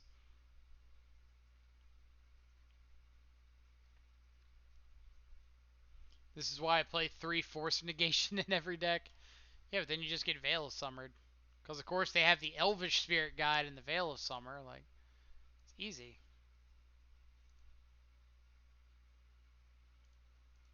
What do you do to fight the deck? Consider, like, Pithing Needles. I don't mind Pithing Needle. Like, I think that's a reasonable Magic card. It might not be at its greatest at the moment, but I don't hate it. But typically, if you're playing blue, like, counter spells are good against the deck. I think the matchup with, like, Grixis Shadow is fine. Oh, baby. Our, our arch nemesis humans.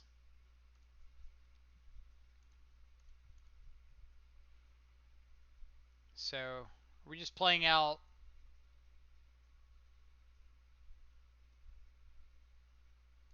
mutagenic seal of fire? Or no, we're just hitting them for 2, playing out seal of fire, saying go. So we should have played the seal of fire before combat, but I was thinking that I might not play it at all. So since I decided to play seal of fire inside of combat, uh, that was a mistake. I should have taken more time to consider it before we made a play.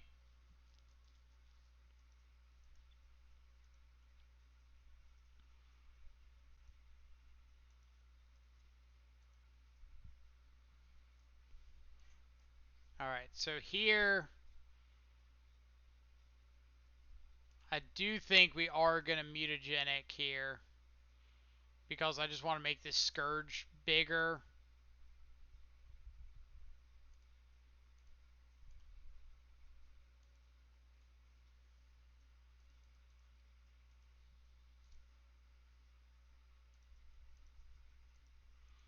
This was another matchup that I really wanted to see because d00mwake said he played against it like 3 times in the showcase and was 3-0 against it.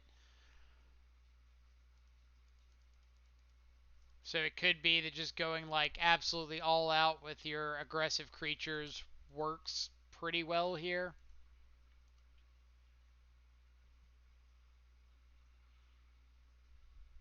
Alright, so Reflector Mage plus Phantasmal Image. One time.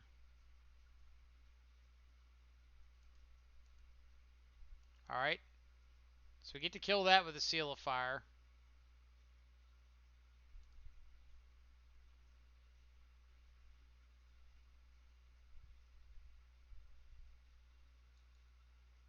Strange, but okay.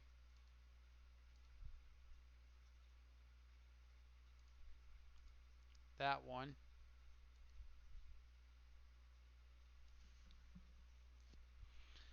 I guess we go ahead and crack this in case we draw into like a lightning bolt.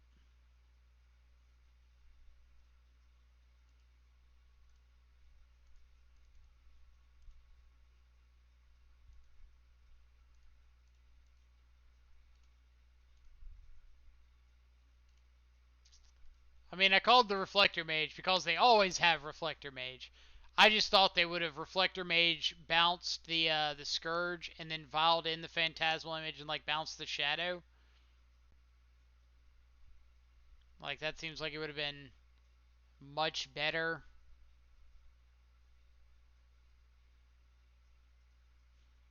Like copying the Scourge into the known Seal of Fire on board seems not great.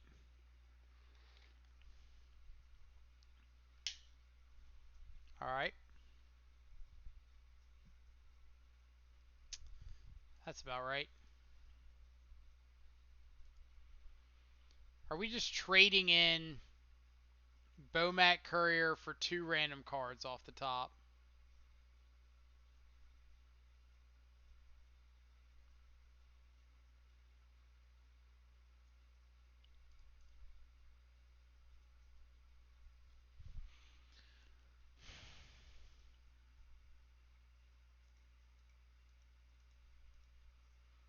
Like, Bomat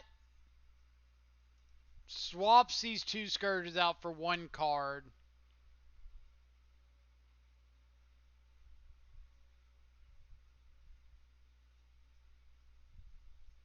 Yeah.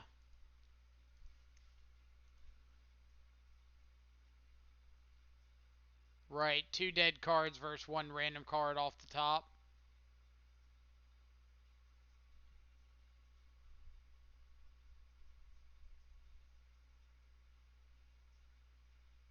Alright, well, I definitely want to deal damage to the Reflector Mage. Touche, deck. Touche. Don't say that Death Shadow is not without a sense of irony. Scourge Tron. I I mean, we had a hand earlier against somebody with 4 Scourges. Or 4 Death Shadows, I mean. Opponent didn't get the memo about Manus Rider. In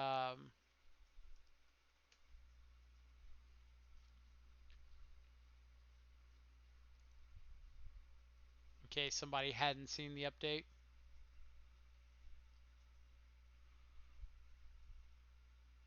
Alright, so they do have to block this Death Shadow.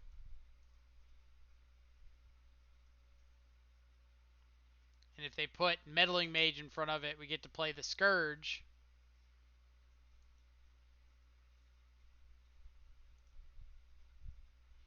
Are we paying 3 and putting Luris into our hand? Or paying 2 and putting Luris? No, because that's just like cutting a turn off of our clock.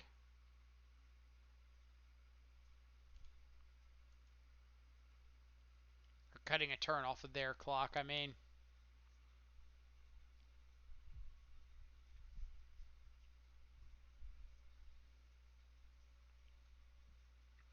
Battle Rage off the top, 1 time. That's not bad.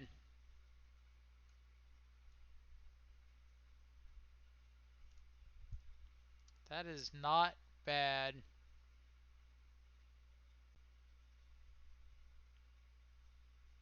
Assuming opponent doesn't have like another Reflector Mage. So we want to get Manus Rider off the board. Yeah, since it's not lethal, we're definitely killing the Manus Rider.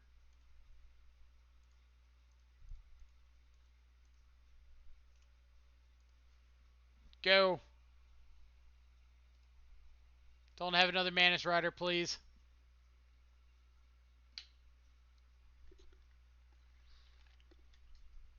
Don't do it, opponent.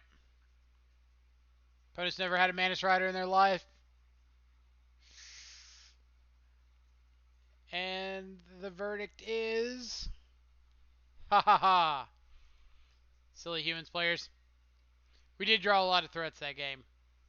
I cannot argue with that one. So Kozilek's return's great here. K-Command's not bad. Abrade's great. The Fatal Pushes are great. Rampage is a possibility. Things we don't want access to. Unearth and Cling aren't great. They're not really killing our threats.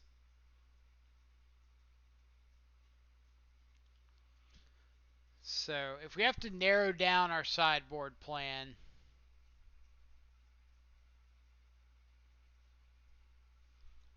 Bomat Courier is probably not great. So, just something like that. Like, I think Bomat just gets stonewalled by too much.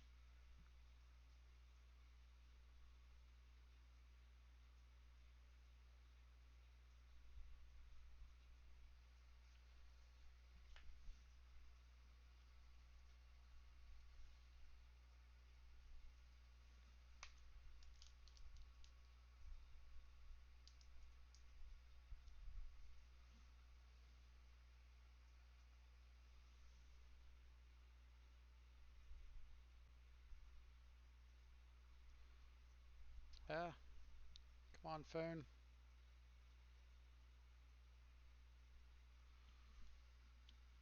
We will absolutely reveal Luris as our companion.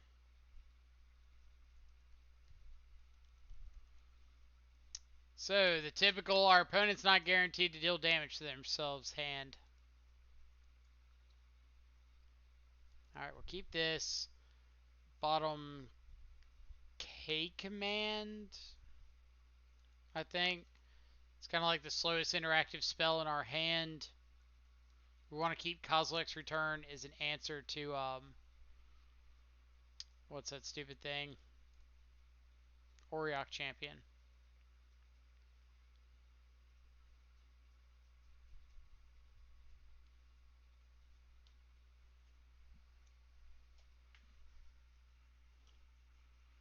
Ancient Ziggurat means that they can't play out Aether Vial on turn 1.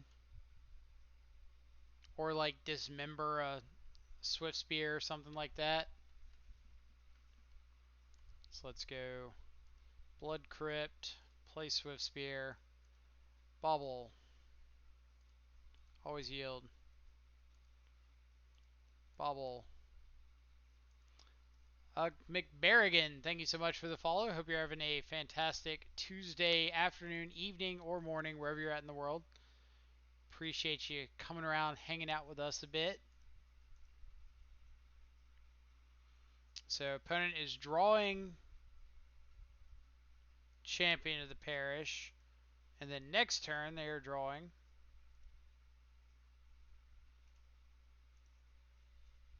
Reflector Mage.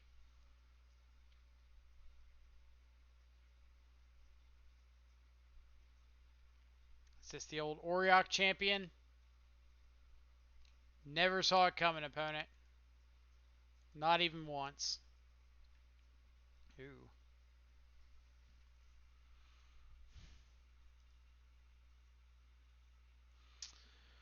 Are we going Thoughtseize, tapped, Awakening?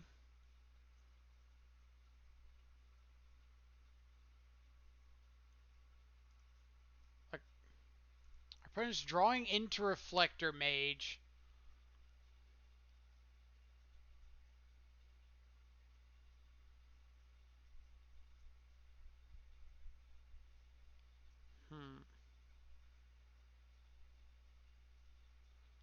But if we Thoughtseize, we can't take the Reflector Mage off the top. We would just be taking like whatever the next best card in their hand is.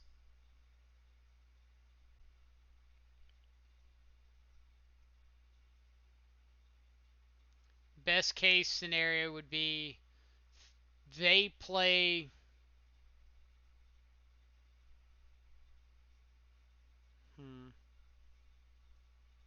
Maybe we do have to just play the Scourge.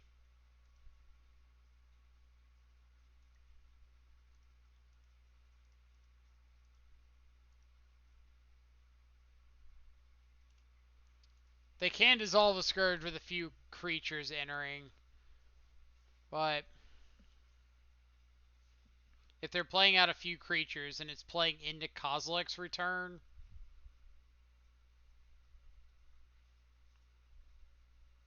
so that's kind of what I'm going to hope for here.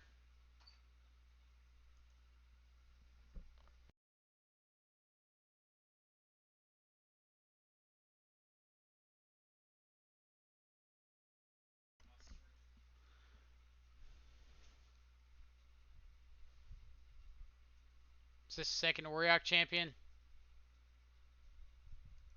Thalia. Alright.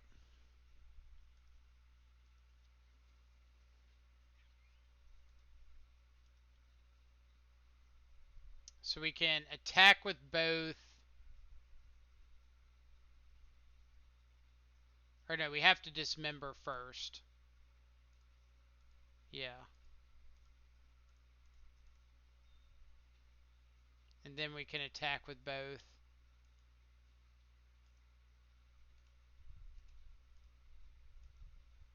So if opponent blocks the Scourge, Swift Spear deals 2 to them and the Scourge grows inside of combat.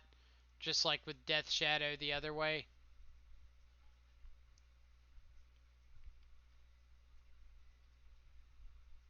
This could be Reflector Mage. Alright, please give me a mana of fear for Kozilek's return.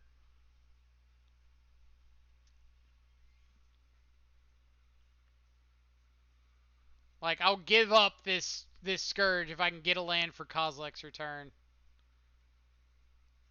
Of course we cannot.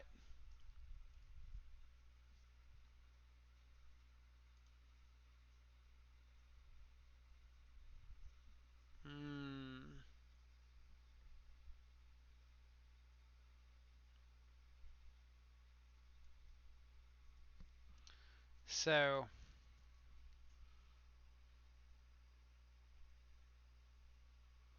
I got to think about how this Kozilek's return is going to be able to wipe their board.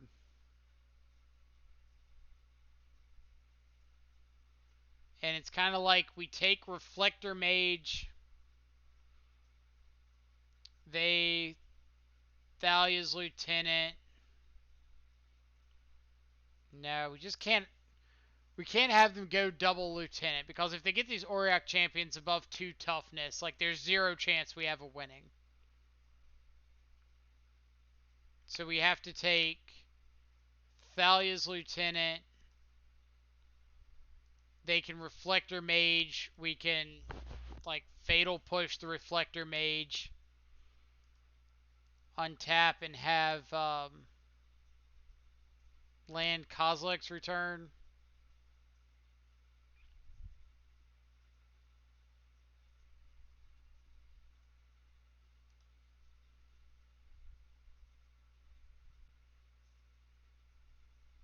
Oh, please bounce the Scourge here. Dang. So we could bolt them and keep our Scourge alive. Is that worth it? I don't think so. I think we have to let the Scourge die to Bolt or Fatal Push the Reflector Mage and then draw a land for Kozilek's return.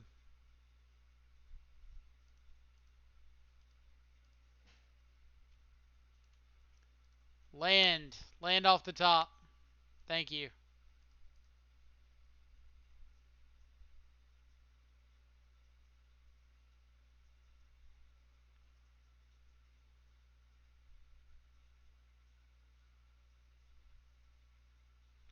Now I think that we pass the turn because if our opponent goes for Phantasmal Image, we can Kozilek's return with the image trigger on the stack.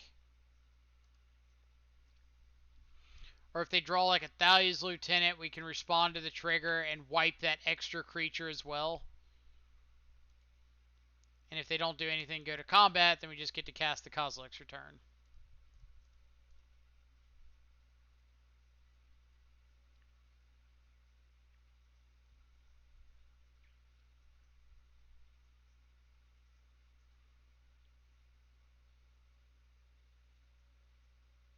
Like if they had something like a Manus Rider, we were dead to that regardless.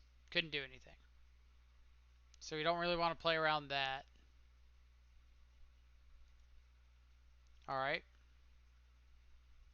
Is this going to be Meddling Mage, Image Meddling Mage?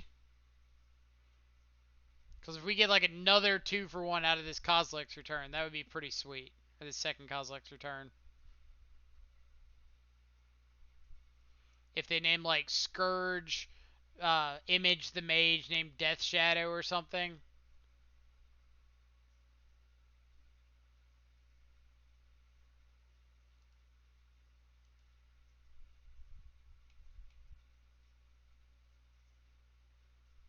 So Death Shadow and Monastery Swift Spear. Alright, so they do know about the Swift Spear, so that kind of makes sense. Yeah, I'm just going to try to get a big sweep on this second Kozilek's return.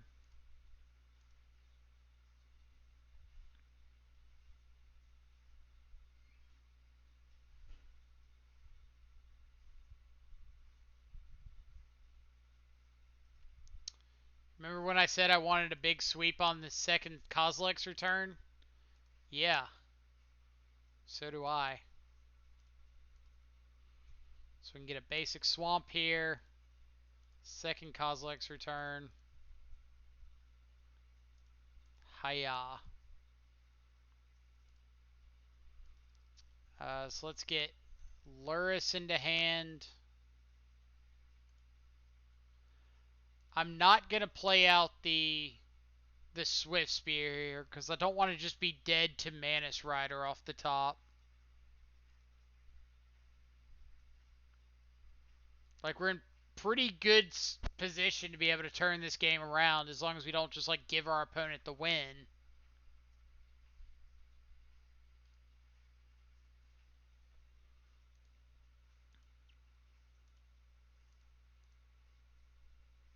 Go down to 1. I don't think any of these lists are like playing Kessig Malcontents anymore. But here we can play out... I don't want to play out Scourge. I think I want to just play Swift Spear Bauble. Because again, I don't want to tap down off of this Lightning Bolt. Because we don't want to just give our opponent a free free out. So let's Bauble on their upkeep. Kite Sail Freebooter. Okay.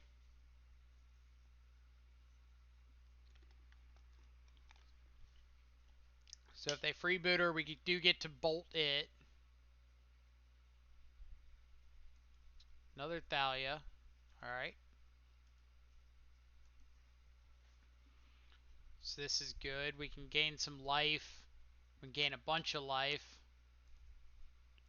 So let's play Swift Spear, bolt the Thalia. Yeah. Bolt the Thalia. Prowess triggers. Play Mishra's Bauble. Prowess triggers. Attack our opponent. Battle Rage the Luris.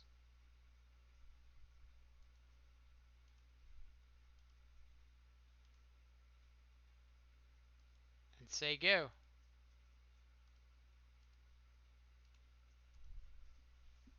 Are we going to steal this one?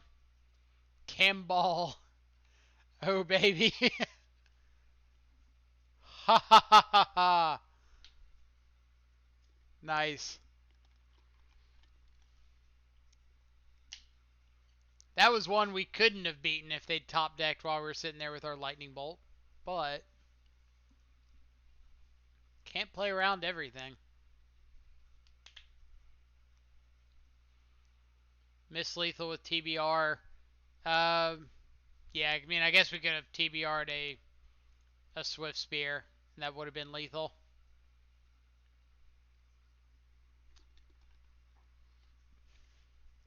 That's fair. I was pretty zoned in on gaining the life.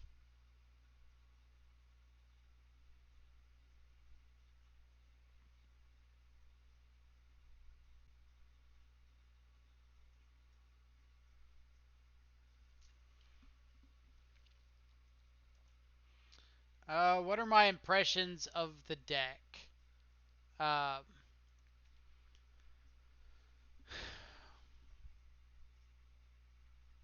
I'm not a fan. Like, these cards are not good in Modern. They're not impactful unless you're running, like, a whole bunch of light up the stages and Manamorphoses, crash throughs, all that stuff to make these legitimate threats. So you have to start off with 8 really bad 1-drops.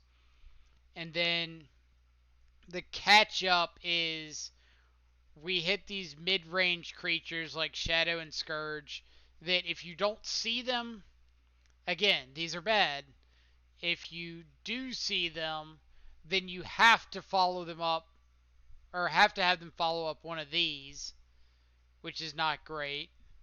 So it's just like this big combination of underpowered cheap threats with um, a follow up that's just not that great. Like, it's not a follow up that you can play out by itself.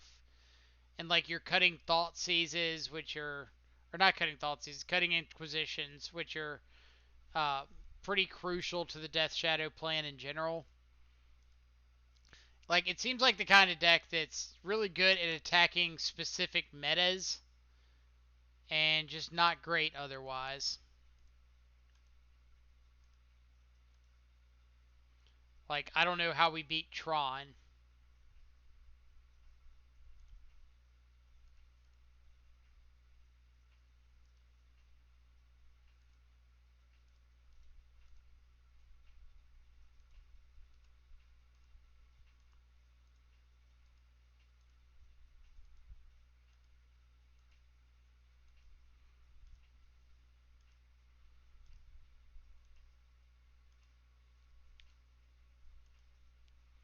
Like, I feel like we have to top deck a Scourge and have them not have like a Worm Coil and then draw a Battle Rage or something like that. Seems like a lot of work to enable Scourge. I'd rather just play 1 or 2 Scourge and 4 color / Grixis as an extra threat. I agree with that. I'd like to have it like maybe as a traverse target in 4 color to just be able to say like, all right, when the matchups that I want to see Scourge against are prevalent, I want to have access to the card, but otherwise I don't really want to see it.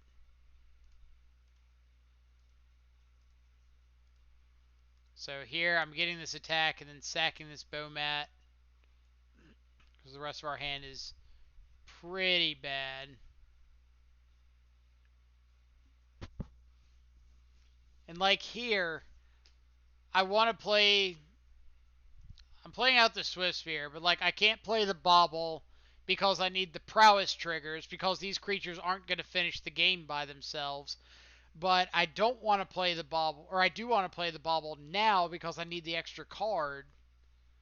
So it's just like, what are we doing? I can't top deck both like Bolt, Battle Rage, Double Bolt, something like that without the extra card. But I'm missing out on points of damage here by not playing it. So yeah, I'm just at ends with this deck. It doesn't help that we've drawn, I think, 1 non-land spell.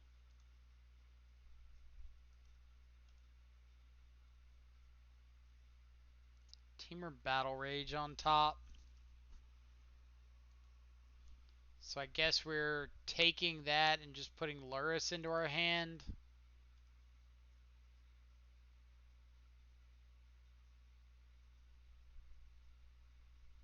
Dismember. Okay. We're in the middle instead of being full on Become Immense TBR Zoo. So I would much rather see, and I've been saying this for a while now, I would much rather see that deck be popular because that deck does a good job of actually making these creatures legitimate threats on their own. Like, turn 1, Fetch Shock, play a Swift Spear. Turn 2, Fetch Shock, Thoughtseize your opponent, um, bolt them.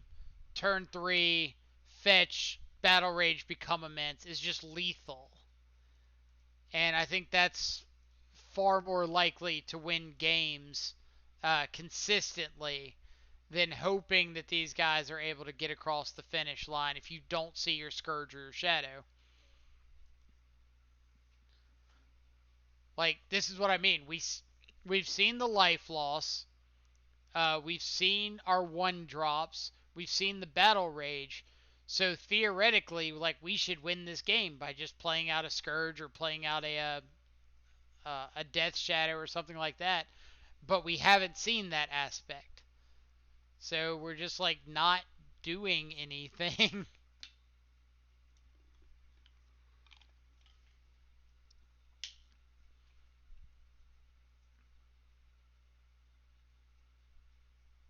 That being said, we have flooded pretty heavily.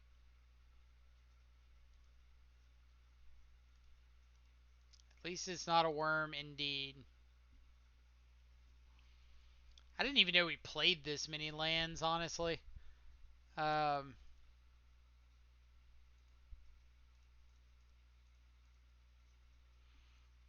I think we have to get back Mishra's Bauble.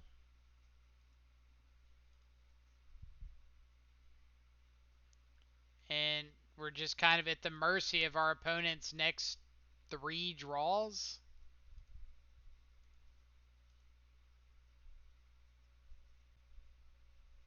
Like, will Scoop to payoff?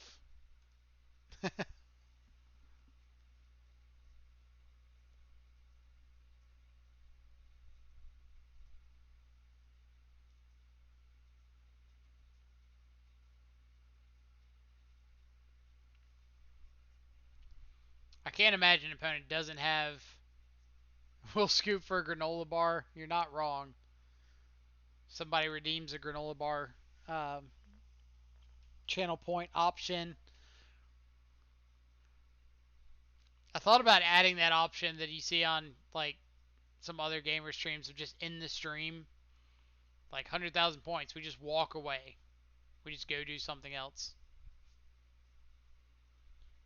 So assume this has to mean either follow up or second Thrag Tusk. How great does this seem in a Scourge of the Skyclaves meta? Yeah, we hit our opponent for like 5 points and they just turned 3 Chromatic Sphered into a Thrag Tusk and killed our dude. Magic stream ends, Minesweeper stream. Now we're talking. Do I even have Minesweeper on this computer? I don't think I do. Oh, I do?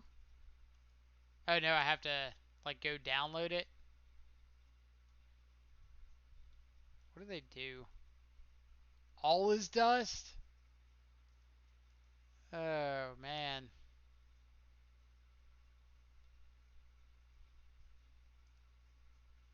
So we do get to unearth Luris.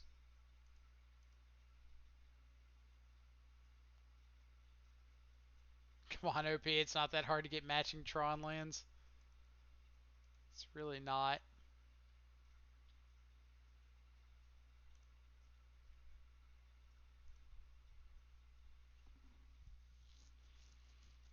So we can't present lethal.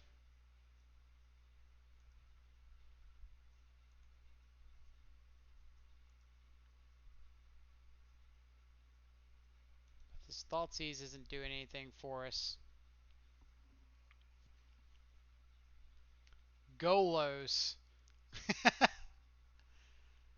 Not what I was expecting. Alright. Are we attacking with Swift Spear? I think so. Like if opponent blocks, we just Battle Rage our Swift Spear. If they don't block like this, we just get to Battle Rage our Luris when they attack back. Boo! Boo! Boo! Walking Ballista. Oh, please attack before you cast this Walking Ballista. Never mind. Alright. Download Oregon Trail so you're prepared. That would be fun. I've not played Oregon Trail in a while. Alright. So we do get to finally get these Cleansing Wildfires in for one of their intended purposes. Ingrath's Rampage and K Command are fine. Braid's fine. Just like tag a turn 2 map. Your Death Shadow has died of dysentery. Let's get out some of these removal spells. Unearth, Cling. Are we just cutting a Seal of Fire here? Yeah. Your Death Shadow died trying to cross the river. Whoops. I have to go search and download Minesweeper. And it directs you to Bing? Who uses Bing? What happened to Magic Online? Did we just glitch out? High quality programming.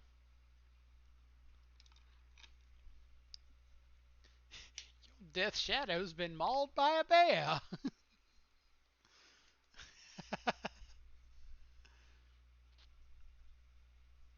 You can play Minesweeper on websites now. Makes sense. 2020 is a crazy year. We've had a Spark Elemental Battle Raged. We can Minesweeper on the interwebs.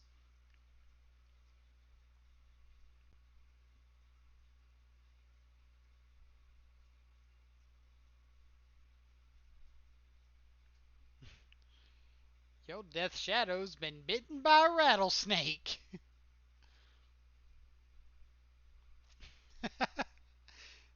We need some programmer friends to make this a thing. Just take like some existing Oregon Trail code, slap in some Death Shadows. Love to play first. Love to reveal Luris. Nope. Alright. This is as good as it's getting. Am I just bottoming a Bauble or a Scourge?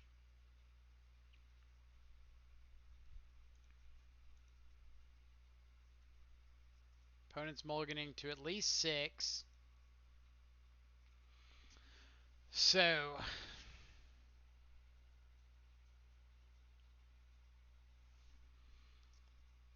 I mean, bottom Rampage, but they're mulliganing and being able to hit like an expedition map could just be lights out. I guess.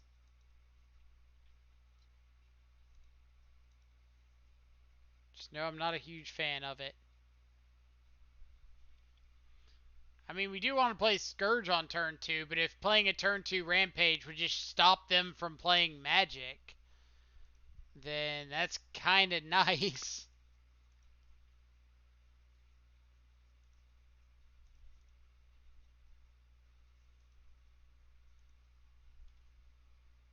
Like, alright, so this hand that we have right now, unless we draw something relevant, isn't killing them before they have Tron on turn 3.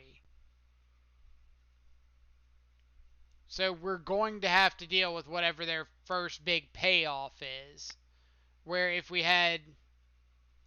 They'd still get to draw off that, but if we had Rampage for a map, we might just like not let them have Tron on turn 3.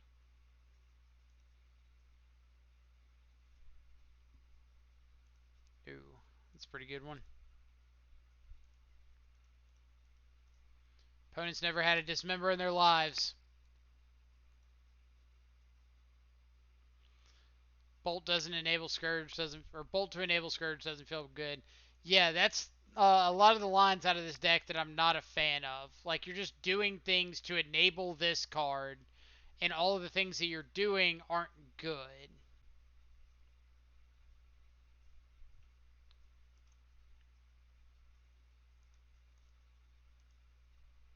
Opponent doesn't have a second land.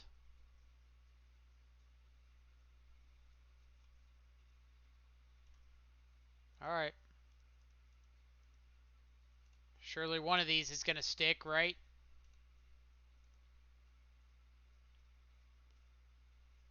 It's like you mulligans to play it on 2. Right. You're just going down a card to make sure that you can play out your Scourge. When we want to be playing threats or interactive spells that are enabled simply by the fact that they're in our existing deck.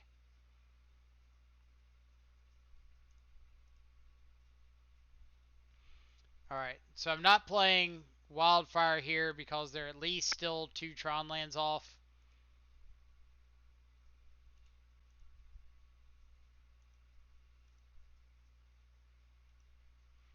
Let's see. I think the meta has adjusted a bit for Scourge. People aren't fetch shock as much on turn. It's kind of been that way since before Scourge started becoming popular. Like, we were testing Scourge the week it came out, and people weren't fetching and shocking. Like, it just wasn't relevant from the time it came out. Now, obviously, there's some metas you can get into where it does show up, but the majority of times it just like hasn't been important. Alright, opponent plays an expedition map and concedes. Let's see, Greybird. Hey, just joined, so apologies because I know this was asked 100 times already. There's never a reason to apologize for asking a question. Unless you're like Matt. But which Death Shadow do you think is better, with or without white? Are you talking about for this version, like Rakdos versus splashing white for like Path to Exile and Wear and Tear? Or are you talking about Death Shadow in general, like as an overall archetype? At least they can't veil a wildfire. Truer words have never been spoken. If I could ban every copy of Veil of Summer on the face of the earth, I absolutely would. I think that card is an abomination. Almost think Cling is better than Seal, but you might have to turn one Seal to enable Scourge, which is exactly why I'm keeping the extra Seal in the deck. Just in case I need that extra piece to potentially enable it. Like, hands like this, I just don't have a plan. Like, we can play out a turn 2 Shadow, but we're not disrupting our opponent in any way. Is this better than 6? I guess we get 2 looks at a Cleansing Wildfire. But, like, how bad is that of a game plan? Like, I really hope we draw into a Cleansing Wildfire, because if not, we're playing out a turn 2 1-1 Shadow and praying. Now, obviously, it got better, but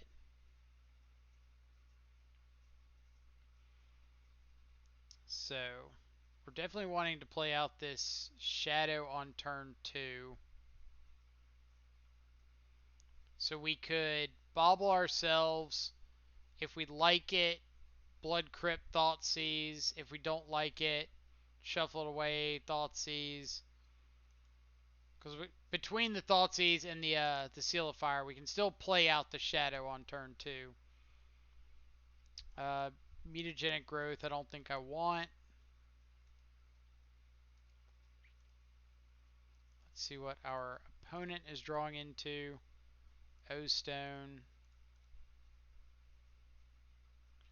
Heroic Intervention.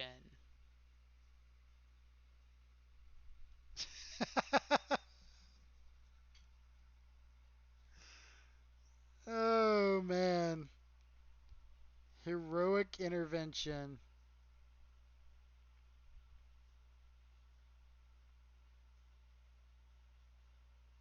What a time to be alive. Alright, so we could just take the payoff since our opponent doesn't have green mana at the moment. I think I'm kind of down for that. Heroic Intervention.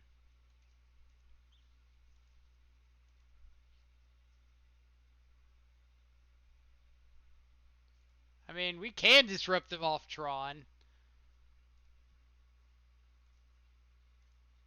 They would be able to get it back again, but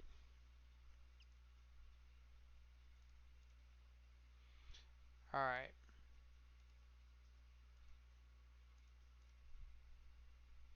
So whatever they're drawing doesn't really matter because of this expedition map shuffling away. So we'll just take the O-Stone, play out Shadows, say go.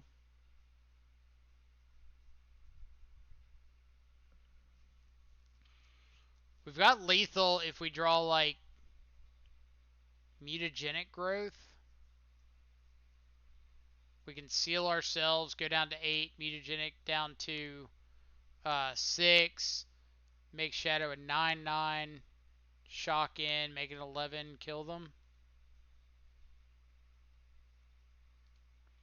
An opponent's got a hand of all green spells. Oh, do they?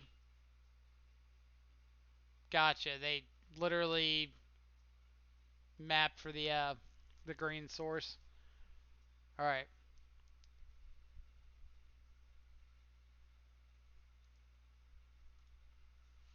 So we can Thoughtseize and Ancient Stirrings. Because opponent just continually wants to let us Thoughtseize them. They can't Sylvan Scrying for a Blast Zone plus activate it.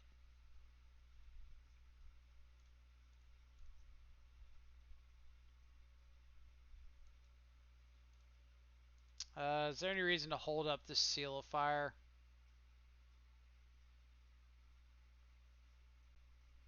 I guess we're dead to Walking Ballista off the top if we Seal of Fire.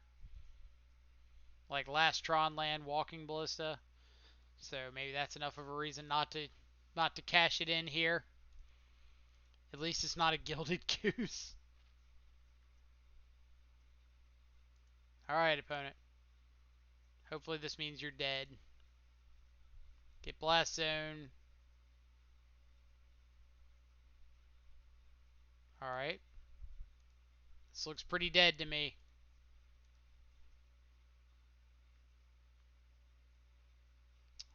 Yeah, why not?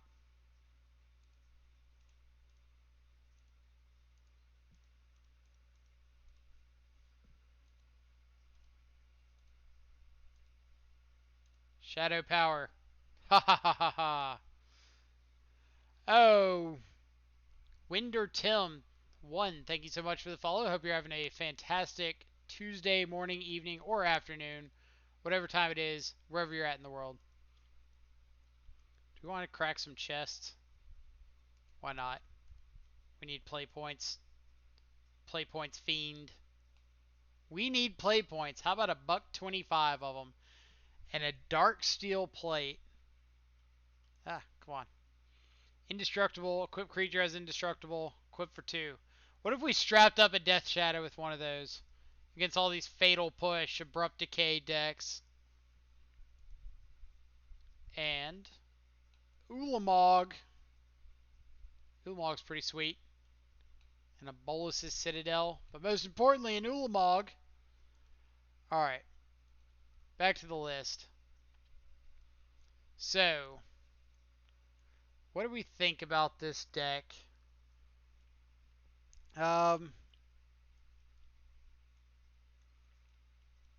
First things,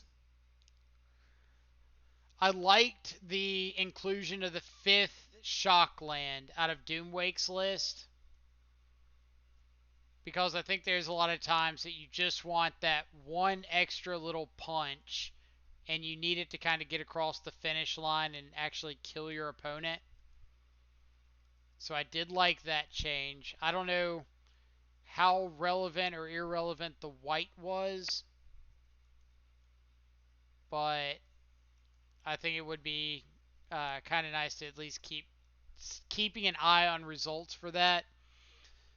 For Scourge in general, I'm still pretty sold on the idea that like the power level you have to give up to enable Scourge of the Skyclaves is probably not worth the spot.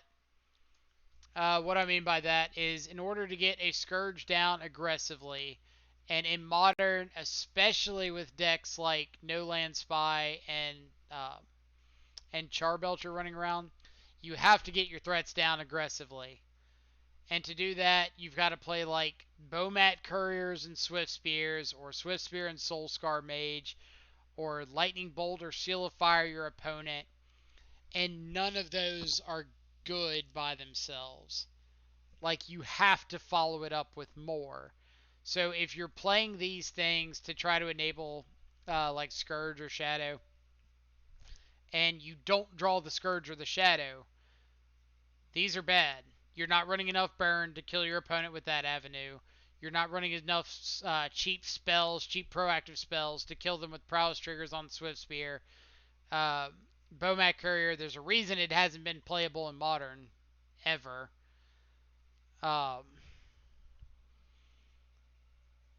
So if you don't see one of the 8 main payoffs, your deck's not doing much. If you see one of your 8 main payoffs, we're not running Street Wraith, so it's more difficult to get our Shadow online proactively if we're not bolting ourselves or sealing ourselves, or finding one of our 4 copies of Thoughtseize. So it's like, here's these 8 good aggressive threats that we can't play out on turn 2, that we almost have to wait until turn 3 or 4. But if we're doing that, like, are we getting the most out of our creatures? And to me, that answer is like a pretty obvious no. Minus highlighted cards plus good cards. So, like, yeah, you could take out these and add more prowess enablers and become an actual prowess deck, and that would be fine.